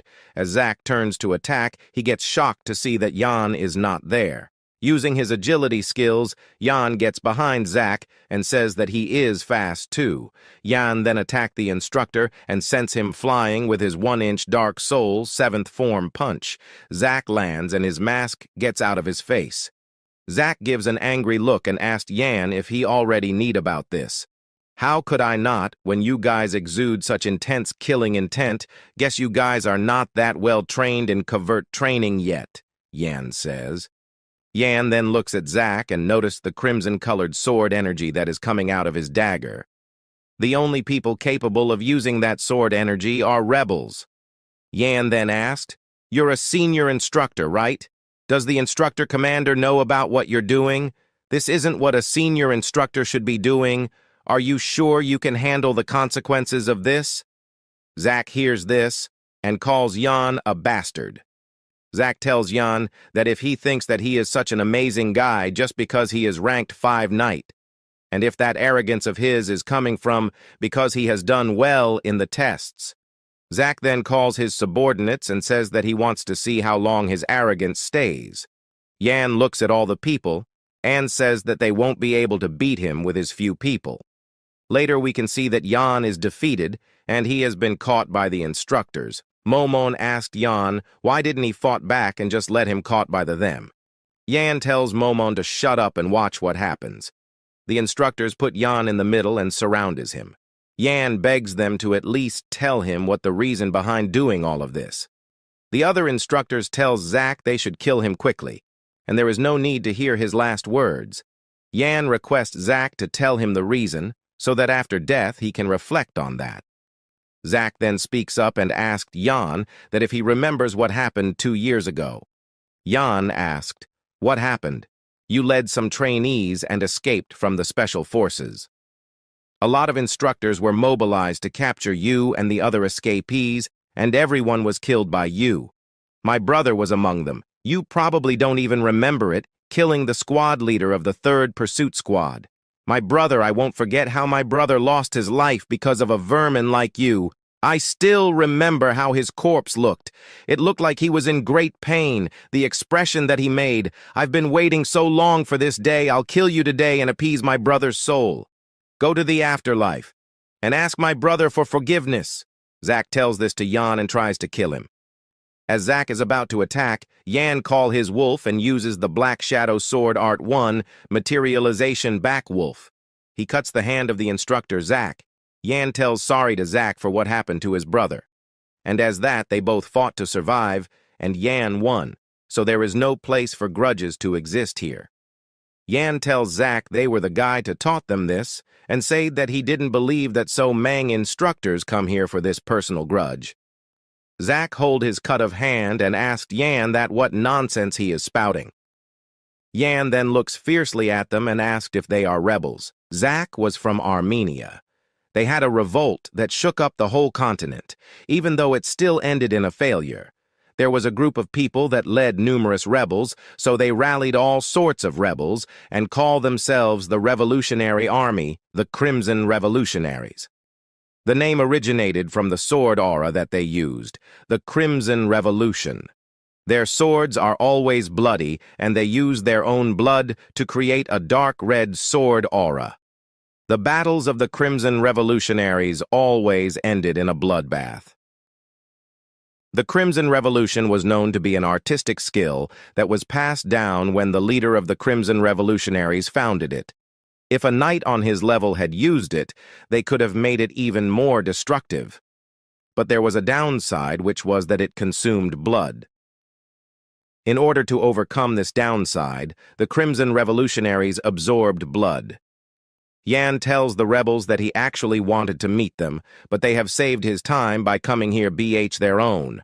Yan then asks them that if the instructor commander is the one giving them orders, or is it someone else from the special forces. Brat, I don't know how you found that out, but the moment you mention the revolutionary, you can forget about dying easily. Zack says this while boiling in anger. Zack commands his men to begin the Crimson Revolution. Hearing this, two men steps forward, pointing their sword at Yan and releases the crimson-colored sword energy. Yan gets surrounded, and the rebels' men attacks him from both front and back. Yan determines that the level of this Crimson Revolution Knights is rank 5. Now Yan gets serious, and he calls the Black Wolf, and the wolf gets attached to his arm, turning into a sword. Yan then uses the Black Shadow sword art, Dread Slash. Zack sees this and gets astonished that at such a young age, Yan has reached the level where he can use the instructor commander's Dread Slash skill. Yan covers his sword with a pitch-black awar and slashes vertically. As soon as he slashed, the whole area gets covered in this pitch-black aura. The awar was so intense that it reaches the sky. Zack gets flying away and hits a wall. He is sitting down and is speechless to see what just happened. Yan just swings his sword once and all the rebels expect Zack is torn into pieces. As Yan stands in front on Zack, that Yan is the real monster. Zack asked Yan that what is he? Is he the spy planted by the Empire? Zack also asked that how did he find about them, and if the instructor commander also knew about them. Yan steps on Zack's injured leg and tells him that he is the one who will be asking the questions. Yan reached his pocket and starts to take out his pendant. He tells Zack not to worry, and he mighty spare his life if he gets a satisfactory answer. Yan opens the pendant and asked Zack if he has seen or know anything about this insignia. Zack sees the insignia and gets shocked. He asked that, what is this insignia doing in such a pendant? What's this insignia? Does it represent a family or a guild? How is it related to the instructor commander? Does anyone else wear this insignia too? Yan asked Zack while grabbing his collar. Zack looks at Yan and asked why someone like him have that? As Zack is saying something about the insignia, bump starts to occur in his face. Yan asked, that is happening to his face. As Zack is about to say something, his face gets bloated, and after that, his face just explodes. Yan wonders if Zack committed suicide. Momin gets out and says no. She further tells that there was restriction placed on him via magic, and he probably had no idea as well. Yan asked, what's that? Energy and blood that would be triggered when a certain word is mentioned or a certain action is done, it'd explode and kill the one it's placed on. I don't know who was behind it, but he's very meticulous about security. Just so you know, what I tried to cast on you was also a type of restriction. Momon says this to Yan. From this incident, Yan finds something that not only does the instructor commander carry the same insignia, but it's also related to the rebels. Yan's parents are also involved. He's starting to get a bad feeling about this. Yan then turns around and starts to walk. He is going to instructor commander to report this. You're going to find him after killing all his subordinates? You sure he's not the one who sent them? Momon says. Yan tells that probably the instructor commander sent them, but Yan probably wasn't the one that the instructor commander wanted to kill. In the meantime, the instructor commander arrives, and he is silently standing behind Yan. Yan noticed it and asked him that if he sent them to him so that he can kill them. Natch. Why would I? No teacher would ask their own subordinates. Zack had seen talking back lately. So, I thought he needed to be taught a lesson. The instructor commander says this. He also tells Yan no need to report, he can go back now, as the real mission will start tomorrow, so he should rest up. As with his current level, his hands would be full with whatever's upcoming. Then the next day, we can see the Continental train heading towards northern Bachaof territory. Inside the Tarin, everything is normal. The ticket checker is watching that, if all the passenger has their ticket. Yan is also in that train. The ticket checker comes to him and asked for the ticket. Yan takes the ticket from his pocket and shows it to him. The man sees this and says that everything is okay and tells him to enjoy the journey. As the train is moving, Yan wonders that as now the tests are over, so they are sending him on a leisure train trip. Yan is moving to the north for a mission. The trainees that survived the tests have become official Special Forces members and were deployed for their first missions immediately. They were deployed into 4 battlefields. With the Empire as the center, they were sent north, south, east, and west. That's basically the whole continent. They asked people to choose which area they wanted to go to, and they were assigned their missions there. The east, which shares a border with the land of undead and wraiths. Kasha and 80+ of her followers went there. The west, where strange phenomena and monsters appear. Roman and 50+ people under him were deployed there. The stormy south, where pirates and tornadoes appear. Plus members that belong to the higher ranks were deployed there. The harsh north, where the lands are frozen and the borders are shared with the barbarians' territory. The training center's #1 trainee, Yan, and 3 other members were deployed there. Only a very small number of people volunteered for the north. It's because the cold there is said to be able to freeze even dragons. Yan wanted to come here alone, but as 3 other trainees volunteered, so he has to come as a group of 4. The 3 other trainees are rank 6 Knight Cruel and Lorena, and 1 rank 8 Knight Churly. Cruel asked Lorena that if she followed him here so that she can take revenge. Lorena stays silent and just ignored him. Churly tells Cruel to shut up and says that probably Miss Lorena also thinks so. Cruel looks at her and asked who is she, that she is acting like her maid. Churly says that she has been working with Lorena ever since Blade Mountain Ranges. After Lorena saved her that day, she decided that she will go where she goes. No one has ever stepped in like that for her before. Churly then tells Cruel that he should keep his smelly mouth shut. Cruel gets angry and asked if she had a dead wish. The 2 of them starts quarreling. Yan feels annoyed and says that his trip will not be a quiet one. The reason that Cruel decided to go to the north is because of Yan. Cruel wants to kill Yan in this trip. He hated the sight of Yan from the very first of their meeting. Yan always humiliated him, and as he can't kill Yan inside the training ground, so Cruel decides that he will surely kill him in this trip, as Cruel holds his dagger.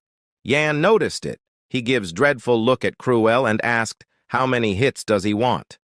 Cruel gets scared and he says 1. Yan then punched Cruel. Lorena is sitting quietly in her own thoughts. She didn't thought that she would go back to his hometown so soon. The head of the Lorena's family scolds her and warns her that if she takes her bother name one more time, they will exile her from the family.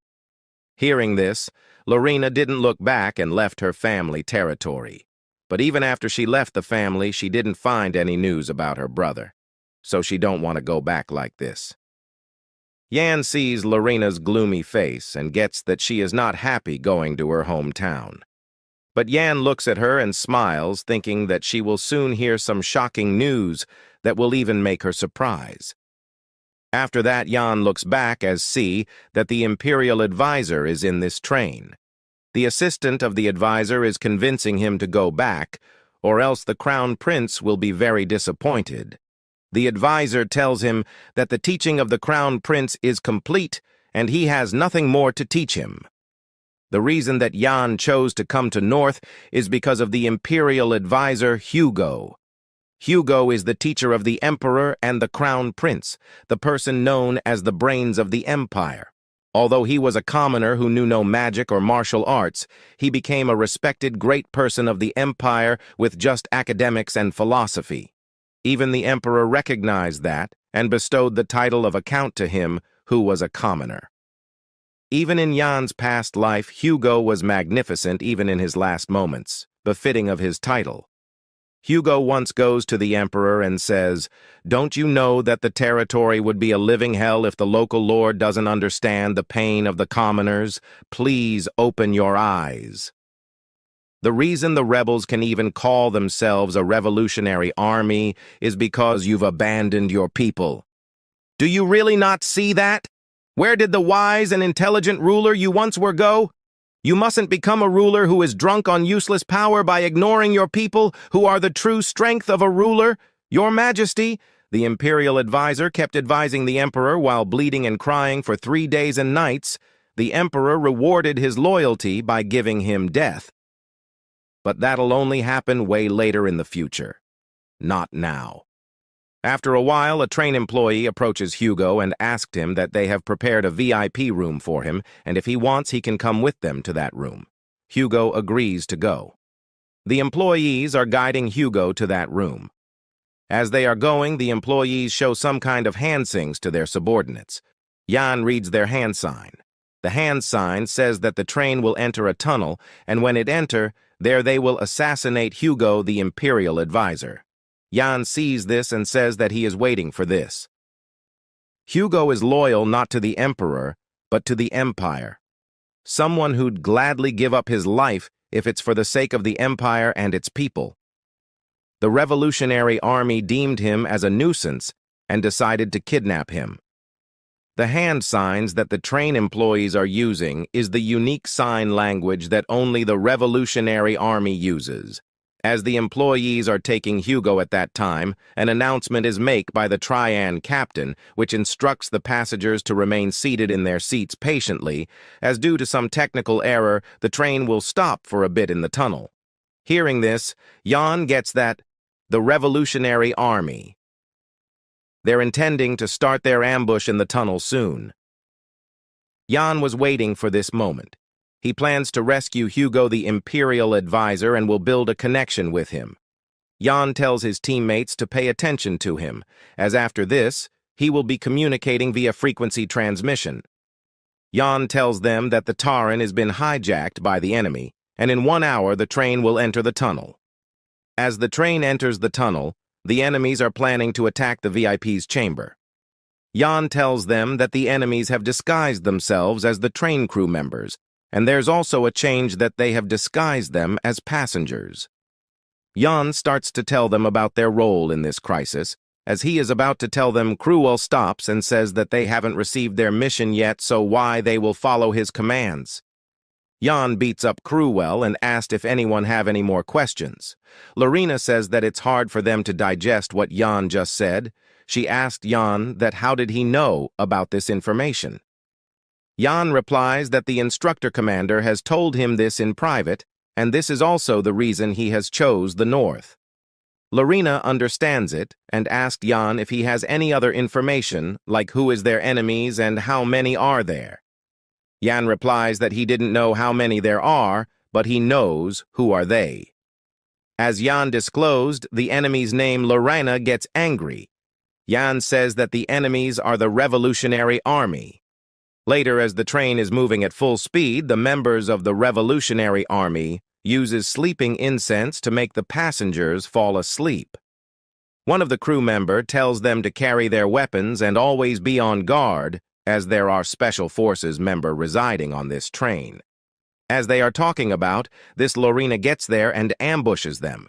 She gets there and instantly slashed a member. The slashed part of the member gets frozen instantly. The other members looks at Lorena's sword and see that the sword is covered in cold aura. Seeing this, they gets that Lorena is from the Beowulf family. The revolutionary members seems happy to see Lorena, as they didn't expect that among the special forces there would be a baby lion of the Beowulf family. The members gets happy, as if they capture her. They will get an instant promotion, and they will also receive a huge reward.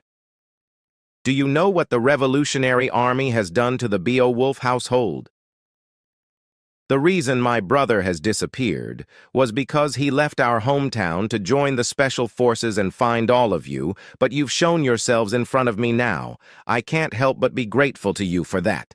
Lorena says this while giving immense killing intent. Coo. Ridiculous. Do you know what your family has done while you guys were living in laps of extravagance? My family survived by eating off rotten trash. Who do you think caused that? The member of the Revolutionary Army says this to Lorena while pointing the crimson-colored sword at her. The Beowulf household walks the path of an absolute ruler to protect the North and the Empire. If you make our family your enemy, that means you're the evil, which threatens the North and the Empire. Lorena says this and unleashed her attack.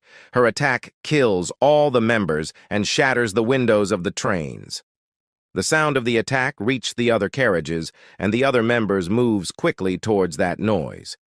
But their path is blocked by Cruel. He uses a saw-like blade and cuts the members into pieces.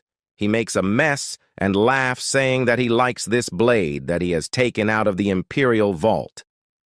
After finishing the members of the Revolutionary Army, Cruel shouts that the next person that he will cut with this blade is Jan. Jan in the roof of the train. He is moving to the VIP carriage. He is using Momon to detect the mana of the enemies and locate the carriage of the Imperial Advisor. Jan makes that plan in such a way that Lorena will stop all the enemies in the front carriages and Cruel will stop all the enemies at the back carriages. And in meanwhile, he will sneak in from the top and rescue the Imperial Advisor. Momon asked Jan if the Imperial Advisor is really important in his plan. Jan replies, yes, and says that he will become even more involved with the Revolutionary Army from here on out. The Imperial Advisor would be the best person to have. If he become the one who saves him, his plans would progress way smoother. As Jan is moving quickly to rescue the Imperial Advisor, we can see that the Imperial Advisor has been held captive by the enemies. A higher-up of the Revolutionary Army named Hela is in front of the Imperial Advisor, and she asked Hugo, and if he really is the teacher of the Emperor. Hela is the third apprentice of Erectus, the Revolutionary Army's 7th commander, also known as the Berserk Swordsman Erectus. Hela asked Hugo that as he is the Emperor's teacher, he should be very knowledgeable, so if he knows how to speak ancient languages or dragon tongue. Hugo replies that he can speak them to a certain extent. Hela laughs and tells Hugo to speak in dog's tongue. Hugo stays silent for a while, and after that he starts to bark like a dog. In the meantime, Jan gets above the compartment in which Hugo is held captive. Jan sensed the hour and gets that 2 people are in the room. While he is standing on the roof, he hears Hugo barking. Hearing this, Momon doubts that Hugo will be of any use to Jan's future plan. Jan tells Momon that Hugo has been like this, and this is the most dangerous thing about him. He can do anything, and even throw his pride if it brings welfare of the Empire.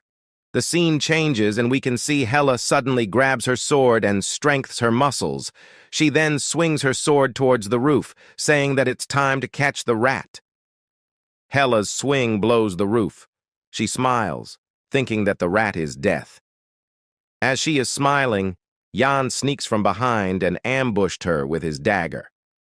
Hela noticed it and quickly blocks it with her sword. Jan asked Hugo that if he is no, and tells him not to worry as he is here to rescue him. Seeing this, Hela gets furious, and he grabs her sword tightly and asks Jan that if he knows how to speak animal language. Momon tells Jan that Hela is at the level of a rank 5 knight, but however her sword is wrapped with a very dense amount of aura, white sword aura. The color which the Berserk sword, Erectus, is famous for. He's also been known for putting in a lot of effort to train the next generation. She must be one of his apprentices. Yan figured it out by seeing Hela's sword aura. Yan then releases his killing intent and tells that he will finish her quickly. At that time, Yan is about to make his move. A voice comes from his behind which tells him not to move and throw away his sword, or else the advisor will be death. The person uses the stealth technique to hide him and appears as soon as Yan releases his murderous aura. The man is the fourth apprentice of Regressed, and his name is Varus.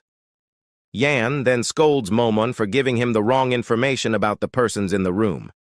Yan sees no choice, so he throws his sword away and puts his hands up in the air. Hela starts to come closer to Yan as she gets mad and uses all her muscles' power to swings her sword towards Yan to break his head open.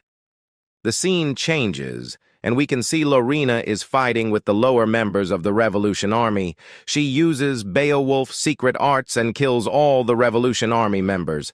Her attack holds so much yin energy that the whole compartment freezes. The attack is too powerful for her body, and after using it, she starts to vomit blood. As she is trying to stabilize her body at that time, another enemy comes and say that she has caused such a mess. This man has quite some aura. Lorena gets shocked to see this unknown man. The aura of the man is cutting down all the cold aura in the room. As the man is coming from the rear cabin, Lorena wonders what has happened to Cruel. The man slowly approaches and asks Lorena that if she belongs to the Beowulf family. Hearing this, Lorena gets mad and immediately attacks him. At the rear cabin, we can see Cruel is in a very bad condition. He is completely beaten up, and his wild body is covered in blood. Cruel says that he has never met someone this strong, and there is a change that this man is stronger than the instructor commander. As Lorena attacks the man, catches her sword with just 3 fingers. Lorena is struggling to take her sword. The man then apologizes to Lorena for offending her with his words. Afterwards, the man gives a dreadful look at Lorena and attacks her. The scene changes, and we can see the ranked 8 trainee Cheryl. She has been instructor by Yan to hide and observe the situation. She is doing as Yan told her to do, but she is worried about the situation of Lorena. The unknown man knocks out Lorena in a single attack, and Lorena gets a cut in her head, and lots of blood is coming out of the fresh wound. The train is moving at its own speed. After knocking Lorena, the man starts to move forward, but at that time Lorena again gets up with her bloody face and holding her broken sword. She tells the man to stop. The man stops and says that she would have gotten out of here alive if she had stayed down. The man then asked Lorena that as she knows the difference between their strengths, what's she planning to do now in her current state. Lorena gets emotional and says that she is the waste of her family. She can't even use the secret arts of their family, and her swordsmanship is also undefined. But at the very least, she wants to die like the proud warrior of the Beowulf family. Saying this, she covers her sword with the cold aura and extended its length by forming ice. She looks determined and tells the unknown man that even so she can't win this fight, but she will surely put her life on the line to fight him. The man looks at her deeply and says that he is sorry for disrespecting her. As warrior who puts her life on the line, he will fight with his full strength. The man strengthens his fist and introduces him. His nickname is Black Tiger, and his real name is Amour. After introduction, he uses his Black Tiger Amour, mountain-splitting tiger move. The scene changes, and we can see the 4th apprentice of Regressed is in despair by seeing the strength of Yan. Varus is shocked and can't get it, how Yan has subdued them so easily when they had the upper hand in both number and weapons. Hela is knocked out in a corner. Her longsword has pierced her chest, and blood is all over her body. Yan uses his black wolf blade form and defeated these 2 apprentices of Regressed. He then releases Hugo form, tells him to move to the next cabin. Varus asked Yan that how did he dodges all of their attacks. Yan smiles and thinks that how come he not dodge all of their attacks, and he is very familiar with their attack patterns, as in the previous life he has fought directly with Erectus, who is far more stronger than these two apprentices of his. Yan then takes his pendant and shows Varys the insignia and says that if he wants to live, he has to answer all of his questions honestly. Yan asked Varys to look closely at this insignia and tell him anything he knows about this. Varys gets shocked seeing the insignia and says that this is the insignia of the start. Yan gives a serious look and tells Varys to tell him everything he knows. As Varys is about to say anything, the restriction magic actives and he instantly blows away. Yan gets into thinking that the information of this insignia is top secret, as even the apprentice of the Berserk sword, Erectus, has the restriction magic. Yan's job is done here as he has rescued the advisor successfully, and he has gotten a new info about the insignia. As Yan is thinking this, a huge explosion occurs in the train's front part. Yan wonders that now what has caused this explosion. Hela then starts to talk and says that the engine room of the train has blown away and this train will not stop now, and eventually it will directly crash with the Avalon station. Saying this, Hela lost her life. Yan starts to think that this incident has never happened in his past life. At that time, Momon tells Yan to leave the advisor aside as they have to save their life. Fast as if the train collides with the station, there will be a massive explosion due to all the mana stone circuits embedded on the train. Yan tells Momon to stop panicking and says that even though it is an unexpected situation, but the monster will be able to handle it easily. As Yan says this, we can see that a person radiating an enormous amount of aura is standing in front of the train. This person is the 7th Knight from the Royal Knights group. His name is Kyle. The train's engine is burning and it's out of control. The Emperor orders Royal Knight Kyle to rescue the Imperial Advisor. As per orders, Kyle comes to rescue, but he can't do anything to this running train. He stands in front of the train. The title Royal Knights is only given to the strongest knights that protect the Emperor and the capital. Only superhumans that are ranked 3 and above can join them. Each knight individually prowess, which is known to be equivalent to a natural disaster itself. The 7th rank Royal Knight Kyle takes out his sword and points to the train. He starts to focus his aura, and as the train moves closer, he opens his eyes and performs the final form of the Imperial Sword technique, as orange-red light gets out of his sword and pierces the train. As the front part of the train comes in contact to the light, it turns into ashes. Yan inside the train sees the beam coming towards him. The scene changes and we can see Kyle, and the train is out of the track and half of it is already destroyed. Seeing this disastrous sight, Kyle blames the Revolution Army and says that they are just cruel bastards. Hugo has been rescued and he is sitting in front of Kyle and says that what on earth is he saying as this disastrous sight is done by him. Hearing this, Kyle starts to mumble and he quickly changes the topic and asked Hugo, is he feeling completely fine? Hugo answered that it's a miracle that he is even alive as he was going to get vaporized along with the train. Kyle smiles and says that it's a misunderstanding. Kyle says that he knew Thair Lorena was with him, so he knows that Lorena would put her life on the line to protect him. Kyle also tells that Lorena shifted the train from the track, and as a result only the front's cabinets are damaged and the rest of the passengers are absolutely fine. Lorena tells Sir Kyle that she is not the one who shifted the train's trajectory. Cruel steps forward and tries to play the main character part. He says that as member of the Special Forces to figure out what to do in this situation is very easy for him.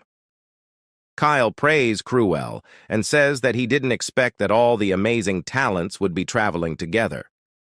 Lorena then tells Kyle that Amur the Black Tiger was also on the train.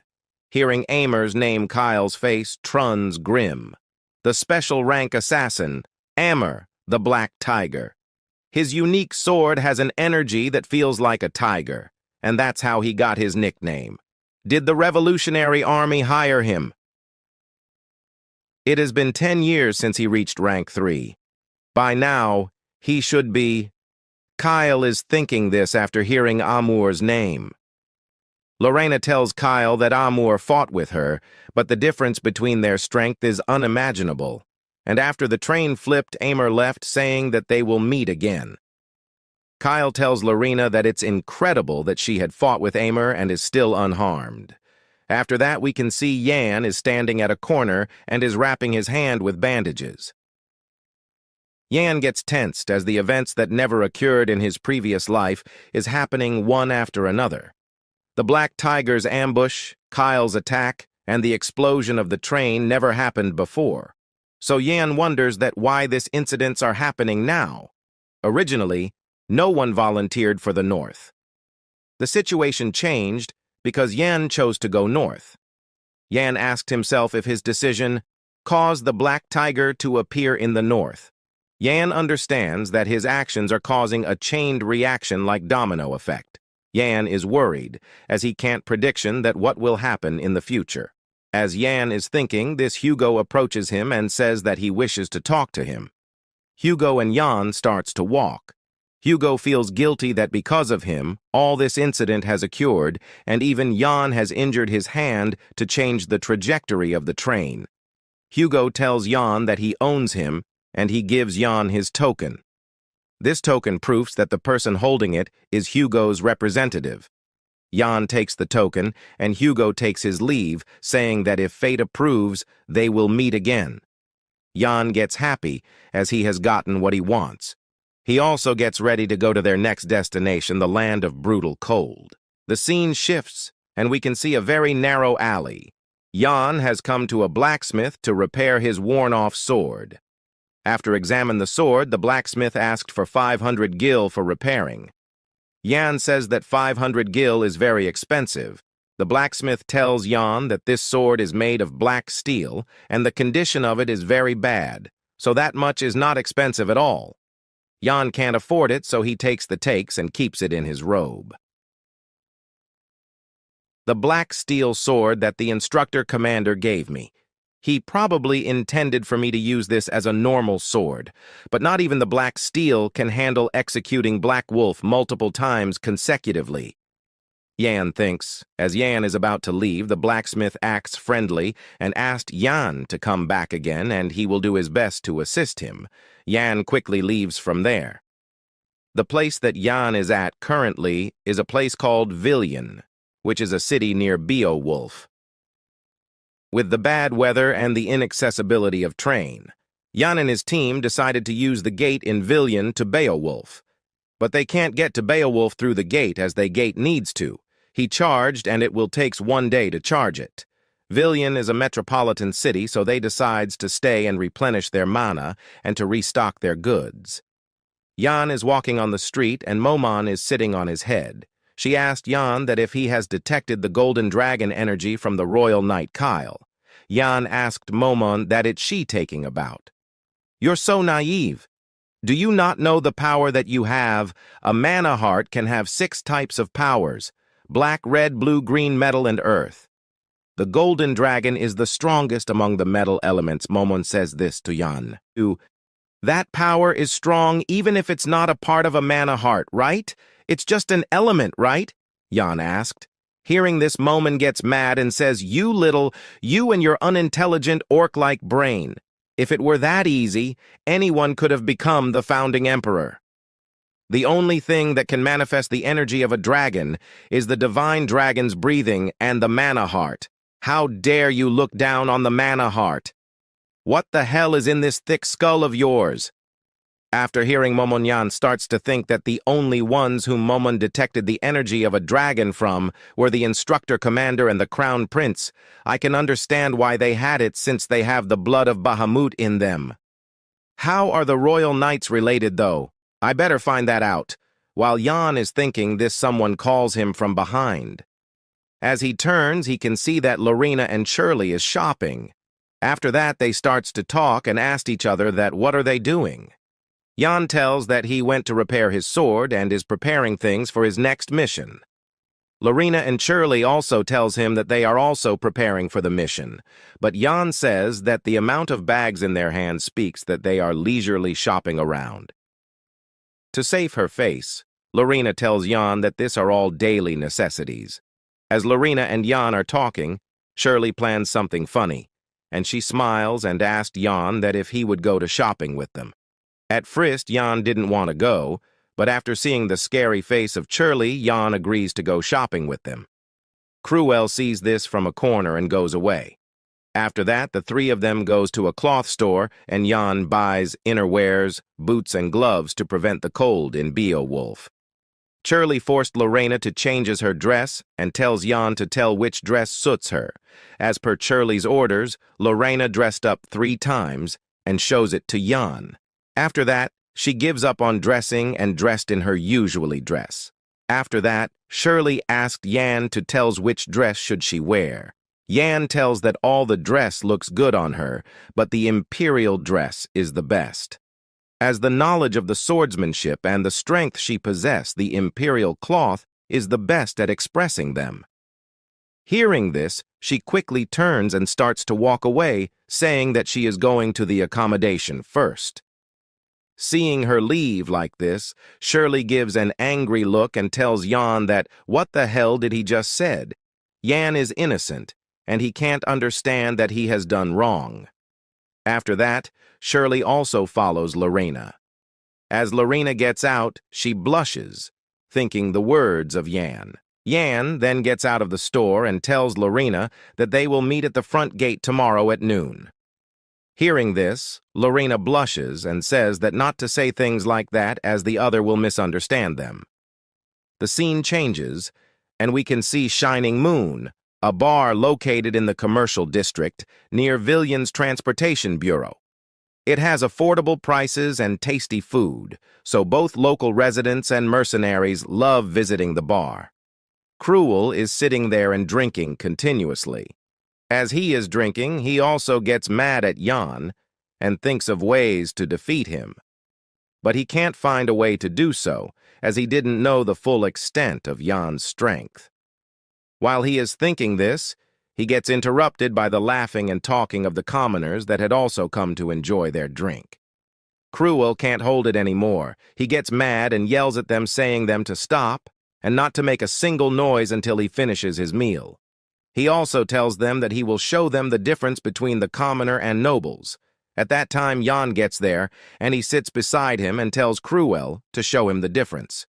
Seeing Jan, Cruel gets shocked, and in a shaky tone, he asked Yaha that when did he get here.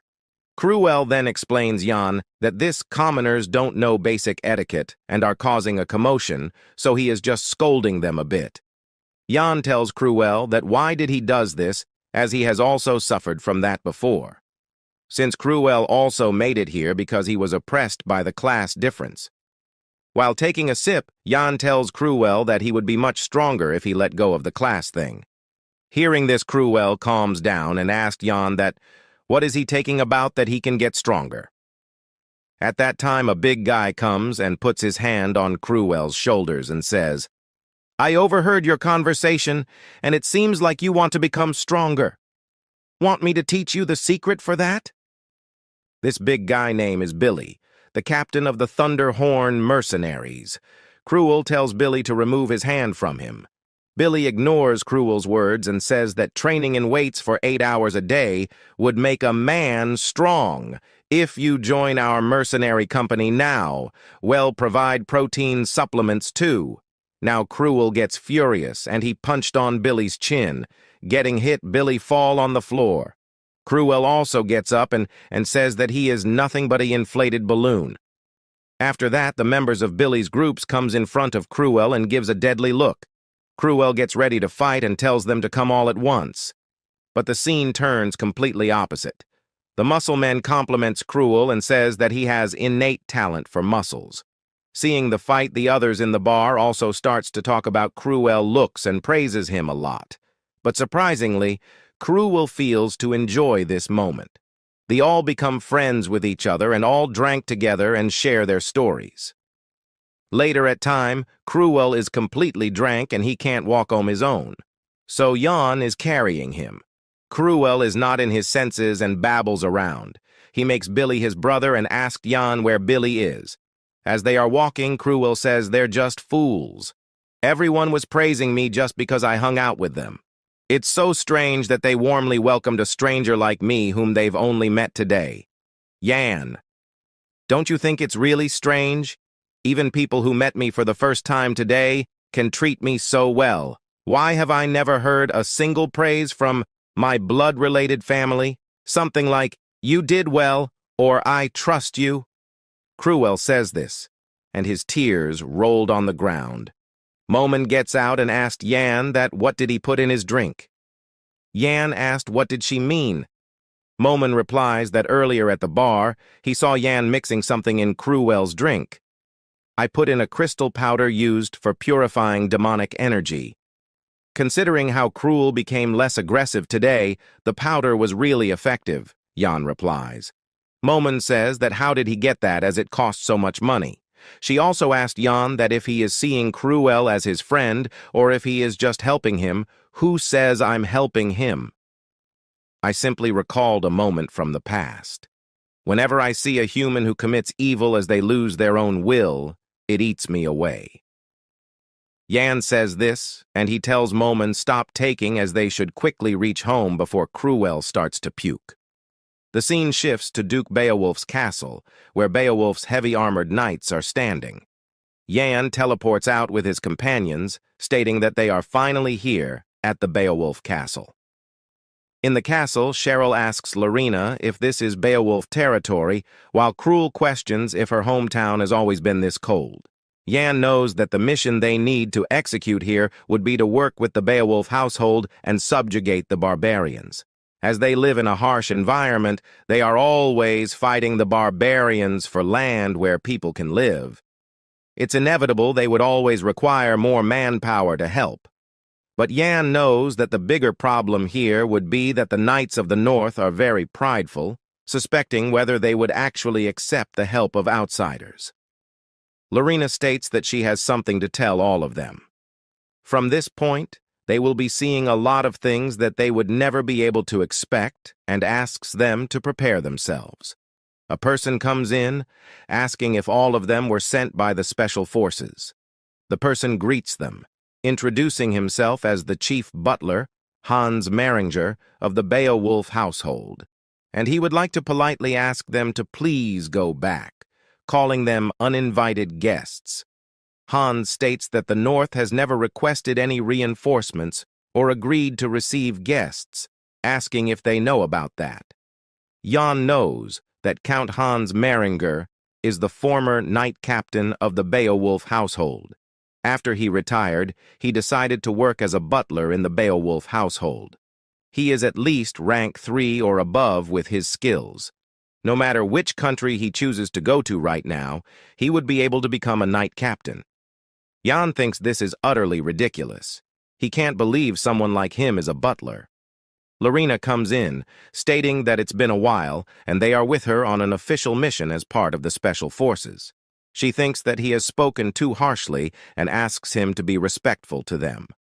Hans calls her young miss, as if to get emotional, stating that it has been years since she left on her own accord, questioning if she has to be really that mean to him. He can't believe that she spoke so harshly to him, even though it's been years since they last met, and he can't believe she joined the Special Forces without saying anything. He questions if she is taking the side of the Special Forces instead of him right now, and does she know how worried he was for her? Baffled, Jan questions whether this is really something he wasn't expecting to see. Hans questions the scar on her cheek, asking how dare that old fox of a Special Forces captain let that happen. Larina states this is why she didn't want to come back. Hans states that there she goes saying bad things again, stating that everyone has been waiting for her to come back, and that was how they managed to find the strength to live on.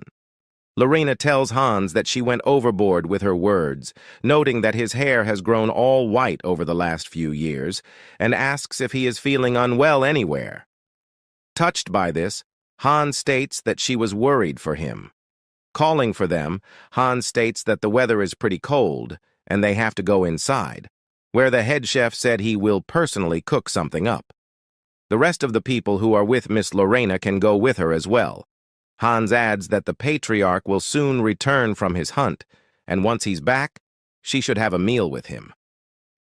Lorena tells Hans that she doesn't want to hear any mention of him and not to speak of others in front of her, as she is going to finish her mission before he returns, and she will leave again. Hans questions if her misunderstanding is still unresolved as she walks off. In the dinner hall, Krul is angry that they have to wait until Lorena is here, as he can't believe that they have to wait with all this food in front of them, questioning if this is how Beowulf works. He questions why the hell Lorena isn't here yet. Cheryl asks Krul to be quiet, saying they might really call him a human that's worse than a mutt, to which Krul replies, if that's what she really wants to say. A maid comes in, asking him to mind his manners, making him cruel and pissed off, questioning if she knows that he is the son of Count Dwight, to which the maid states that she's a maid of the Beowulf household. As Cheryl asks Krul to calm down since Jan isn't here yet either, Krul asks where on earth he is. Cheryl explains that he said he had something to do, questioning what he said it was, thinking it was something like he was looking for something that could only be found here. Jan, walking down the alley, reaches the storage of abandoned weapons, recalling that in his previous life, the Emperor once rummaged through the whole continent to find a single sword. The primordial dragon slayer, who killed only one, had made 2 sacred swords that could tear through a dragon's corpse. Bahamut killed him and got his hands on one of the sacred swords. The Emperor spared no expense or means to look for the other sword, which even the founding Emperor couldn't find. He put up an immense reward, mobilized the special forces, and searched throughout the whole country, but couldn't find any trace of it. Just when he was about to give up, he managed to find the sword and said this was the sword that even the founding member couldn't find, that sword that couldn't be found no matter how hard people looked for it. He said that no one expected it to be lying in the corner of the north. Seeing the sword in front of him, Jan states that it's Astalon, the brother sword of Nigling, which passed through him. Jan smiles, knowing that with this sword he won't lose even if it's to the Emperor, a completely neglected sword in a corner of the storage. Who would have known that that very sword would be one of the 2 swords left behind by the Dragon Slayer? The dragon sword Astalon, Jan knows that if it's with this sword he's sure of it. He won't lose even to the Emperor. As he tries to touch the sword, he hears a voice coming from the sword, confusing Jan. A sudden bright light emits from the sword as it states that he is not qualified. Jan grits his teeth in pain as he realizes that Astalon has rejected him, cursing that it dares to reject him. Thinking back to when he had touched Astalon, he definitely heard a voice, and it said he was not qualified. From behind, Momon comes in, stating how fascinating it is.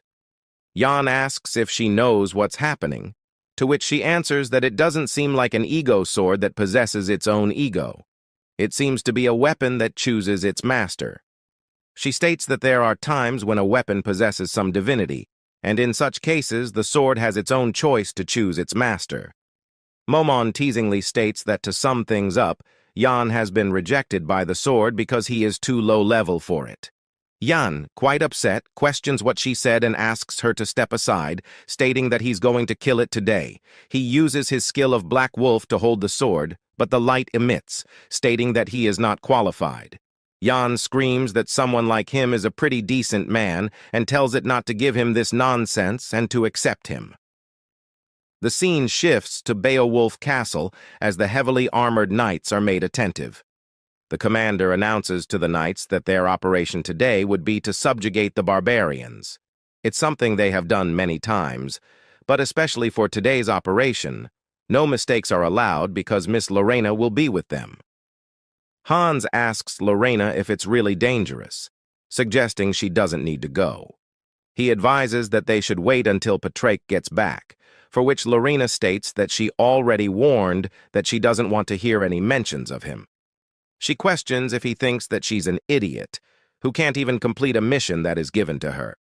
She tells Hans that if that's the case, then she won't see him forever either. They just need to obtain 10 of the barbarian flags, and this will be easier than fighting an ancient.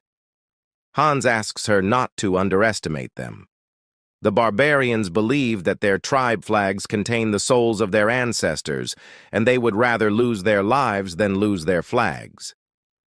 Han states that since she isn't going to listen to anything he says, he asks Cheryl and Cruel that they must look after Miss Lorena, for which Cheryl affirms to leave it to her, while Cruel states that they are not guards of Beowulf.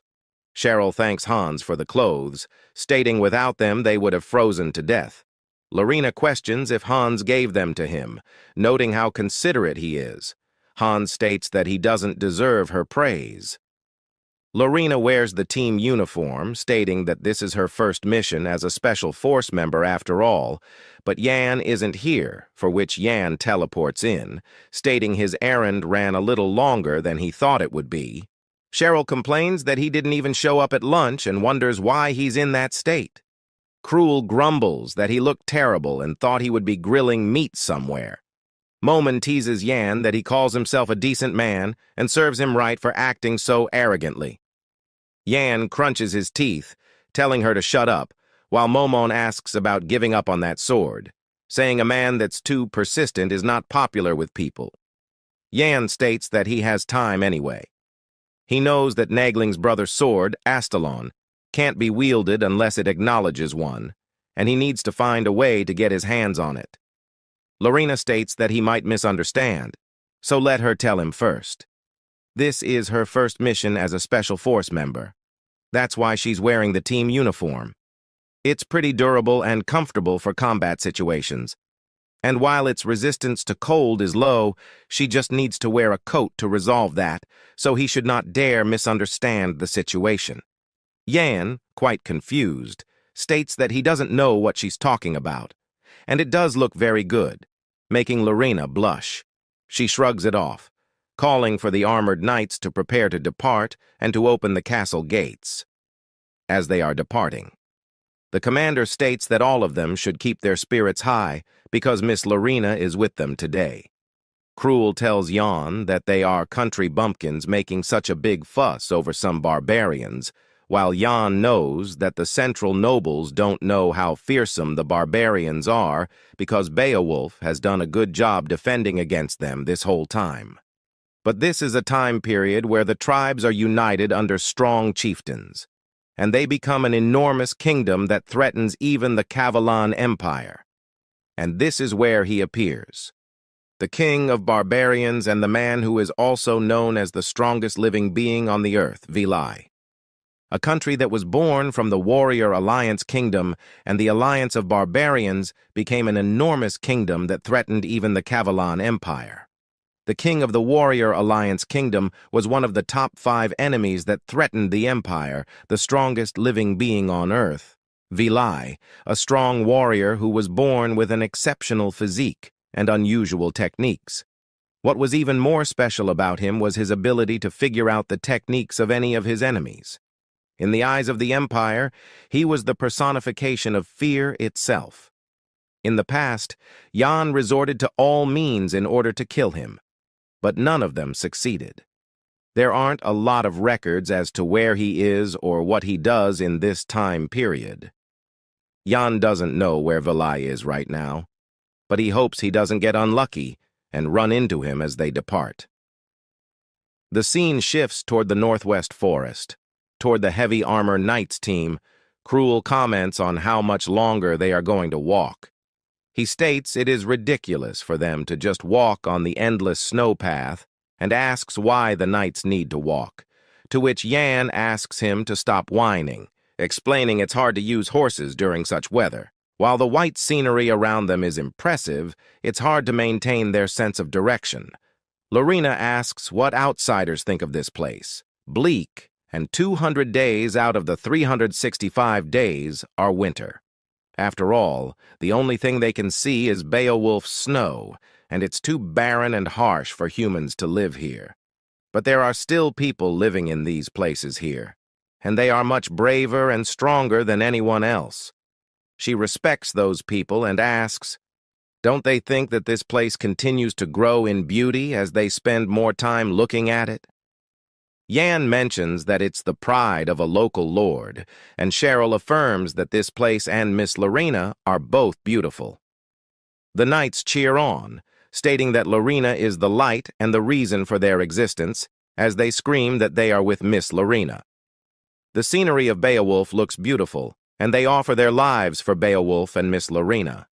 The commander asks everyone to stop and asks Miss Lorena if they saw that. Lorena notices a crimson beacon, while the commander states that there's the scout signaling they have discovered barbarians, and if they head there, they will find the barbarians. Cruel smiles, stating that they can finally have some fun, for which the commander states that he is so full of confidence.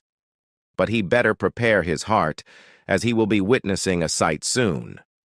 Cruel asks what he means by that, and if he knows what they have fought so far, goblins, cockatrices, and an ancient lich, to state that barbarians are a joke compared to them.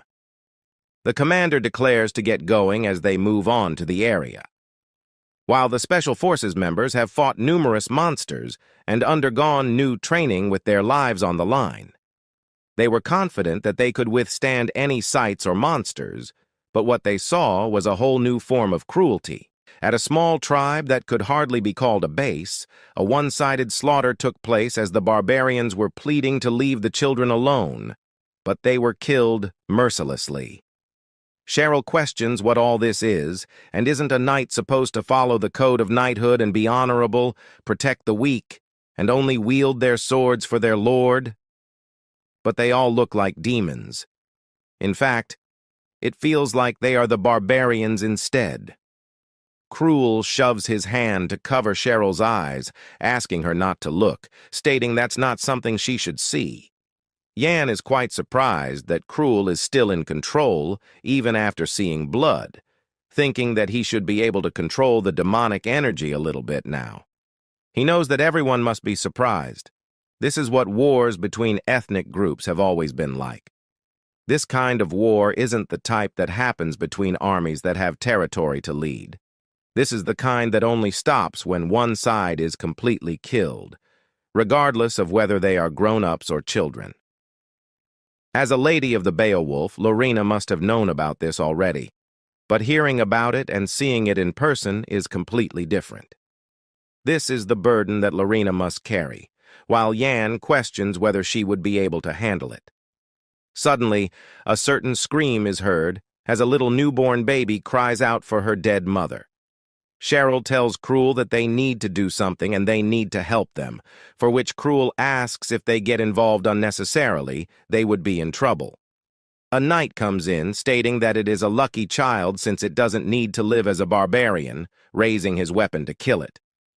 Cheryl screams at him not to do this, but the spear is stopped by Lorena, asking him to stop, stating that this is enough. They have killed everyone who was able to hold a weapon, and they just need to take their tribe's flag. They have to stop here. They won't kill a child like this, and that's what she has decided. Yan comes to think that that's her decision, and all the knights that heard what she said whispered, questioning if she said not to kill a barbarian and if she's joking. With Lorena's remark, the soldiers started to exude fearsome bloodlust. Do you know what made Lorena move? In that situation, speaking briefly, in the past, Lorena's had a hardened resolve. Since she grew up wielding a sword in Beowulf, she knew what the war with the barbarians was like. She was also resolved to take that up. But the barbarian woman seemed too shabbily dressed for the North's cold, while the baby was covered in high-grade fur. The sight of that mother made Lorena move, blocking the knight's sword. "Miss Lorena? Why?" the knight asks. Lorena demands to let the child leave and she will take the responsibility. The soldier refuses Lorena's judgment by saying that if even one barbarian survives, they could bring about great damage to our territory and our people. Reminding Lorena that even she doesn't have that much authority. Lorena says that the knight's thinking is way too extreme since this little baby hasn't committed any crime yet. "You are knights. How dare you talk back to your master?" Cheryl questions, defending Lorena. The knight tells them to stay out of this, since they are merely guests.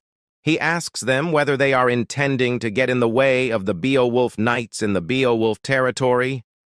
Cheryl questions the knight whether they are not embarrassed to say that killing a baby is their mission. Cruel says that if he lets a baby die, he feels like he would be having nightmares and it'd also leave a bad mark on his reputation. Knight Voss, upon revealing his face, tells Miss Lorena to stop joking around by saying that she would protect the barbarians. Do you what that means, Miss Lorena? Voss questions. Jan is perceiving the situation from the sidelines, and it's just as he expected. Conflicts are happening everywhere. The knights that protect the Beowulf territory will never be persuaded, because they're not doing things out of emotions or profits. They've lost too much blood for them to not hate the barbarians. No one could easily ask them to forgive the barbarians. Suddenly, Jan senses a familiar yet mysterious energy, and just like that, the chieftain arrives out of the blue. Every knight shouts, telling others and themselves to get ready for the real combat.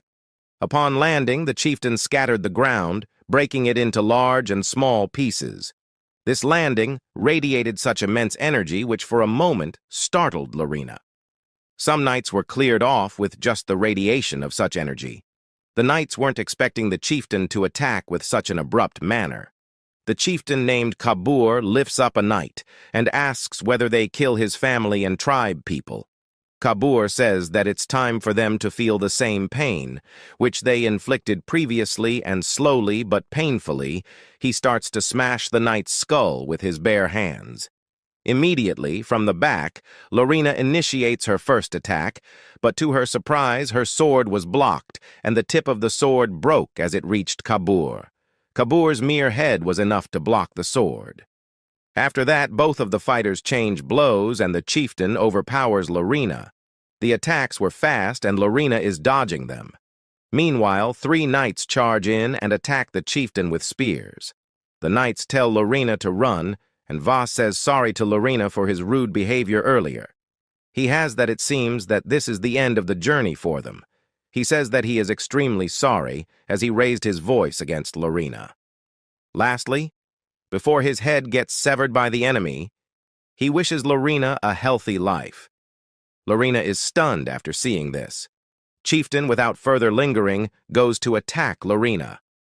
At that moment, Jan uses the power of Black Wolf, which scratches the enemy. Chieftain gets astonished as he couldn't fathom what has happened. Coldly enough, Jan speaks up that this scratch is nothing for making a big fuss, as very soon he will split Kabur's body into 2 mystic tattoos. The barbarian chieftains have marks on their bodies known as mystic tattoos. The mystic tattoos which the barbarians have created for them to use mana is a tattoo that replaces an energy core.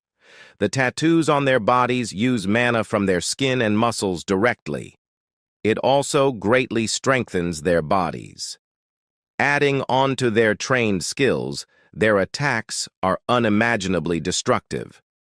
Jan says that the chieftain's body is tougher than he had imagined. While Jan was attacking, both Cruel and Lorena shouted that they would join too, but, to their surprise, upon attacking their swords, entangled. Cruel reminds Lorena that he told her previously to stay out of this. Their nemesis taunts them by saying that they are pathetic, as they are so unskilled. Kabur pushes them back with mere strength. Our swords didn't even leave a mark. Is he really human? Cruel asks. Lorena says that the knights are all in a state of confusion due to Kabur's sudden appearance.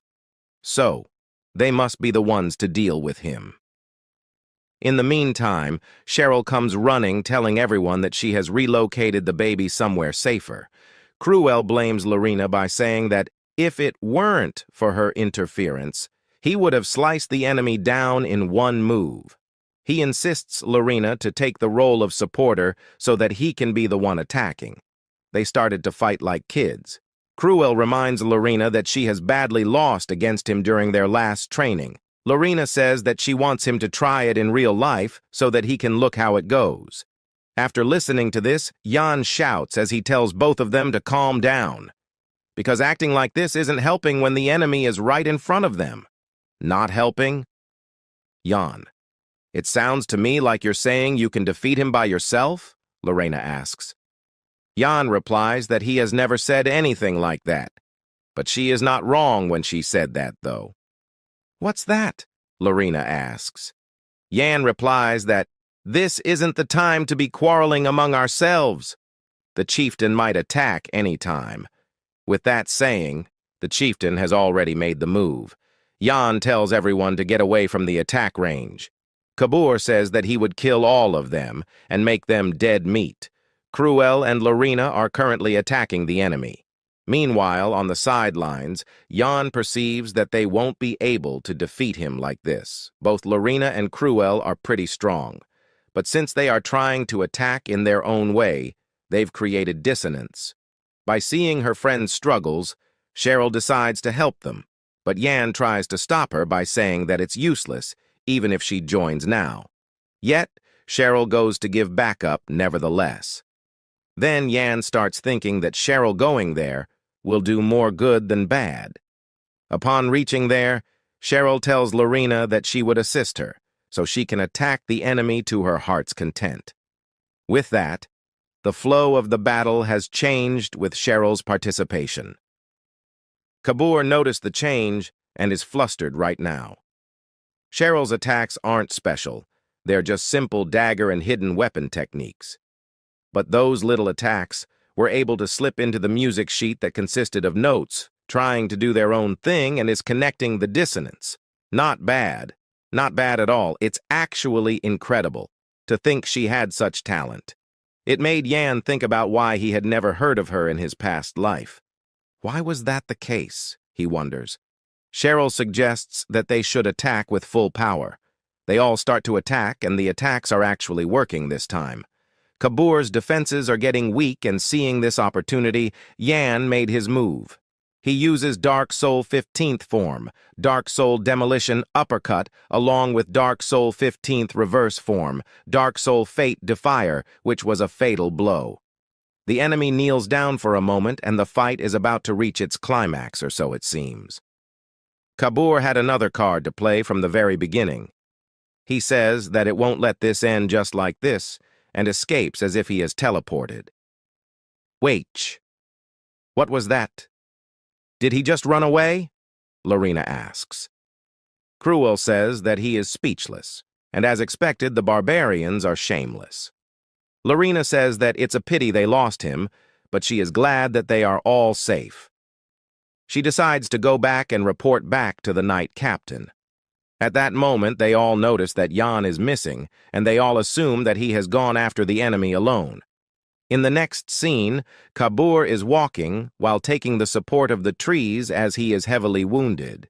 He says that a mere wound like this can't be compared to the pain of losing his tribesmen. He makes up his mind that he will survive and avenge his tribesmen as he was walking. Yan speaks up complimenting Kabur that it was really cool-headed for him to run away. His decision to run away was the correct judgment, because if he did that a little later, it wouldn't have been easy to run away. Lastly, Yan concludes that winning is all about surviving. Kabur asks Yan, since when did he catch up? Yan reassures the chieftain by saying that he has no intention of killing him, and Yan will let him go if he tells Yan a few things. Vilai, do you know anything about him? Like, where is he right now? Yan asks coldly. After hearing this, Kabur's countenance changes. He coldly tells Yan to keep quiet and aggressively attacks Yan. The chieftain says that someone like Yan doesn't have the right to utter this name. Yan asks Kabur whether he is determined to die, while activating the power of Black Wolf. Kabur delivers many punches at Yan, but Yan dodges it. The enemy says that despite fighting him with 4 people, Yan couldn't even injure him. More importantly, he says that anyone who is going after Vilai must be killed. Upon fighting, the chieftain reminiscing about his past chat with the commander chieftain. Previously, Commander Chieftain told Kabur that he wanted to create a better world and wanted his assistance. Yan decides to use magic, so he uses the attack, Surge Forth, Walls of Great Earth, which unleashes the power of Stone Wall, and Kabur is in trouble. Or so it seems, as in the next moment, he cuts the stone wall with his bare hands. Is your hidden card just playing mere dirt? Kabur shouts as he grabs Yan and is going to unleash a final attack. At that moment, the hidden card appeared. In fact, Momon introduces herself as the hidden card while using lightning which pierces half of Kabur's body. Yan, do you get it now? The fact that you absolutely need me? Momon asks. Moreover, she says that she has already taught Yan that his magic would become weak if he doesn't have imagination. What was with that weak magic? Are you seriously my apprentice? She questions while preparing for a second attack. She says that it's been a while since she has been in a fight, so it feels great. During his last moments, he says, sorry, to Commander Chieftain, as he was not able to keep to the vow that he made under the setting sun. So he wishes the commander to create a better world without him. Meanwhile, Momon asks Yan if he seriously had a hard time because of this lousy barbarian.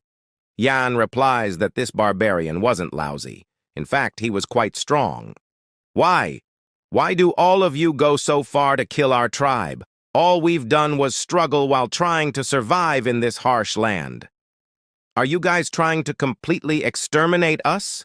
Kabur asks, while taking his very last few breaths. Yan states that Beowulf is also struggling to survive against a strong foe like him. Kabur replies that calling him strong when Yan is the one who won is one kind of a joke. Yan reassures Kabur by saying that he meant every single word. Yan says that the chieftain is strong and a proud warrior. Then, the chieftain asks for a favor. He says that he saw Yan's people taking away a child of his tribe. That's the last bloodline of his tribe. So he tells Yan to show it mercy. Yan praises Kabur by saying that he is still worried about his tribe even when he is on the verge of death. He tells the chieftain not to worry, because the person who took the child is kind. She won't let him live as a slave. After hearing this, the reassured chieftain takes out a necklace. He says that this is the symbol of a chieftain and it'll become a token of promise. The bone necklace, a symbol of a chieftain. To receive this means that Yan inherited the chieftain's will. While there's no need for him to keep his promise to a dying man, but he accepts it while thinking that he doesn't want to ignore this promise. Lastly, he smiles as he says these last words to create a better world. Yan says that he hopes that Kabur will be born in a good place in his next life. The news of the battle reaches the Beowulf castle. Great job, everyone. We've neutralized 2 of our enemy's bases in this battle. We also defeated one of their chieftains. This wasn't done by one person. It was done by all of us who have shed blood. Heavy-armored knight Captain William declares the celebration of defeating their enemies as he raises the mug. While everyone is celebrating, Lorena is looking quite gloomy. Miss Lorena, are you all right? Captain William asks. He says that he is glad that Lorena is safe and to think she killed the chieftain. Lorena replies that she didn't do that. Captain William questions Lorena whether she is sad because of those who died, and he assumes that Lorena is not used to such celebrations. He tells her not to be sad. He says that they were knights of the North, knights of the Beowulf household. Those who are oblivious would say that knights are noble and honorable, but anyone who wields a sword is human. Those who became knights to fight to their death have died a great death in the battlefield as a knight. Moreover, talking about Voss. William says that he is sure Voss was satisfied because he was able to protect Lorena from an enemy and died an honorable death after all. At that moment, William tries to lighten the mood by saying that he would like to die for Lorena too, but he can't die because he is too strong. In addition, he is envious of Voss. Lastly, William talks about the barbarian child. He says that since Lorena were the one who made the Exception to bring it back, he will close an eye. After hearing this, Lorena gets relieved, but that didn't last long, because in an instant, William tells Lorena that she mustn't regard it as human. It's simply a beast. Do you understand? William asks coldly. The question makes Lorena furious. She tells William that he has gone overboard with his words. William defends himself by saying that the child is no different from a beast. In fact, it's dangerous. Internal unrest is always scarier than external enemies. If you don't do anything about it, this could become a danger that threatens the Beowulf household in the future. Why can't you see that? Miss Lorena, the captain asks. Lorena replies that she will take full responsibility. She says that the Beowulf household is strong. It's not so weak that it would fall because of one human. After hearing about responsibilities, certain scenes come to William S. mind, which makes him clench his teeth. He tells Miss Lorena not to think of responsibility as something she can easily speak of, because even if the territory doesn't fall, human lives are fragile. Will you also be able to take responsibility for the sadness of the bereaved family that's left behind? He asks harshly. Lastly, the captain says that he is giving advice and he hopes Miss Lorena will reconsider it. Lorena says that she knows Captain William is a merciful person. Then why is he acting so cruel just because of a barbarian child? Lorena demands to know the answer while pouting. At that moment, Hans appears because he was hearing some shouting. Lorena explains that it looks like William is mad because she bought that child of the barbarian tribe back. How dare he get mad at you? Does he think he's so great just because he's a captain? Hans questions angrily. Lorena tells Hans to calm down. Hans says that he hopes Miss Lorena will be generous and understand William because there is a reason why he is acting that way. About 30 years ago. It was a time when there was an all-out war with the barbarians even bigger than the current war. A certain young knight faced a barbarian child in a subjugated tribe that was on fire. That child didn't have any weapons and was withstanding the coldness with just his body. He took in the child despite those around him, dissuading him against it. Hans, too, was against that idea, but that child was let into a mansion within the territory. Eventually, the knight was frequently out of the house due to the subjugation missions, and so his fiancée was the one who looked after the child. The two of them gave their all to look after that child that year. They believed that their love could rehabilitate the child. But in the end, the child killed the knight's fiancée and ran away. The young knight found his dead fiancée at a much later time. The young knight cried in front of his wife because he was not there when his wife needed him the most. He blamed himself for this because he wasn't by her side. If he had been home, he could have prevented that. Lorena concludes that it's a horrible experience. Hans says that after that, the young knight became the knight captain and would later show no mercy to any barbarian, even if they are a child. Lorena has already guessed who Hans is talking about and gets clearance when Hans replies that the young knight was none other than William. That day he cried tears of absolute rage. Lorena feels a little guilty, as she said so many things to William without knowing about his past. Additionally, Hans states that William wasn't the only one. The other knights also had their family members or comrades die at the hands of the barbarians. After hearing all of this, Lorena blames herself for not being worthy of handling such things. Hans tells her not to blame herself too much. In the back, Jan was listening to every conversation. He thinks that the knight captain will never back down then, but he needs a way to keep his promise to Kabur. Shockingly enough, Hans adds that the story doesn't end here. He says that someone's trying to unite the barbarians right now. The person standing in the center of that is the commander-chieftain of the barbarians, Vili. More importantly, he was the barbarian child William took in.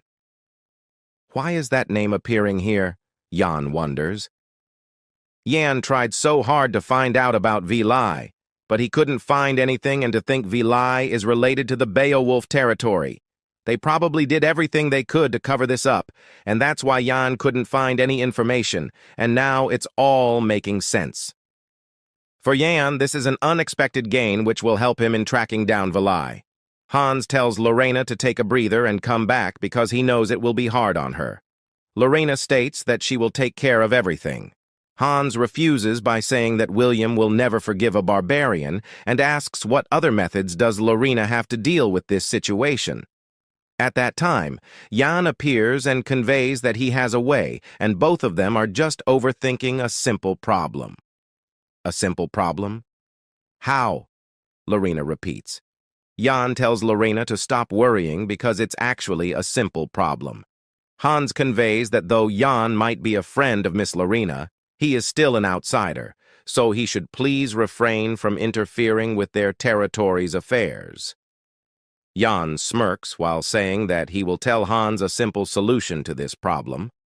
What's that? Hans inquires. Jan explains that they just need to persuade Count Beowulf and get his permission. He's the absolute ruler of the North, and if he allows it, then no one would dare oppose it. Nonsense! He will never allow it! And who would even dare to speak of this to the Count? Hans asks rudely. Lorena speaks up by saying that she will do it. She will talk to the patriarch, meaning she will persuade her father, and she will accept whatever her father decide. While walking, William thinks whether he was too harsh on Lorena, and maybe she hates him now. But then he realizes that he must stop the same incident happening again. As he is walking, he notices a flag and wonders why a flag is raised at this time. He says that it's the flag of the Frost Knights. Frost Knights are Beowulf First Knights. Apparently, he knows that the Frost Knights went out on a subjugation mission with the Patriarch. Have they returned? He asks. William, you don't look so good. Are you worried about something? Keon the Frost Knights captain asks upon arriving. William greets Captain Keon since he has finally returned and they haven't seen each other for a long time. But then, William gets a little shocked when he realizes that if the Frost Knights are back, clearly means that the Count Beowulf might have returned as well. So, he asks Kion whether the Duke has returned yet.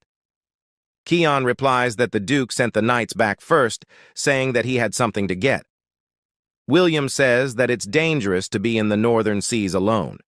He knows that the Duke is strong, but he is actually worried about the Duke. Keon tells William not to worry because the northern seas are just merely a playing ground for the Duke. Moreover, he says that the ones they should be worrying about are the monsters that have to face the Duke. It must have been hard. From what I heard, Miss Lorena brought back a barbarian, Keon asks. William replies that he is completely fine, though. Keon states that he is not talking about William. He is referring to Miss Lorena, as she's got a frail heart and would have a hard time for a few days just because she saw a pitiful animal. What about the Special Forces members that came with her? Can they be entrusted with the safety of Miss Lorena? Keon questions. William replies that they are competent, but at the same time, they are young with less experience. Though there's someone named Yan among them and he seems pretty extraordinary. As long as he's around, William don't think they'd have to worry about Miss Lorena. Suddenly, Keon feels uneasy.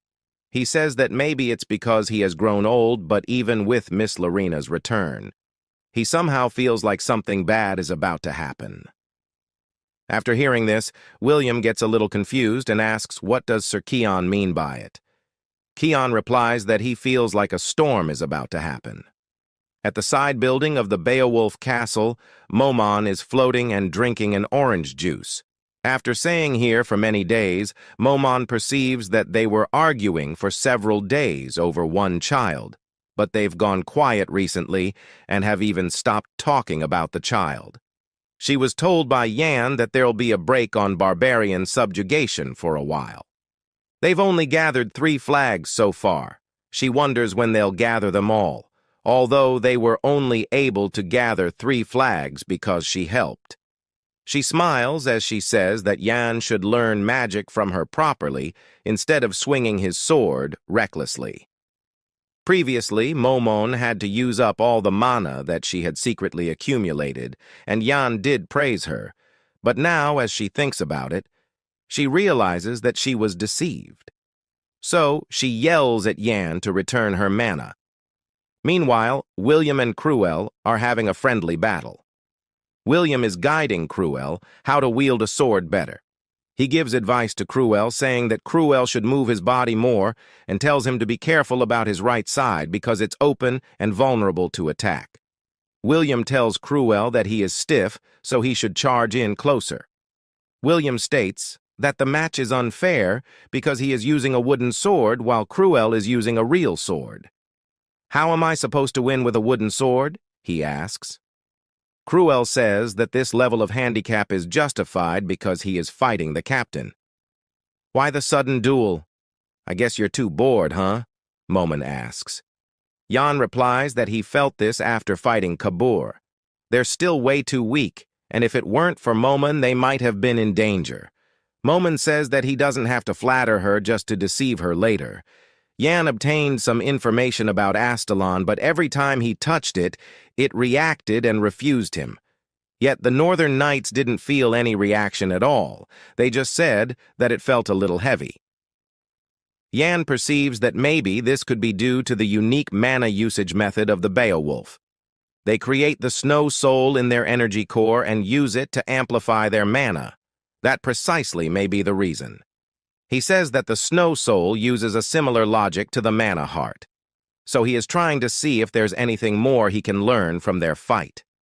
But why is Cruel the one fighting? Momon asks.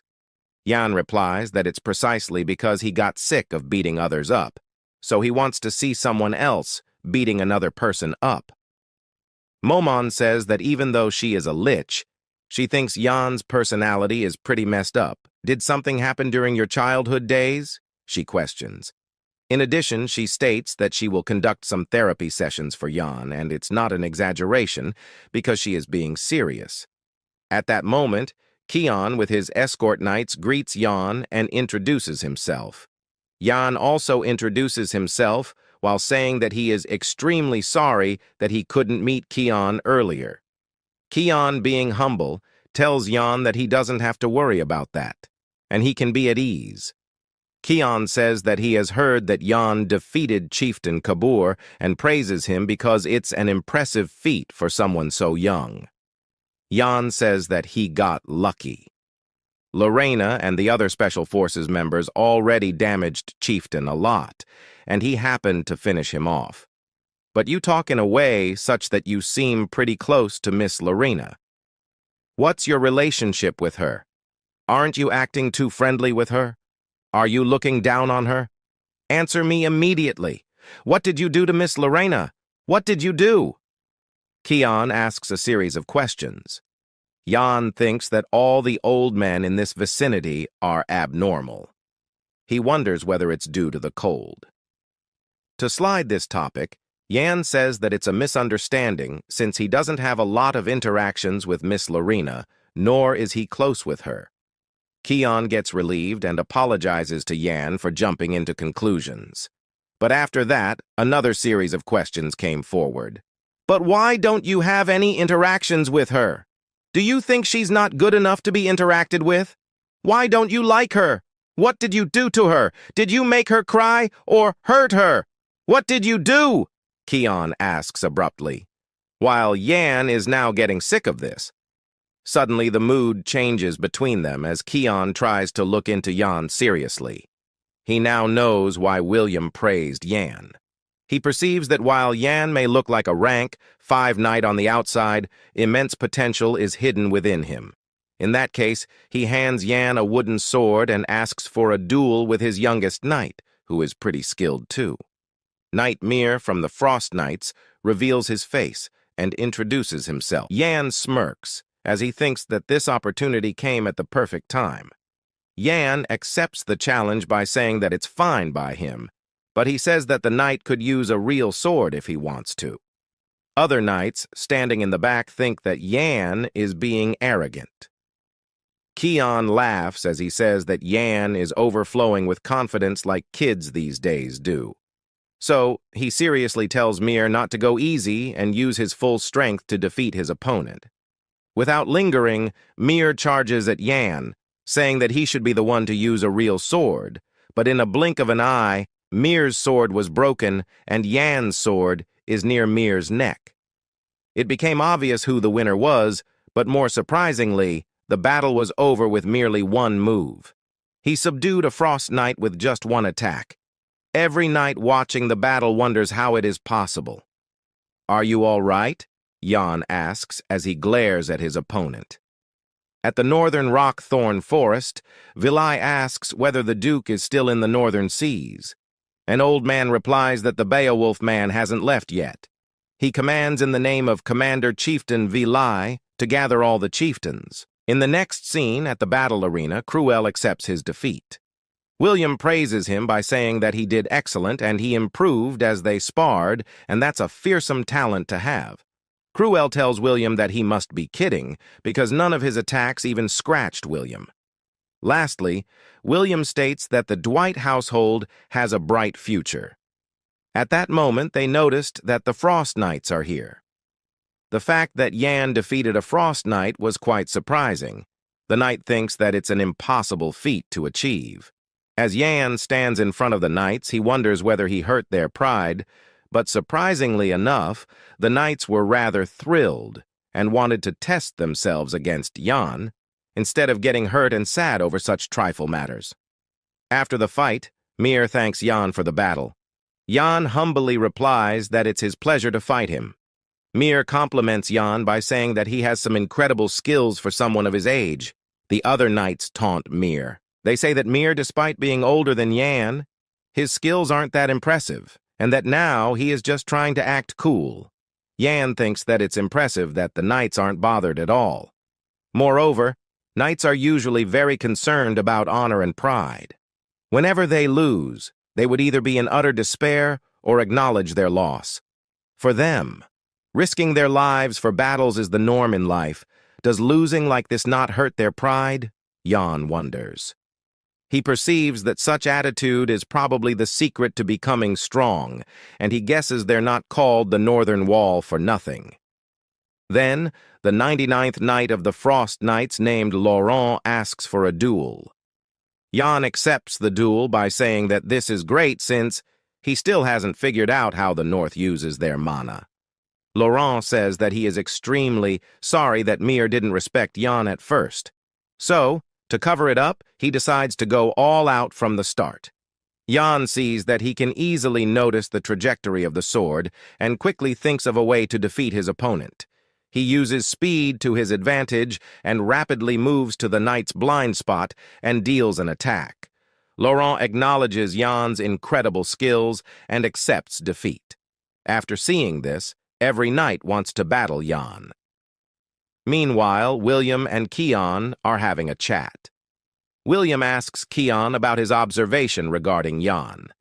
Keon replies that now he understands why William holds such high praises for Yan. William says that Cruel is not bad, but when compared, Yan is in a different league of his own. He says that Snake, instructor commander, created Yan. He thought that the instructor was just some snake that only played politics in the capital. Isn't it such a waste for Yan to be under him? William asks. Keon replies that Yan would grow so much more if he joined the Beowulf household. In second thought, Keon says that he can't let such flies start to gather around Miss Lorena. He is sure Yan will have ulterior motives towards her, so he must stop that now. William agrees with Keon while saying that he is correct, and how dare a kid like Yan act so arrogantly towards our Miss Lorena. The captains announce that they should all stop here right now and continue tomorrow, but suddenly the enemy charges and another misfortune falls above them. They all hear the sound of horn, which is only used when the territory is in a state of emergency. What on earth is happening? William asks worriedly. At that moment, the chief butler Han announces that all knights within the territory are to take up their arms. He alerts Keon and William saying that the territory is being attacked. All of them wonder who is the one attacking this territory. All of their questions are answered when the commander Chieftain Vilai enters with his army. Jan gets shocked by knowing that Vilai is here. According to him, this isn't the time period when Vilai appears. Did history change again? He wonders. Han notices that the third castle walls have already been broken and they're advancing very quickly. William demands to know the current situation of the castle from one of his knights. The knight briefly explains that the third knights are defending the second castle walls. They've judged that it's possible to defend at the third castle walls which have been broken. Residents have been evacuated. They've now retreated to the second castle walls, but their enemies are in great numbers, so the situation in terms of defense isn't looking that good. William asks how many enemies are there. The knight informs that a rough estimate would put them at around 30,000. How could we not have realized that such a big number of them were moving about? Where are our rangers? William questions fiercely. The knight replies that all the spy squad rangers have been killed, and it seems they were targeted right after they figured out who our enemies were. After hearing all of this, Han decides and orders that Kion and the Frost Knights are to head towards the first castle walls and help with evacuating the residents, whereas William and the heavy armored knights are to help the Sand Castle walls with their defense. He says that he knows how William feels, but they need to protect the territory first. Meanwhile, Jan is thinking that the history has changed again. To make things worse, it's going in the direction he was worried it'd go. Just what has changed between my previous life and now? Did it change because I came to Beowulf? He thinks deeply. He perceives that as long as the suppression force known as Beowulf is around, Vilai had chosen not to invade the territory. Did Vilai come up with other means to deal with Beowulf? He wonders. Then he tries to think what has changed due to his travel to Beowulf. With his decision of choosing to travel to the north, the things that changed would be Lorena and the others. An informer of Vilai informs that the third castle walls have fallen and they are advancing to the Sent Castle walls now. Vilai orders that only let those who are fast on their feet and have great eyesight may advance and must take the enemy down. After thinking about all of the possible situations, Jan comes down to a single conclusion. He figured out that the Vilai is after Lorena, and he intends to take Lorena hostage, but maybe there is another real target. At Beowulf Dukedom, in the Western Castle's second wall, Beowulf Third Knights, named the White Knight Knights, are facing the enemies head-on. They are aiming to stop the enemies entering the castle, and they intend to do it even if their limbs are cut off. They will stop them with their mouth. The team leader of the second team, of the White Knights, shouts that they hold out until the Duke comes back. "Warriors, be enraged! My brothers, it's time to seek the revenge of blood! Today is the day we hold the festival of soul consolation. For our brothers that died powerlessly, let's avenge the grudge of our brothers. After today, the master of the North will be us." The commander-chieftain Vilai screams to increase the morale of his fellows. Meanwhile, Lorena and Cheryl are handling some of the enemies. As they fight, Lorena asks Cheryl whether she is all right. Cheryl replies that she is fine, but the enemies seem endless. Lorena states that if this keeps going, even the buildings with children in them would be in danger. So she orders Cheryl to bring all the children to safety, while she stops the enemies. Cheryl gets worried as she says that stopping the enemies alone is impossible. Lorena replies that even if the enemies gang up on her, it would be easier for her to run when she is alone. Cheryl decides to follow Lorena's order. She tells Lorena to hang there just a little longer and she will return quickly. After Cheryl's departure, a barbarian attacks Lorena while saying the word "found." Lorena senses the attack coming and looks back. She seems rather troubled as she wants to know what the enemy meant by the word "found." Suddenly, the enemy stops. Lorena asks, why isn't he finishing his attack? Surprisingly, the barbarian was stopped and killed by Jan. He also says the word "found." This time, it pisses Lorena. "You too? What on earth did you guys find?" she asks. Without lingering, Yan grabs her hand and starts running. Lorena gets puzzled. She asks Yan why he is suddenly holding her hand and wants to know where they are going. Yan explains that they need to hurry and they're going into the castle right now because Lorena is the enemy's target. Wait, the barbarians are targeting me, Lorena repeats. Yan conveys that the commander chieftain is after her because she is Duke Beowulf's weakness. In addition, the commander intends to capture Duke Beowulf by using her as the bait, and Yan barely stopped that from happening. But they will start to lose the moment he goes on a rampage. He says that if Lorena gets caught here, their situation will turn absolutely hopeless. So he tells her that even if he have to die here, she must escape. This conversation makes Lorena angry. She shouts that she will never run away alone when her friends are dying. As they are ruining, Yan hears the sound of something big coming at them. Both of them notice that it's the castle's steeple. He pushes Lorena back and tells her to stay safe. Due to the steeple, Lorena hurts her leg. To think the steeple was thrown at them. Is a human capable of doing that? She wonders. She calls Yan multiple times, yet there is no reply and she gets worried thinking about him. At that moment, a voice is heard. Lorena sees that it's the commander chieftain, Vilai. Was that a little too rough for a greeting? Vilai asks as he stands above the steeple. He says that since Lorena already knows who he is, then there's nothing else to talk about. Lorena senses that immense pressure is exuding from Vilai. It's her first time feeling so intimidated. She perceives, now that her leg is injured, there's no chance of winning if the fight gets dragged on.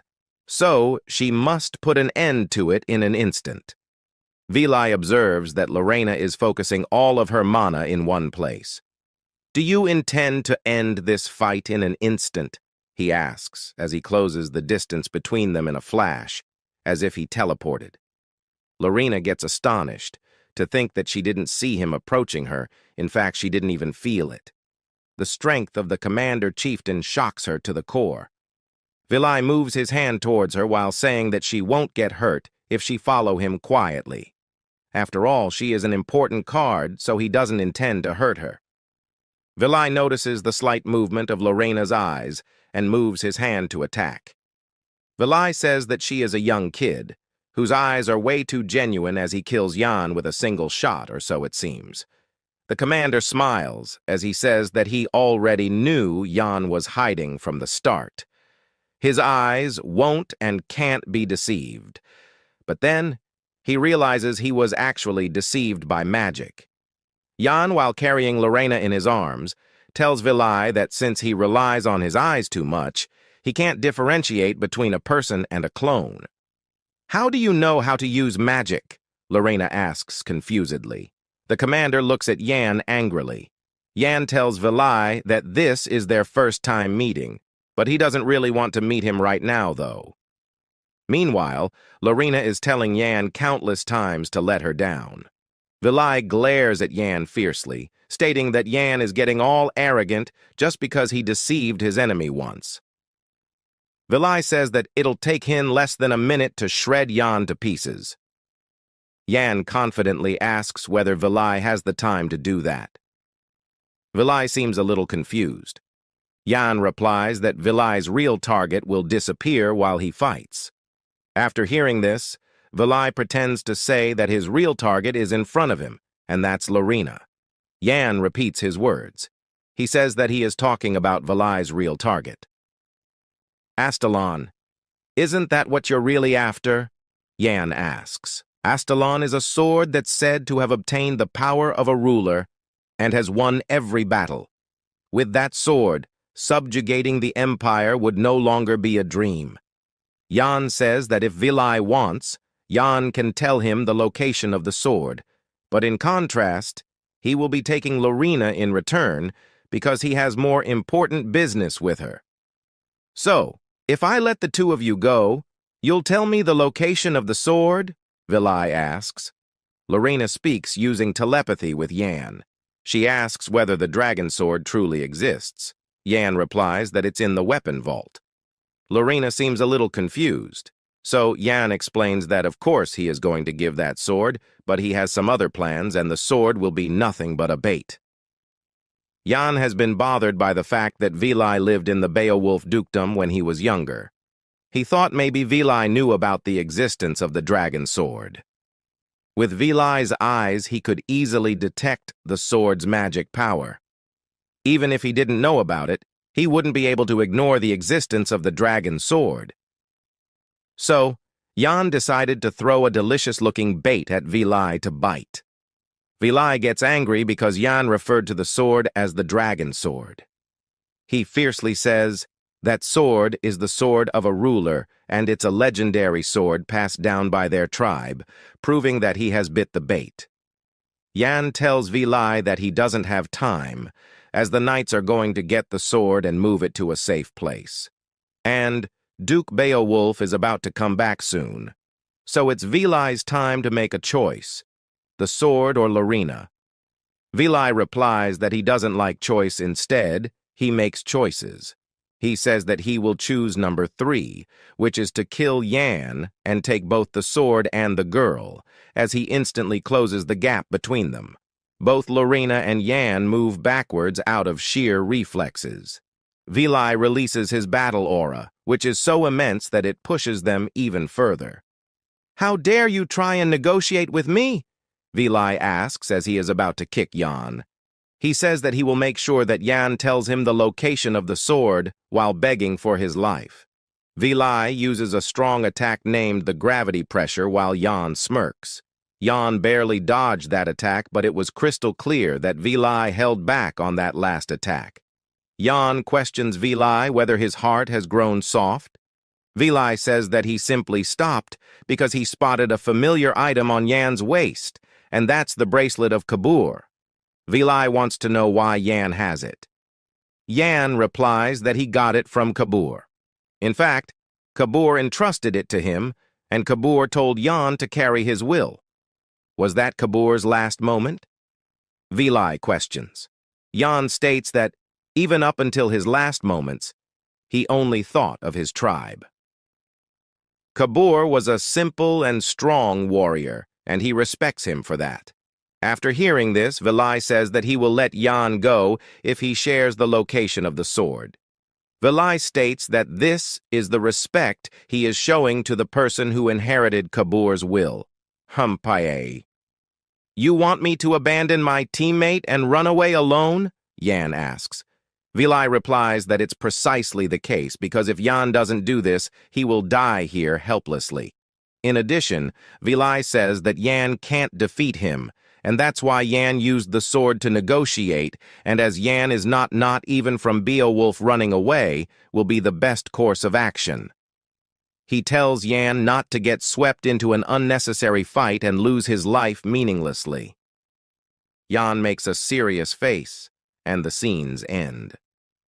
After some time, we see that Yan left Lorena to Vilai, or so it seems.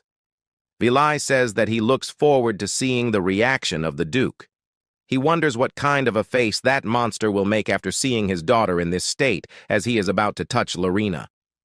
Suddenly, he hears a voice saying that Vilai trusts those eyes of his that can see magic power too much, and that's the reason why Vilai keeps getting deceived. Yan previously used puppet magic to create a puppet of Lorena, which he deliberately handed to Vilai. Lastly, Yan's voice says that the location of the sword is real, so Vilai should hurry up. Vilai gets enraged after hearing this voice. Meanwhile, Yan is carrying Lorena and flying away as far as he can, since he has told Vilai the real location of the sword.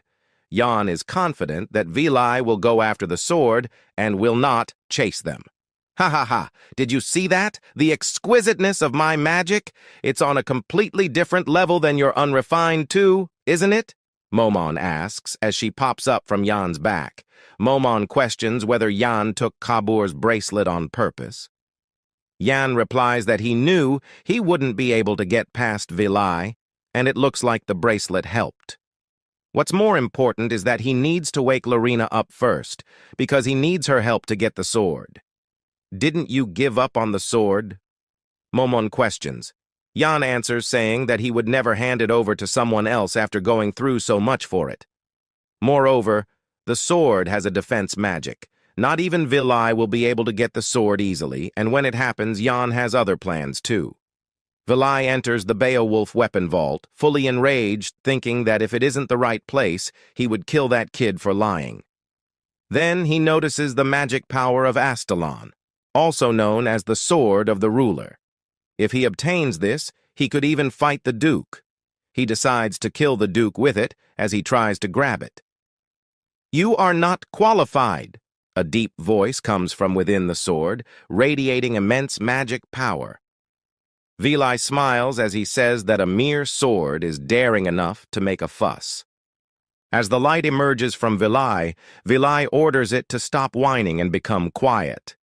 As the sword resonates calmly, Vilai mutters that it has calmed down a little, and soon enough, the Sword of Rulers will become his own. From behind, Hans comes in with his sword as he attacks, causing him to fall. But Vilai states that getting in his way at such an important time is ridiculous.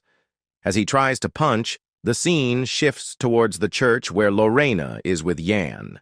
Jan states that Lorena mentioned that there is a shelter underneath the tower, safe from one direction, to which Jan replies that he wants her to rest here until this whole thing is over. Lorena shuts him up, stating not to be ridiculous, as they will fight together. Jan replies that she can't do that with her injured leg, which she got hurt when the tower fell. Lorena affirms it's nothing much and states that everyone is fighting and she can't just hide here. If he wants her to just sit by and watch her territory get bloodied, she won't. Jan replies that she was always the cool-headed one, but he guesses when it comes to family matters she loses that trait. He questions if she thinks her role is to fight. Jan assures her not to worry, as there's something she has to do to help them get to Vilai. Lorena questions what she has to do and says she'll do anything as long as they can defeat him. Jan asks her to give him the most precious thing inside her, saying it will help them defeat Vilai. Confused, Lorena questions what he means as she gets embarrassed, while Momon pokes at him, questioning how he could say it like that. Jan tries to clarify, saying she misunderstood, and what he meant was the steps to Snow Soul. He asks her to teach him.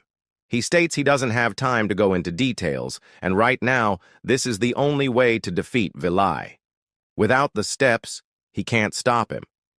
Lorena questions if he's out of his mind, as the steps to Snow Soul are a secret technique passed down only within the Beowulf family. She explains she can't share it with anyone, not even him, as the household's rule has been upheld for centuries. The scene shifts to the steeple's second-floor weapon vault as it gets destroyed. Meanwhile, Vilai taunts Hans, saying his subordinates are dying, and yet he, as their leader, is stealing from others. He questions if Hans knows what he just did. Hans replies that he's simply here to kill the rat hiding in their house, as he unleashes Snow Soul 12th form. White flow upon Vilai. Seeing the attack, Vilai replies that each petal is covered with enhanced sword aura and marvels at how strong Hans is, second only to the Duke. But as he powers up his arm with the battle aura of Rainfall, he declares Hans won't be able to stop him. He unleashes his attack. Hans can't believe Vilai tore apart his battle stance. Vilai warns him not to get in his way. Hans, taken aback, laments that if only he weren't old, he could have dealt with it. As the sword still penetrated on the ground, Jan reached for it, thinking he barely made it on time. Jan feels relieved he asked Hans to come here first, though he probably can't last long. Momon warns that once the sword reacts, Vilai will notice. Jan states that's why, before it happens, he'll end this. As he touches the sword, energy releases from it, taking Jan back. Earlier, when Lorena scolded him, Lorena reminded Jan that their household's rule has been upheld for centuries. Jan questioned her, asking if the people are more important than the rules. He asked her to decide, will she stick to the rule or protect her people? Lorena hesitated to mention the person who once broke the household's rule, but she admitted Jan was right. She decided to do what she could now and entrusted everything to him. She placed Jan's hand on her body and asked him to focus, questioning if he could feel the flow of mana inside her. Jan affirmed he could, and Lorena instructed him to follow the steps. She explained how to rotate the mana, achieve stillness, and cause one's soul to bloom like a snowstorm. Jan, recalling the steps of Snow Soul, realized it was just like back then. As the energy entered his body, as the sword resonated with Jan, and he finally obtained the dragon sword, Astalon. As Jan admires the dragon sword, Astalon, in its true form, while Hans, dealing with Vilai, remarks that it's astounding. He comments on how Vilai was able to slowly see through his sword attacks during their fight, wondering if he has endless stamina and mana. Hans acknowledges this as the strength of the commander, Chieftain Vilai. Meanwhile, Vilai states that it's impressive for Hans to have lasted this long while consuming his life force, but it seems this is the end for him. Just as Vilai moves to finish him, he senses a light from the vault and questions whether someone has obtained the sword of the rulers. Seeing Jan, Vilai becomes enraged, stating that he spared Jan's life for Kabu's sake, yet Jan dares to betray him. As Hans seizes an opportunity, he tries to slash Vilai. Hans mocks him for getting distracted during battle, but to see Vilai easily stopping his sword with a single hand, Vilai reminds him their fight ended long ago. Crushing Hans's sword, Vilai declares that if it weren't for Hans getting in his way, he would have already obtained the sword. Vilai attempts to punch Hans, who closes his eyes, bracing for impact, but nothing happens. Hans opens his eyes to find Vilai's hand frozen, bound in ice chains. Hans remarks that there shouldn't be anyone capable of using magic here and wonders who could have done it. Jan steps forward, stating that it's just as he thought. Vilai turns and realizes it was Jan who froze his hand. Furious, Vilai questions how Jan dared to lay his hands on the sword of the rulers. He marvels at the power of Astalon, alone, thinking how incredible it is. Vilai acknowledges that Snow Soul must enhance ice magic, and with the added power of Astalon, the ice magic's strength has multiplied. Vilai questions how Jan could wield the sword of the rulers with a body that has 3 mana holes and demands to know what Jan did to himself. Jan realizes Vilai saw through everything immediately, attributing it to his god's eye, a troublesome ability. Vilai sneers, questioning if the sword of the rulers is truly that powerful. He crushes through the frozen binds and screams in delight, declaring the sword truly befits him. Vilai boasts that if the sword has selected him, he'll kill Jan and take it back. Hans and Jan realize an immense amount of energy is being gathered as Vilai unleashes the battle aura. Black Sun Punch upon Jan. Calmly, Jan wields the sword and uses the Frost Knight's basic sword technique, oblique slash. The slash tears through the buildings and strikes Vilai, injuring his body. Vilai, however, mocks Jan, stating that this level of attack is never going to be enough. Vilai barely manages to counterattack, forcing Jan to block it. Jan observes that he barely blocked Vilai's attack. Vilai comments that it's been a long while since he received such an injury, wondering if the sword of the rulers was what tore through his muscles. He notes how it managed to counter his strongest battle aura, even with his enhanced sword aura. Vilai, now injured, states that he understands the sword's true nature. It can cut through mana itself. Jan denies this, correcting Vilai by explaining that Astalon is not a simple sword, but one that can stop the flow of mana entirely. Jan smiles and tells Vilai that if he doesn't understand the difference, he can't control it. Enraged, Vilai tells Jan to stop talking nonsense and promises to show him the difference as he claims the sword for himself. Suddenly, Vilai feels something cold at his feet. Looking down, he realizes his feet have been frozen solid. For the first time in his life, despite being born in the harsh north, Vilai feels a cold breeze that chills him to his core. A shadow of death looms over him. A voice echoes from a distant wall, cursing and demanding to know who dares to be there. Vilai sees an old figure step forward and recognizes him as Duke Beowulf. Vilai can't believe his eyes as he states that this is ridiculous as there is ice in the air. Duke threatens that how dare a barbarian come here, and he just asked him what he is doing in his house. He orders him to choose his words wisely, as they could be his last words. Vilai states that they finally met, and he must have at least heard of his name before, as he introduces himself as Vilai, the commander-chieftain that united 20 tribes. The Duke silences him that if there's a need for him to know the name of an insignificant barbarian, Vilai clenches his teeth as he realizes that he's arrogant, but he possesses the right to do so. He has never seen someone with that much mana and tends to think he didn't notice such a huge amount of mana approaching, questioning if this is because he's under the influence of the Sword of Rulers and if this is Jan's plan. Vilai states that this is better, as in any case they should be fighting one day. He crunches through the ice and dashes toward the Duke, stating that this time has simply been brought forward. The Duke states that someone as significant as him shouldn't be mentioning his name as he activates the mana circle. But Vilai, closing in on him, states that it's too late and he has to die now. The Duke activates his domain expansion and uses the Snow Soul final form of Eternal Frost, freezing Vilai on the spot. The barbarians are screaming to avenge their brothers and to kill the people, but they are frozen in an instant. The soldiers notice that the barbarians are turning into ice as they realize that the Duke is back and celebrate that they are safe now. The Duke tells Hans that if he's all right, for which he states that he's fine. Hans says that it has been a long time since he saw his domain expansion, and it is still as incredible as ever. This is the power of the Eternal Frost. The Duke questions Hans about how he has grown old and how he could be struggling to deal with a barbarian.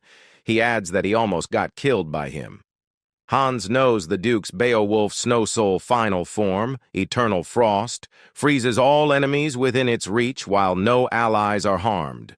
This is the leader of the Beowulf household that protects the North. After explaining, the Duke questions if something like this has happened, for which Hans apologizes that he is ashamed. The Duke states to forget it, and it seems that Lorena and the people of their dukedom are safe now. Hans states that someone helped greatly this time, and asks Jan to come here and introduce himself to the Duke. But noticing that he is not anywhere, he questions where he went. The Duke mentions that he's really fast at running away, for which Hans denies that's not the kind of person he is. The Duke says they should get out of here quickly, but in the frozen state, Vilai opens his eyes and prepares to launch an attack, crushing the ice. Vilai says that he let his guards down, for which the Duke says that it's not bad, but he can't kill him at his level. Vilai states that he might not be able to kill him, but what about the others as he throws an attack upon the tower? Hans screams that those are the refugees within the tower. Hans smiles that he will get out of here while they go and protect them. But in an instant, Jan defends and crosses through the attack as he states that until the very last moment, he's annoying as ever. He slashes through his attack. Vilai curses that until the end he's getting in his way. Jan, while falling through the air, thinks that he's tired and topped off using a new magic and a new sword. He had to fight that monster while protecting Lorena and used all of his stamina and mana. He really gave it his all and thinks that it's time to rest a little, as if he will leave the rest to the others. As Jan tries to close his eyes, he hears someone calling for him. Lorena jumps onto Jan and asks him to grab her hand. Jan thinks about how she is not even giving him the chance to rest, but this isn't bad, as he grabs Lorena's hand. The news of the barbarians' invasion spreads quickly throughout the impact while the scene shifts towards the Crow. The commander gets notified about this as he smiles down, thinking that the era quietly and slowly starting to move. The scene shifts to the graveyard near the tombstones of the people, where Lorena walks toward one tombstone. quietly stating that it's been a while since she last visited and hoping her mother isn't angry with her for not coming sooner. She pauses for a moment, looking down at the inscription before asking if her mother is doing well. Her voice is filled with a mixture of sadness and longing as she speaks her thoughts aloud, explaining that she has been so busy lately, training endlessly, that she couldn't find the time to visit. Lorena assures her mother that it isn't because she doesn't care. She truly did her best. But the world is so vast, and there are so many things to accomplish. She continues stating that she now knows someone just as strong as her brother. She reflects on the person she met on that day, someone so incredible that it made her resolve even stronger.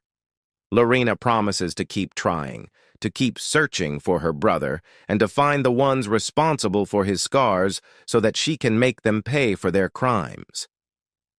Despite her determination, she feels a deep ache within her chest, and as the weight of the moment settles in, she feels exhausted and feeble. With a sigh, Lorena decides that she must keep moving forward. She turns to leave the graveyard, but as she does, a familiar figure appears behind her, Duke Beowulf. He steps into view and calls her name. Lorena states that a disturbance has appeared as she will leave out. Duke asks her to stop, his tone more serious than usual, but Lorena replies that she is late for her training and needs to hurry. But the Duke isn't easily deterred. He steps forward and presents her with an orb, explaining that it's a special crystal. He mentions that if she observes it, it will help her when using her snow soul. He goes on to explain that this orb is an ice crystal, an exceptionally rare jewel that crystallizes under very low temperatures in the coldest part of the Northern Sea. It is said to be the finest elixir for those who use cold energy, a perfect match for her snow soul. Lorena, however, doesn't seem impressed and quickly declines. She tells him that she doesn't need it, but the Duke presses on, questioning her. He suggests that she might have something to ask of him in exchange, perhaps a request he could grant. The Duke, almost teasingly, asks if she's planning to have him protect the barbarian child she's been so determined to protect. He tells her that deals should be reciprocal, give and take. Lorena, gritting her teeth, snatches the orb out of his hand, deciding that she'll take it, if only to keep him quiet. She warns him to keep his promise. As Lorena moves to leave, the Duke reminds her once again not to slack off in her snow soul training. He points out that her cold energy has weakened and asks her to make sure to keep improving. He tells her that her training is vital, but Lorena pauses for a moment and turns back to him, almost sarcastically commenting on how strong the Duke is. She reflects on his eternal frost, remarking that no one, not even the barbarians, should be able to threaten their land given his power. She then questions him, despite his immense strength, why he couldn't protect her mother. Her voice cracks with emotion as she confesses that she lost both her mother and brother, and she doesn't want to return home now that they're gone. She tells the Duke that she can't return to a place where her mother and brother once lived. As she leaves, her words linger in the air, and the Duke watches her go, silently reflecting on her pain. The Duke stands there for a moment, deep in thought, before he speaks to his wife, Helena. He admits to her that he doesn't know how to handle the situation. He is not as wise as her, and Lorena still hates him for what happened to her brother, thinking that the situation would have been better if he had told her the truth, as on the day the Revolutionary Army invaded the castle secretly. The one leading them, the one who took them away, took her mother away from them. It was her own brother. As the Duke was beyond angry and in anguish, he questioned what Beowulf had done. He wondered if Lorena would be able to handle the truth if she found out that her brother was behind it all. Thinking of her last words, and for her sake, he didn't kill him but exiled him. Yet, he still didn't know if he had made the right decision. If Lorena finds him, the Duke is deep in thought, lost in his musings. He mutters that he's late, at which Jan remarks that it seems like the Duke was in deep thought, having heard that he had been looking for him. Introducing himself as Jan from the Special Forces, the Duke recognizes him, stating that he's heard from Hans about what he did and that the reward should be according to his efforts and achievements. However, instead of giving him something useless, the Duke suggests that it might be better to give him what he truly wants. Jan, however, mentions that they have already distributed the rewards to everyone else. The Duke, with a knowing look, acknowledges that they've already given out the rewards, but then questions whether it would be enough for Jan to receive the sword he had stolen and hidden under his robe. He asks if Jan likes it. To the Duke's surprise, Jan denies it, stating that it's not nearly good enough. This response baffles the Duke. Jan then mentions that he saved Lorena's life so many times, to which the Duke replies that he's an arrogant brat and that he knows how precious the sword is. Jan questions him honestly, asking if the sword wasn't just rotting in storage, stating that it wasn't being used and no one else could wield it. He points out that he's simply helping the Duke by taking something that was just gathering dust. He makes it clear that he's not accepting any special handling fees for this. The Duke clenches his fists, enraged by Jan's words.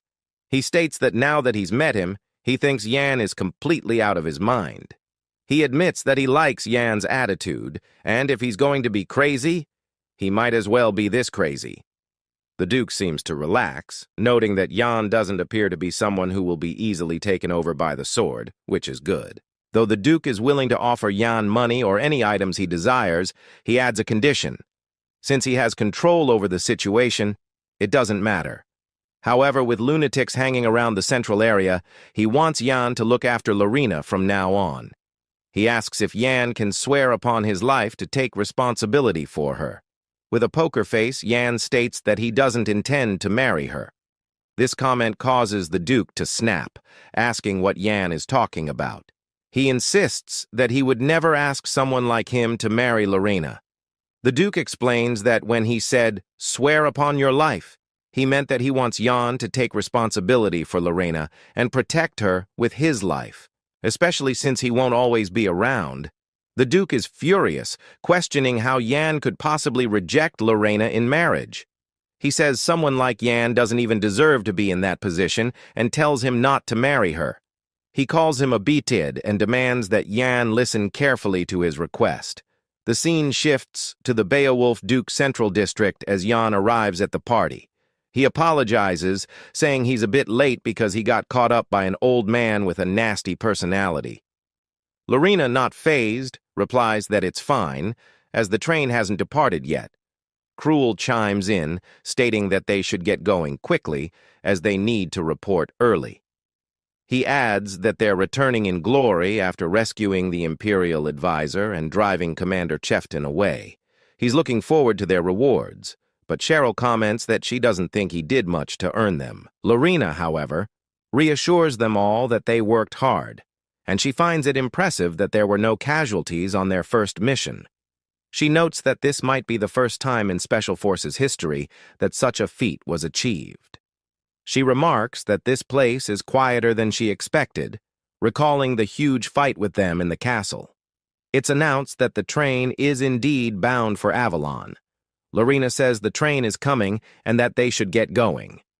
While the trip to the north was more successful than expected, Jan reflects that he managed to get the Imperial advisor's invitation as planned. He also almost secured an insane amount of gold from Duke Beowulf, as well as items that were more valuable than gold. It's perfect timing as a crew approaches Jan. Jan recognizes the crow and tells Lorena to wait for a moment. He thinks that the others should go ahead without him, since there's something he forgot. Lorena asks what he needs, and Jan explains that the instructor commander asked him to visit Soma and buy some snacks. Cruel, annoyed, and angry, remarking that Jan is practically running errands to buy snacks for the commander, acting like his pet dog. As the train rushes in, the others board to depart as they depart. Jan thinks to himself that it's now time to run the real mission. He wonders what kind of order this is from the instructor commander's black shadow, and he questions why he has to go through so much trouble. As Jan opens the document handed to him, he curses, realizing that this task is going to become quite a big deal. He crunches the document in his hand, already dreading what lies ahead. As the scene shifts towards an alley, a black magic circle fades away. Momon emerges, stating that it's complete resurrecting. She jumps out excitedly. She tells Jan, who thinks that he did all the battle alone. But if it weren't for her, he would have died 1,000,000 times over. Eventually, she had used up all of her mana and ended up falling asleep. But now, she's gathered her mana once again. With this much power, she'll be able to end that musclehead once and for all. She urges him to come out quickly, as she's ready to attack. However, Jan calls out to her, remarking that she's still talking about that. The fight with Vilai and the Beowulf is already over. He adds that they would have left the Beowulf territory a while ago, and she had no idea since she slept for the entire day. Momon, frustrated, exclaims that she slept the whole day, questioning if he knows how much she has done for him. Jan, acknowledging her efforts, agrees that he's grateful for that. He points out that this place is called Soma, a city near Beowulf, and the weather is much warmer here. Momon, noticing something odd, questions if he's alone and what he's doing in this place. Jan, suddenly remembering their time constraints, says they don't have time to chat and that they should go now. Momon, curious, asks where they are going. Jan simply states that they're going to work. As the scene transitions, Jan begins explaining everything to Momon. He mentions that after the incident, Vilai ran away, and he obtained Astalon. Momon, surprised, comments that the sword finally acknowledged him. Jan confirms, saying that he's here under the orders of the instructor. Momon, eager to know more, asks what the order was. Jan explains that it's simple. He was told to wait for his childhood friend in Soma. Momon, clearly surprised, asks if someone like him has a friend. Jan, a bit irritated, questions what she meant by that. He doesn't have much to say in return. His childhood friend, the only person who could be considered as such, is actually a lie he fabricated for the instructor commander on the day he escaped the training center. The mission, it turns out, is to kidnap the Special Forces captain's daughter. Momon, uneasy, asks if she'll appear now, questioning if it feels right. Jan wonders how the instructor commander would react if he found out that it was all a lie. Either everything he's built up will be ruined, or the instructor might just brush it off as if nothing happened. Is everything for nothing?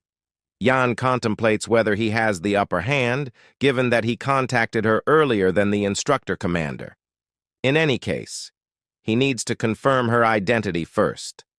As they walk, they encounter two girls who suggest to Jan that they should go for drinks. Momon curses Jan for being in a place like this, still young and at an age filled with hot-blooded passion. She sarcastically remarks that he's grown so much. Jan shrugs it off and questions what she's talking about. Momon screams that she's going to teach him the surefire method to get girls. First, he has to hunt 1 wolf and 3 rabbits, put them in a woman's bag, and if he does that, he'll become a ladies' man. Jan, confused, asks if he looks like some kind of primitive man. He points out that they're no longer in the Empire founding era. He insists that they're not here for that. Momon questions then why they're here, and Jan explains that if his memory serves him right, this is the place. It's still as simple as it was. Momon recognizes it as Hobbit Tavern, remarking that the signboard looks way too simple. Jan, however, says that they don't sell drinks here. Momon, puzzled, asks what they sell now. As they move inside, the waiter states that they don't sell anything, and if they want food, they should look for it on the ground. He adds that they shouldn't talk to him. Momon, shocked by the rude behavior, wonders how someone can be so disrespectful to a customer. She insists they should leave, stating that there's nothing here to see. They need to hunt 1 rabbit first. Jan, smiling, asks her to stop talking about rabbits. He reassures her that it's fine, and although there may be nothing to see, there's plenty he could listen to. He then orders 2 glasses of whiskey mixed with wine, adding an olive on top. The waiter, now recognizing the passcode, apologizes and greets him warmly, saying he's a VIP customer. He welcomes him to Hobbit Tavern, opening a jar that reveals a secret path. The waiter tells Yan that he'll escort him inside. Momon, now even more confused, questions if this is an underground secret club. She asks what they're trying to do here. Yan tells her to stop overthinking. He explains that this place isn't a club, nor do they sell drinks. What they sell is information. The tavern disguises itself as shabby, but it's actually a hub for the information about Soma. They may currently have information on Soma, but soon the Year Information Network will spread across the entire continent. This place is also known as Beggar's Den. As Yan enters the room, a woman greets him, calling him a handsome customer. She's surprised, stating that she's never seen him before. Yan recognizes her as the leader of the Beggar's Den, Bella. Bella, intrigued, asks if Yan could please tell her why he's here. Yan responds that he's looking for someone, but only knows her name. He asks if she can find her. Bella, with a knowing smile, agrees to help, asking for the name of the person. Yan replies that her name is Bella. Bella is taken aback, surprised that he knows her name. She wonders how he knows it and questions what's going on. Yan is stunned, noting that she's still as clumsy as usual, unable to hide her emotions. He jokes that he's sure many people want to know her name, and he asks if he's the first to inquire. Bella, with a curious expression, admits that Yan is a customer who seems very curious. She then asks how he knows how curiosity kills a cat, as she clicks a secret button. Before Yan can respond, a light flickers from the ceiling. Arrows come flying at him, aimed to pierce through his body. As the arrows come flying from the ceiling to stab Yan, Bella smirks that an immature brat is meeting his beautiful end, but gets surprised as Yan evades all, slashing through all the arrows. He states that they have introduced themselves enough by now and should get started on business. Bella is taken aback at how he blocked those arrows and questions if that is magic, and questions if he is hired by nobles. Bella tries to think that she had made a mistake. She thinks about who on earth sent him. It could be his Count friend Franken or Golden Baron, and there are many suspects. Yan states that she has sold information this whole time, and he has come here because he wants to buy something. He questions what kind of information he wants. Yan states that what he wants to buy is not information, but her. Bella is confused that he wants to buy her, for which Yan affirms as he asks her to come serve him. Yan tries to clarify that it's not what she's thinking, and asks Momon to stop what she is thinking. Yan explains that he thinks very highly of her ability to gather information. She even knows the location where scandals happen and what kind of dinner is being served. She is the only one who spreads all the rumors of the nobles in the wire and has earned some money by selling information that people like the most. Bella states that he's very bold and questions if he's scared of getting charged for defaming a noble. Yan replies that he has stayed within the boundary so far, but is she trying to threaten him right now? Bella denies, saying she's praising him. Yan questions, didn't he just say he thinks highly of her abilities? Bella, thanking him, states that if she became his subordinate, all the nobles of Soma would do whatever they could to kill her because they were scared she might reveal their dirty lines to him. However, there is a way around this. The situation might be different if he pays her enough to take the risk of nobles coming after her, and she's not sure if he's capable of doing that. Yan smirks and asks how much she would cost. Bella says the amount is not something he can store within his pockets. Yan states that this much money should be possible as he throws out a pouch of gold coins. Yan states that these are 100 Empire gold coins issued by the Central, and she understands what this means. Bella thinks these gold coins are the highest priority, but she states that this isn't going to be enough.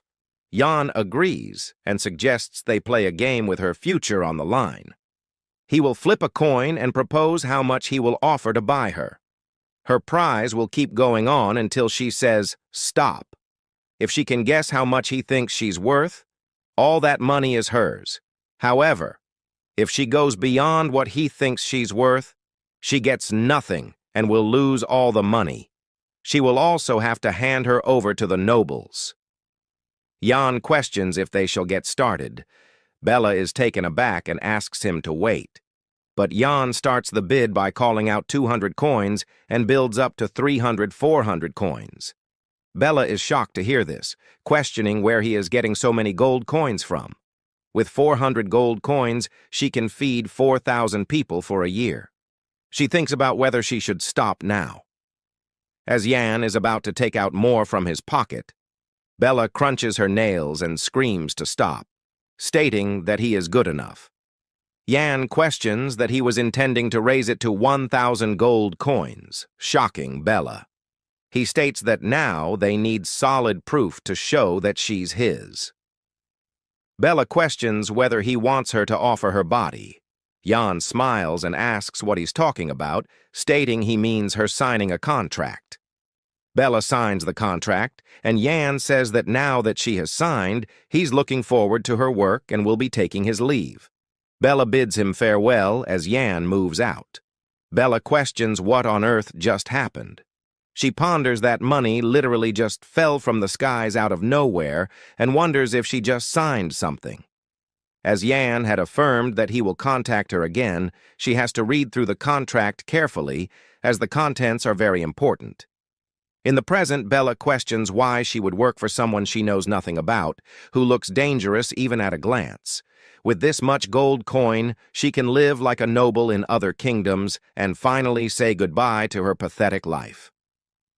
She thinks there's no way she would be bound by the contract just because she signed it. But as she says this, she feels a sudden ache in her head, thinking something is going to tear apart. The contract flies into the air with mysterious power, its contents revealing that if Bella breaks the contract or acts to harm Jan, her head will explode under paragraph 13, clause 3. Bella is scared that it was for real, and that's why her head hurts, while Jan smiles that it activated nicely. Momon giggles that he is wicked to place a restriction on her through the contract.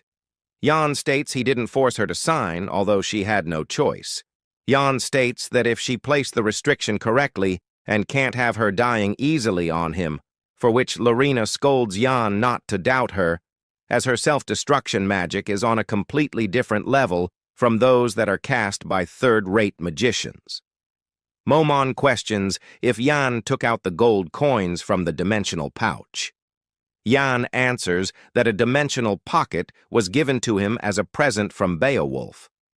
Momon questions if they are going back, for which Jan denies, stating there is no choice as the mission is just starting. The scene shifts at night as a mysterious person comes out, and a blonde girl sitting alone opens her eyes. The Verdine Forest. Jan is there following the tracks of the daughter of the Special Forces commander. He sees wagon tracks on the forest. After inspecting the tracks he gets that it's 3 days old. At that time, Momon wakes up, and while stretching, she asked Jan, how long does he intend to keep wandering like this? Jan tells her that he is on a mission given by the instructor commander. The mission is to capture the daughter of the Special Forces commander. Jan didn't expect the instructor commander to assign such a sudden mission. His guess that the instructor commander must be trying to use her to pressure the commander in the faction conflict. However, Jan feels uneasy. The wagon's too big to move discreetly, and they have too many escorts. He wonders is the person he is tracking right now the commander's daughter? After walking for a while, Jan sees light. A group of villagers are there with lanterns. The girl among them asked Jan if he is lost in the forest. Yes, I must have taken the wrong path from the forest entrance, Jan replies. Oh, how fortunate for us to have crossed paths. We were just heading back to our village. This forest is deep, and a lot of travelers lose their way here. If it's all right with you, why not rest at our village before continuing? The girl says. Jan thanks the girl for the kind suggestion. He asked for them to point him the direction, and he will go alone. The girl then insists Jan to at least take the lantern with him, as it's too dark and dangerous to walk through the forest at night. Jan smiles and he calls out his sword, Astalon, and uses Dark Souls, 5th form, crescent slash. He cuts the lantern and the girl in half. The girl's drops death and the old man gets nervous to see this. They asked Jan why did he kill her. Momon also asked Jan if he is a psychopath, he would just reject the girl why he needs to kill her. You're slow! Look at what came out of that lantern, Jan says to Momon. Momon looks at the red gem that came out and asks, What is this? Jan replies, That's a self-detonating flame stone used by the Special Forces Assassination Unit. Jan then looks at the old man and says, What an amusing little play. But it wasn't enough to cover up the stench of the Special Forces, senior agents. Hearing this, the old man takes out their daggers and says, You have found out now there is no choice, you have to die. Saying this, they rush to attack. Jan glares at them and calls the Black Wolf and rush to attack. The scene shifts. We can see inside the village a Special Force assassin comes, the Special Force secretary named Shark. The assassin is injured as he tells the secretary that all the men got killed. Shark gets shocked and asks how many enemies were there. The man replies only one. Shark gets angry and shouts, How come the entire assassination unit gets wiped out by a single one? The assassin says that the enemy knew everything about them. Hearing this, Shark gets that this enemy is sent by the instructor commander. He asks the where is he? The man replies that he is near the Sector 4. Hearing this, Shark orders the man to send the remaining Unit 2 into the forest, and Unit 1 will stay here to guard this location. The assassin understands that and tells that he will go and protect the daughter.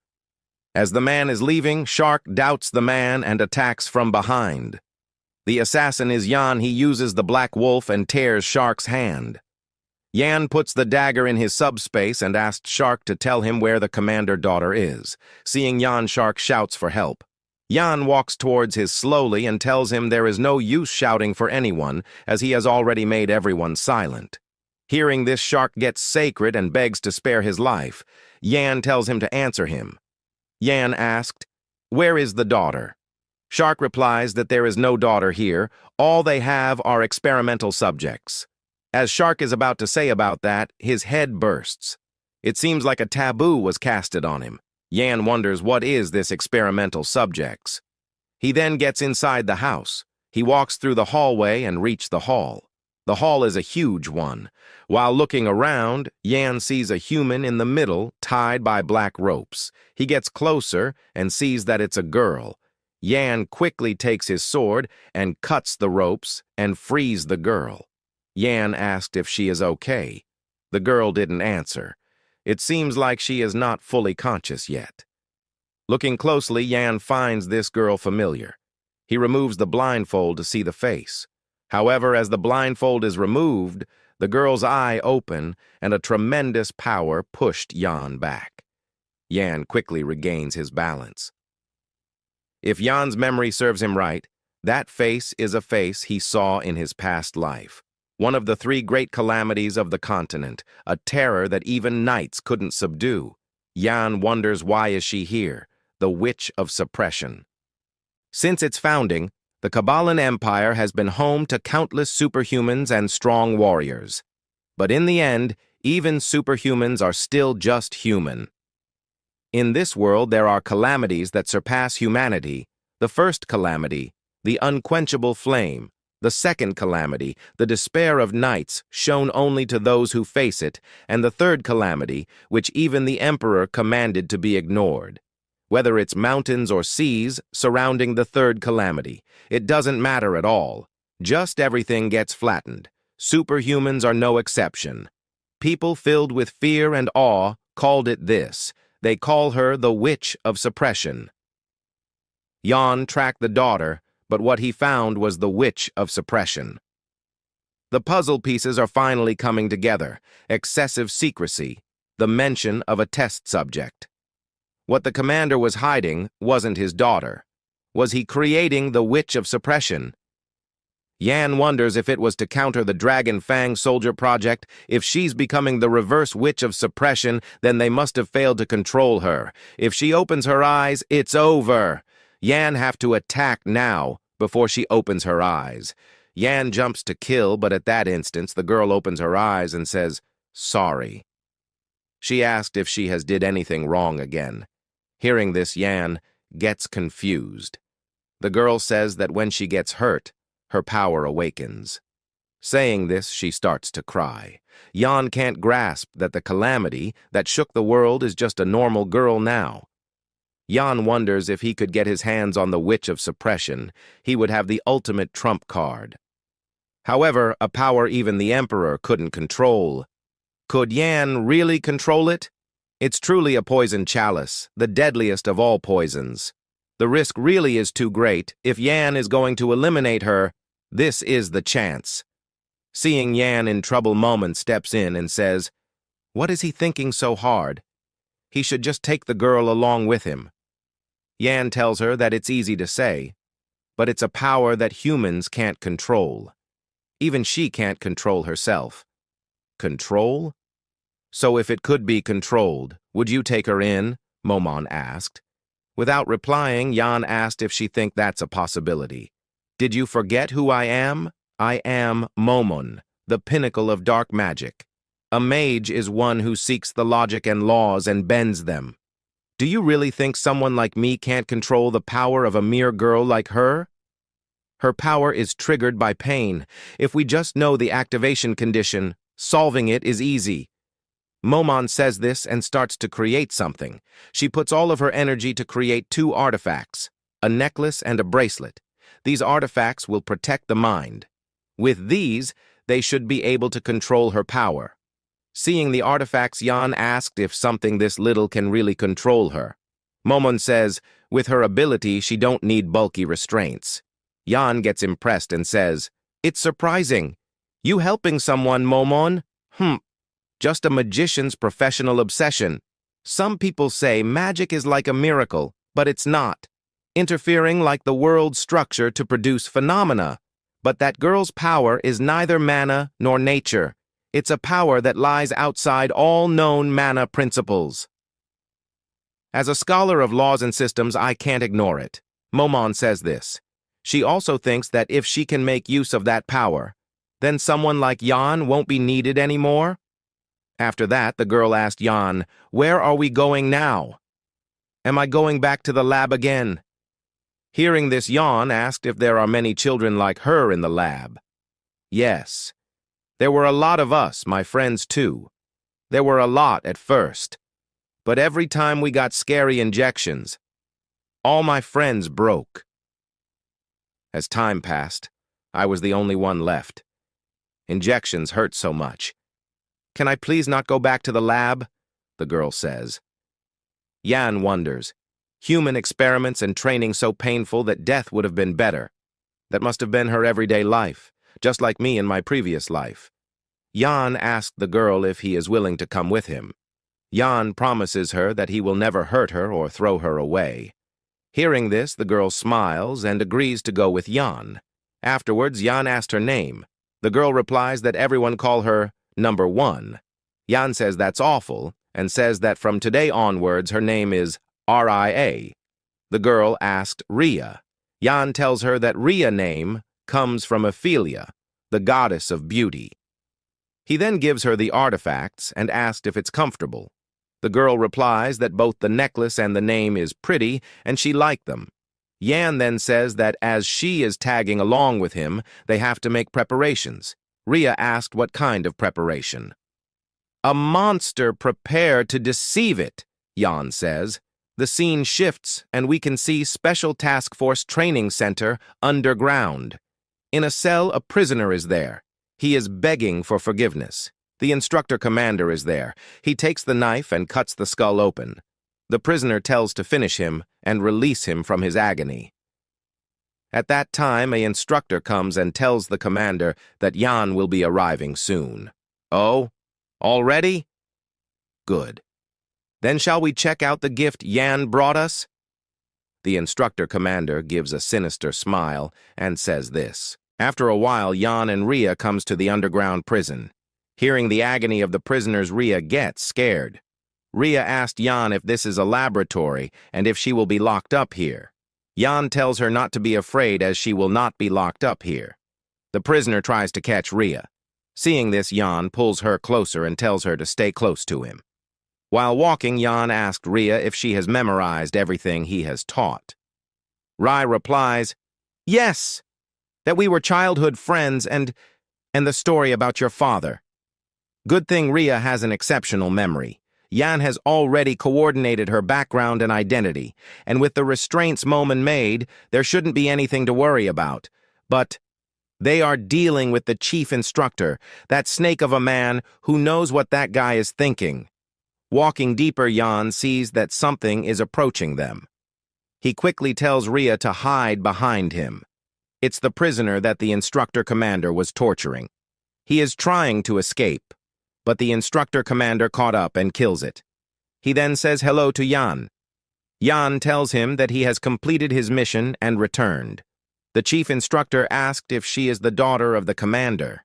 He looks at Ria and says, "It's a pleasure to meet you. I hope the welcome ceremony I've prepared suits your taste."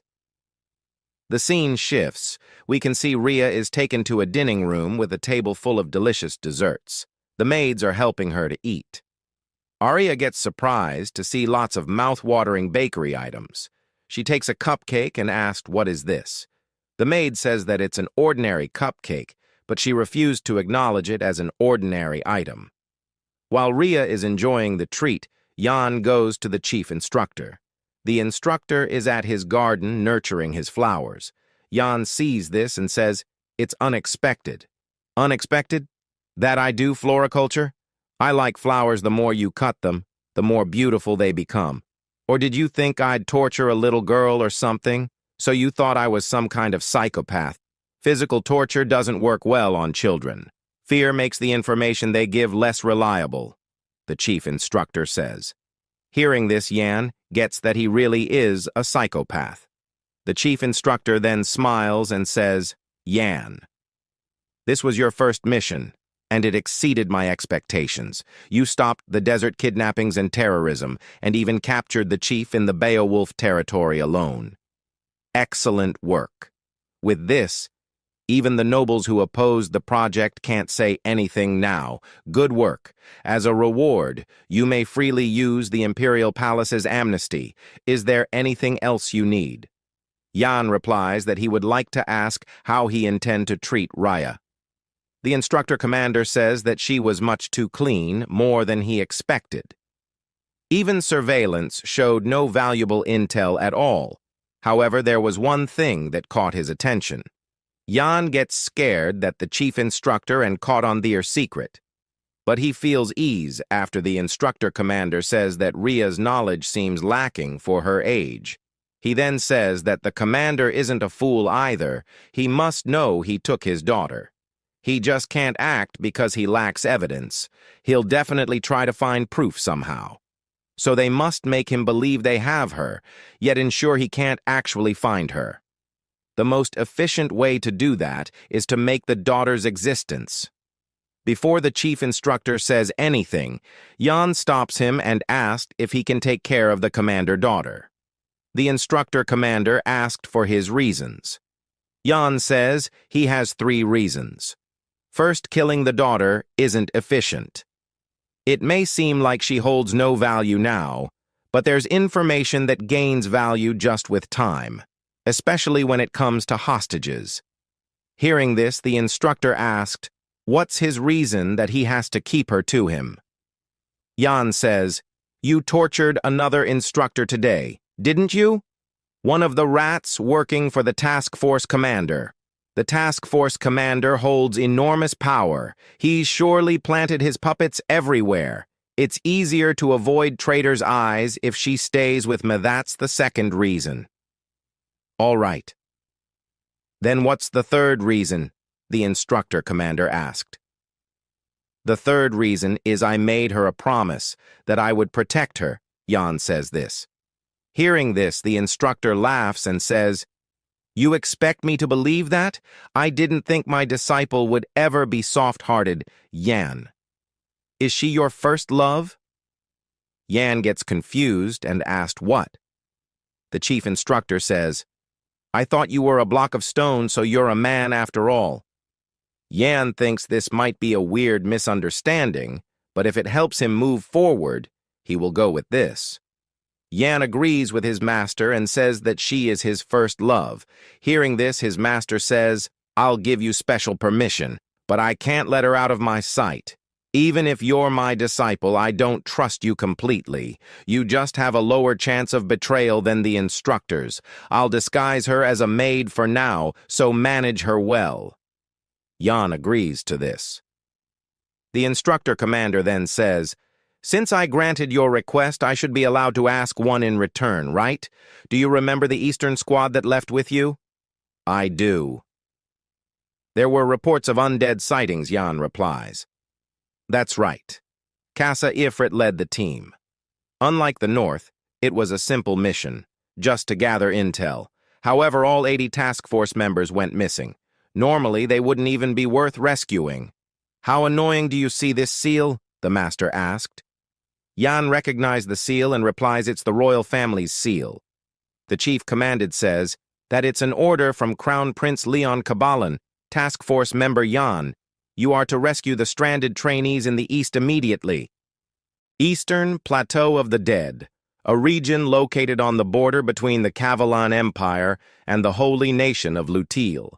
Though overrun by the undead, both nations, mindful of their diplomatic ties, refrain from launching large-scale purges. Kasha and his squad were tasked to investigate the Plateau of the Dead. They believed it would be an easy mission where they could handle the undead. However, after a sudden mass outbreak of zombies, the incident came to be known as the Night of the Dead. Zombies run wild and feast on everyone they see. After the Night of the Dead, everyone who was in the region got annihilated. Only one person survived. Kasha Everain, the sole survivor of the Night of the Dead, it is said he completely changed afterwards. He became cynical and cold. Yan's current mission is to rescue all personnel isolated in the Plateau of the Dead, and there are 4 days left until the Night of the Dead repeats. Yan is rushing to save them. As he travels, the zombies become a bother for him. Even in broad sunlight, the number of zombies is uncountable. Yan wonders why there is a sudden rescue mission. As far as he remembers, there was no such mission in his past life. He thinks, why has the Crown Prince made a different decision than before? On the other hand, Momon is happy to see all the undead as she can replenish her strength through them. Seeing the tiny appearance of Momon, Yan asked, why is she like them? Momon gets angry and shouts, I used up all my mana creating that damn restraining device. But the undead energy that is flowing through this land, if I reverse refine that energy, it can be turned into mana as pure as life force. If I use that, I can regain the amount of magic power I had at my prime. Once I get my power back, I'll kill you immediately, so cooperate, Yan. Hearing this, Yan asked her, would she cooperate if she was in his place? Momon diverts the topic and asked why Rhea is not with them. With her strength, taking out the zombies could be easier than taking out ants. Yan replies, it's not the time yet. While Yan was about to leave for this mission, Rhea insists to come along with Yan, but Yan tells her to stay here with the head maid. As she was not willing to stay, Yan promised her that he will be back within 10 nights. Rhea agrees, and Yan tells her to stay in his room. Momon tells Yan that Rhea is totally infatuated with him. Don't talk nonsense. Rhea's level of destructive power isn't needed for this mission. Those two are more than enough. Cruel and Roman is there with Yan. However, both of them hates each other and argues all the time. Seeing the situation, Momon asked, will they really be helpful? Yan replies, Even though they look that way, both of them are necessary. Dwight's family has significant influence in the East. That's why Cruel is needed. Jan threatens Cruel and tags him along. Roman is equally important because when rescuing the members, Roman's defense is essential. Jan tells Roman if he goes with him on this mission, he will give him a secret technique. Hearing this, Roman agreed. They're both in a phase where they're desperate to become stronger. They know being out here means they can grow stronger, so they couldn't resist it. However, Lorena and Shirley also tags along. She and Shirley quietly follows them and meets in the Plateau of the Dead. Lorena tells Jan that she has come as those two will not to enough. Jan has no choice but to accept them now, even though the instructor commander said he could bring as many people as he wanted. With Roman, who mastered Enhanced Aura, Cruel, who can control Death Aura, Lorena, who advanced further after returning from the north, and Cheryl, who complements everyone, the four gathered right now are the elite of the Dragon Warrior Project. It just so happens that this is the strongest possible team. However, they may be the strongest, but they are chaotic. Jan tells everyone to stop and quietly follow him. Near the Plateau of the Dead, Geba Ridge, Eastern Fort Unified Camp. The soldiers are in a mess. Everyone is drinking as they like, with no sense of duty. Jan and his team arrives there and wonders if they have come to the right place. They walks deep inside the camp. As they are walking, a drunk soldier sees Lorena asked, "Who is she?" Lorena replies that they are the reinforcements sent by the Special Forces. She asked, "Is there someone in charge here?" The drunk soldier takes this as a joke. He touches Lorena and starts to misbehave. Before Lorena kills him, Jan moves and brushes the jewels of the soldier. Lorena asked Jan why did he step in. Jan replies, if he hasn't taken action, she would have split the man in two. Lorena thinks that Jan cares about her. That's why he steps in. Thinking this, she blushes. Jan tells everyone to stop as they have to find the commander now, according to the Special Forces records from Jan's previous life. There was one person who decided to abandon the rescue of Kasha Everain, the person responsible for the annihilation of the Eastern Front Special Forces, the Eastern Front's chief commander, Viscount Jaren. Viscount Jaren, the so-called commander, is lounging in his mansion, calling in women every other day. As usual, he is enjoying his time with the ladies. At that time, a soldier comes and report to the Viscount that people from that place has come. After that, Jan and Lorena enters the room. Jan greets the Viscount and introductions him. Hearing this, Jaren says, "The Special Forces? What a joke last time. They sent a bunch of useless brats under the name of reinforcements. Why are you here this time?" he asked. Viscount Jaren, a typical corrupt noble born into a wealthy family but completely incompetent in every other regard. Considering how this trash became the chief commander, he must have bought over the position with money. Jan answers him that they are here to investigate the issue regarding the Special Forces dispatch. Jan further says there was an incident during a mission where a large number of monsters appeared, but there wasn't a single report about it. The Special Forces believe a proper investigation is necessary, and if necessary, they will perform the investigation. Hearing this, Viscount Jaren laughs and says, "The name of the Special Forces doesn't carry weight anymore, huh? These clowns claim to be the Special Forces? What a joke. Do they think we're running a shelter here? It's impossible to find people once they go missing in this vast eastern region. Those fools probably either got eaten by zombies or are hiding somewhere. Instead of pretending to be the Special Forces." Hearing this, Jan asks the Viscount if he will cooperate with them. "Cooperate? Why the hell should cooperate with you? You even expect me to send out my soldiers? Where do you get your arrogance from?" Listening. This Lorena can't hold herself anymore. She uses her sword and swings it to cut the cigar and some hair strands of the Viscount. After doing, she simply apologizes and tells the Viscount that by the Emperor's decree, smoking indoors is strictly prohibited, and asked him to cooperate with them. Viscount Jaren gets angry and calls his guards to capture them. As the guards are about to catch Lorena, Yan tells the Viscount not to mess with her because she is the noble lady from the Frost Duke's house, Lorena Beowulf, the only daughter of Frost Duke. Hearing the name of Duke Beowulf, Jaren gets a bit scared. The Duke of Beowulf. He commands the strongest military force among the 4 major houses. Not to mention his fiery temper, even barbarians and fellow nobles fear him and avoid provoking him. As Yan says this, the Viscount laughs and asks, "Are you threatening me with the Beowulf name? You think I'm scared of them? Well, I have backing too. Marquis Cheyenne himself stands behind me. You're not the only one with ties to a great house." Marquis Cheyenne, he governs more territory in the east than most counts. There's a saying that you can't cross the east without stepping on Marquis Cheyenne's land. He has immense political power and connections. Yan finds the connection between Jaren and Marquis Cheyenne unexpected.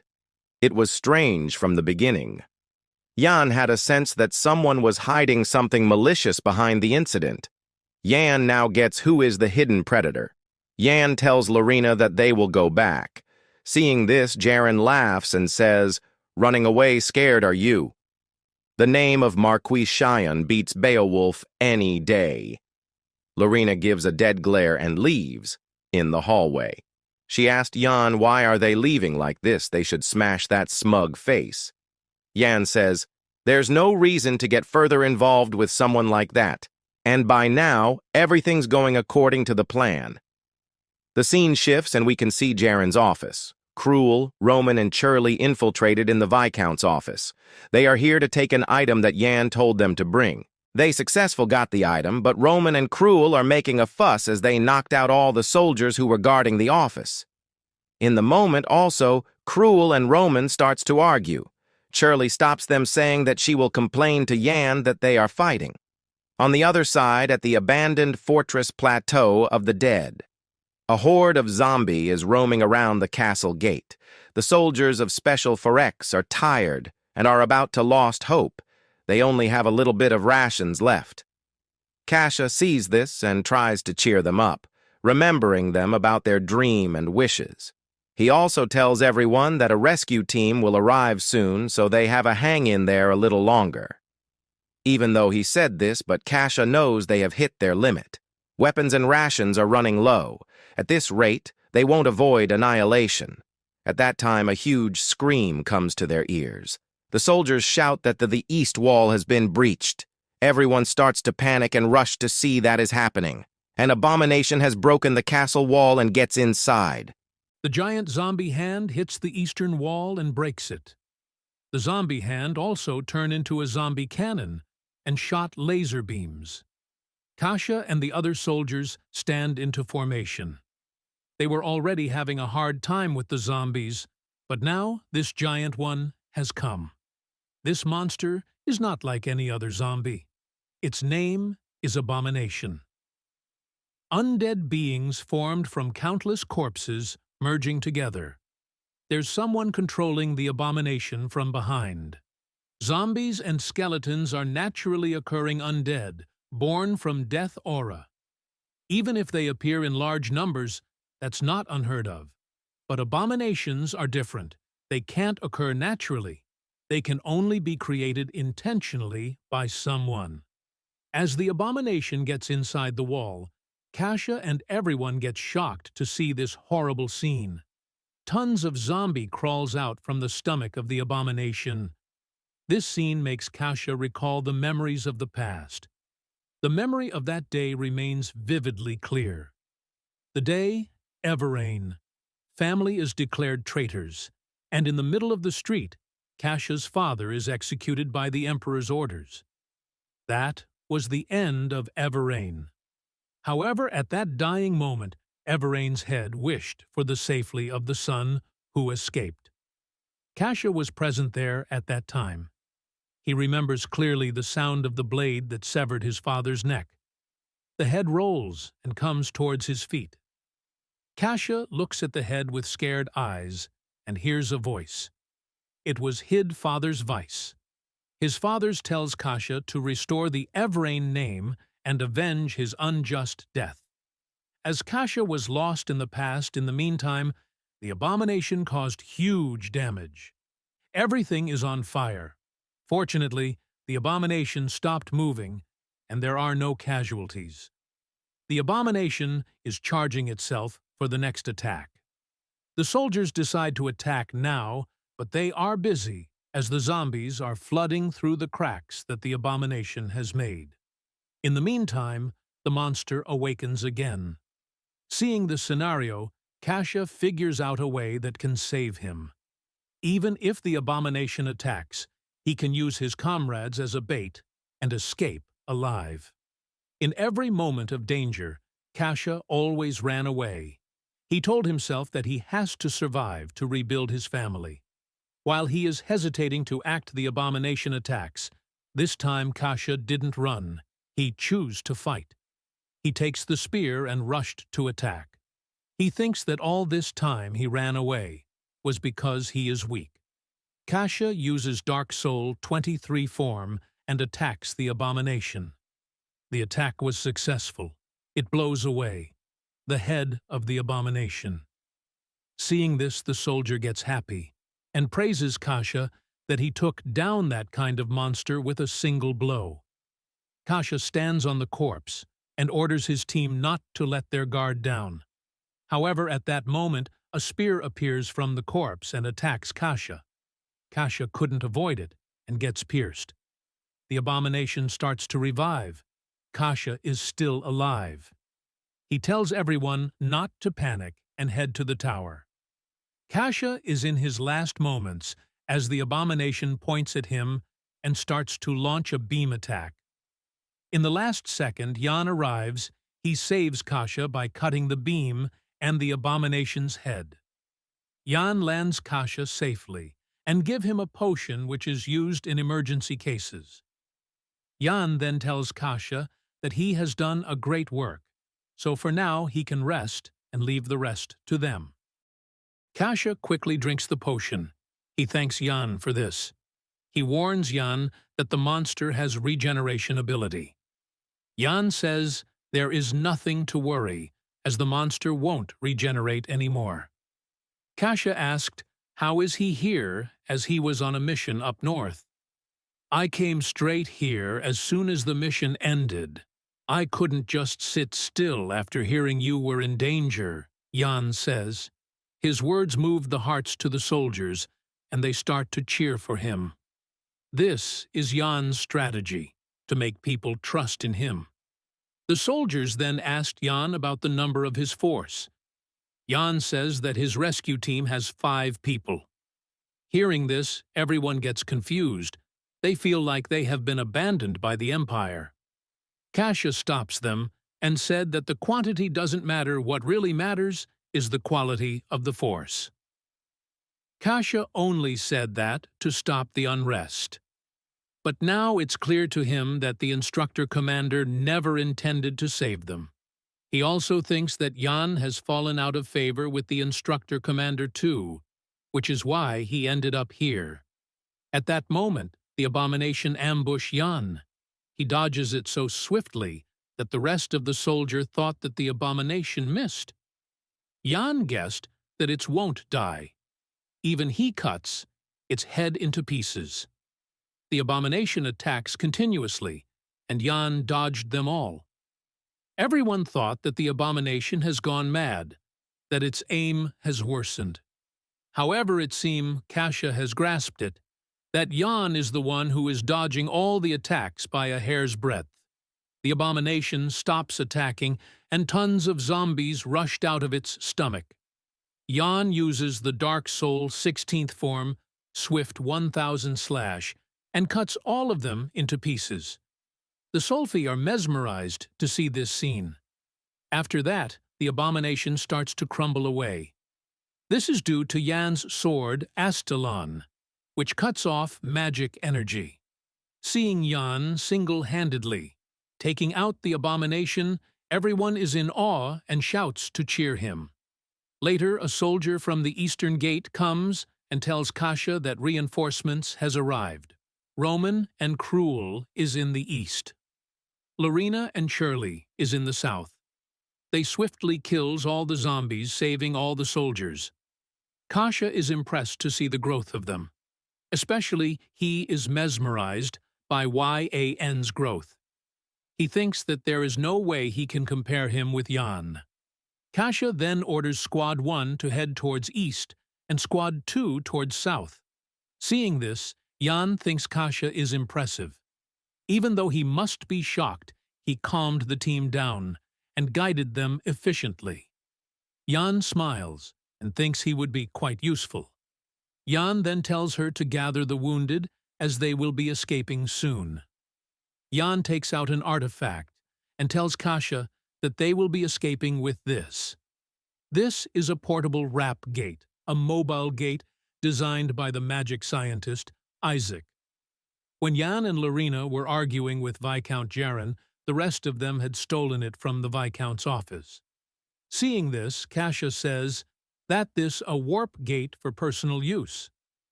It needs an insane amount of magic energy to move this many people. Jan tells him that he has plan ready for this, but it will need a bit of time to charge it. Jan tells Kasia to start by moving the injured and stalling for time, so they can evacuate one group at a time. Kasia gets to work. At that time, Momon appears, but she is in a bad shape. Every time she gathers mana, Jan sucks it out. Jan thanks her for helping him. While the two to them are taking a sudden tremor occurs, Jan, Cruel, Roman, and Lorena noticed it. The ground starts to shake and burst open. From them, abominations come out and starts to march towards the castle. The whole area gets filled with a disgusting magic energy. Momon seems to grasp whose energy is this. She tells Jan that it's here, the one who orchestrated all this, the King of Corpses. The abominations march towards the castle. Jan orders his team to move in a two-person team and scatter as much as possible.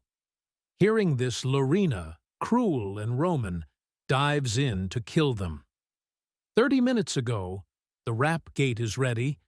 Jan tells his team that they will evacuate others before they escape. However, the issue is that they don't have that much time in their hand. With the death aura, the abominations and undead reinforcements are heading their way. If they can't stop the abominations up front, they will be completely overrun by the undead army behind them. Jan orders Roman, Lorena, and Cruel to hold off the abominations. Jan also tells that he has set up things in a way that when they kill the undead, the death aura released will be converted to charge the warp gate's magic. So to activate the gate, they have to kill the abominations and let it absorb the death aura. Jan orders Cheryl to stay at the gate and evacuate the team members. As they are about to move, Kasia tells Jan that he wants to fight with them too. Kasia requests Jan to let him fight, as if he goes back empty-handed, his evaluation will plummet. He needs to earn merit here if he wants to rebuild his family. Hearing this, Jan permits him to fight along. Jan then gives bottles of holy water and tells his team to coat their weapons with this. Before leaving, Jan says, "You guys don't have to kill every abomination, just hold them off. I'll finish things up myself." Roman asked, "Where is he going?" "The one controlling the undead army from behind. The one radiating that death aura. As long as that guy exists, the undead will keep reviving. I'm going to take him out," Jan says, and jumps of the wall. Back to the present, Roman uses his first and body-strengthening techniques to kill the abomination. Lorena comes to aid him with her soul snow techniques. On the other hand, Cruel uses his saw-like blade to cut through the abomination. Kasha is with him, aiding him with his blade dance technique. After beheading the abomination, blood gets into Kasha's eye, and he stands to remove it.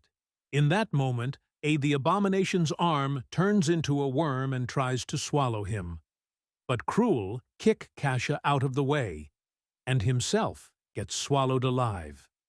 Kasha thinks that Cruel is dead, however, gets cuts. The abomination's arm with his spinning fang technique and gets out unharmed. Cruel tried to imbue his sword with aura like Yan, but it put a lot of stress on his body. Kasha says sorry to Cruel, as he threw himself to save him. Kasha feels guilty, as in that serious moment he was only thinking about his family and earning achievements. Cruel ignores this and tells him to tie its legs as he is going to attack the torso. Cruel raises his sword to attack and says to Kasha, "I get how you feel, because I used to be the same. But if you keep that up, Yan's going to beat the crap out of you." Seeing this change in Cruel, Kasha wonders if Yan really has changed him so much. He thinks that if he also stays beside Yan, he will change too. On the other side of the battlefield, the King of Corpses is wandering around, seeing this disaster. Seeing the dead bodies, it says that human life is too short to walk the path of arcane magic. But now, you don't need to worry. Become undead, and walk the path of arcane magic for eternity. Let us reclaim the glory of those days when we gathered at the magic tower and advanced our studies. In that instance, Yan gets there to attack him. The King of Corpses sees Yan and says, "Foolish human, your attacks won't work on me." However, as Yan attacks, he cut the monster into half. The King of Corpses is known as Lich Amon, one of the 5 calamities of the Empire in the future. As the Lich gets cut, he shouts, "Bahamut," and says, "I found him, the one who destroyed the tower and slaughtered all the juniors." Yan wonders why the Lich is mentioning the founding emperor's name. The Lich turns into a more powerful being and says, "I will kill you. Everything related to Bahamut will die."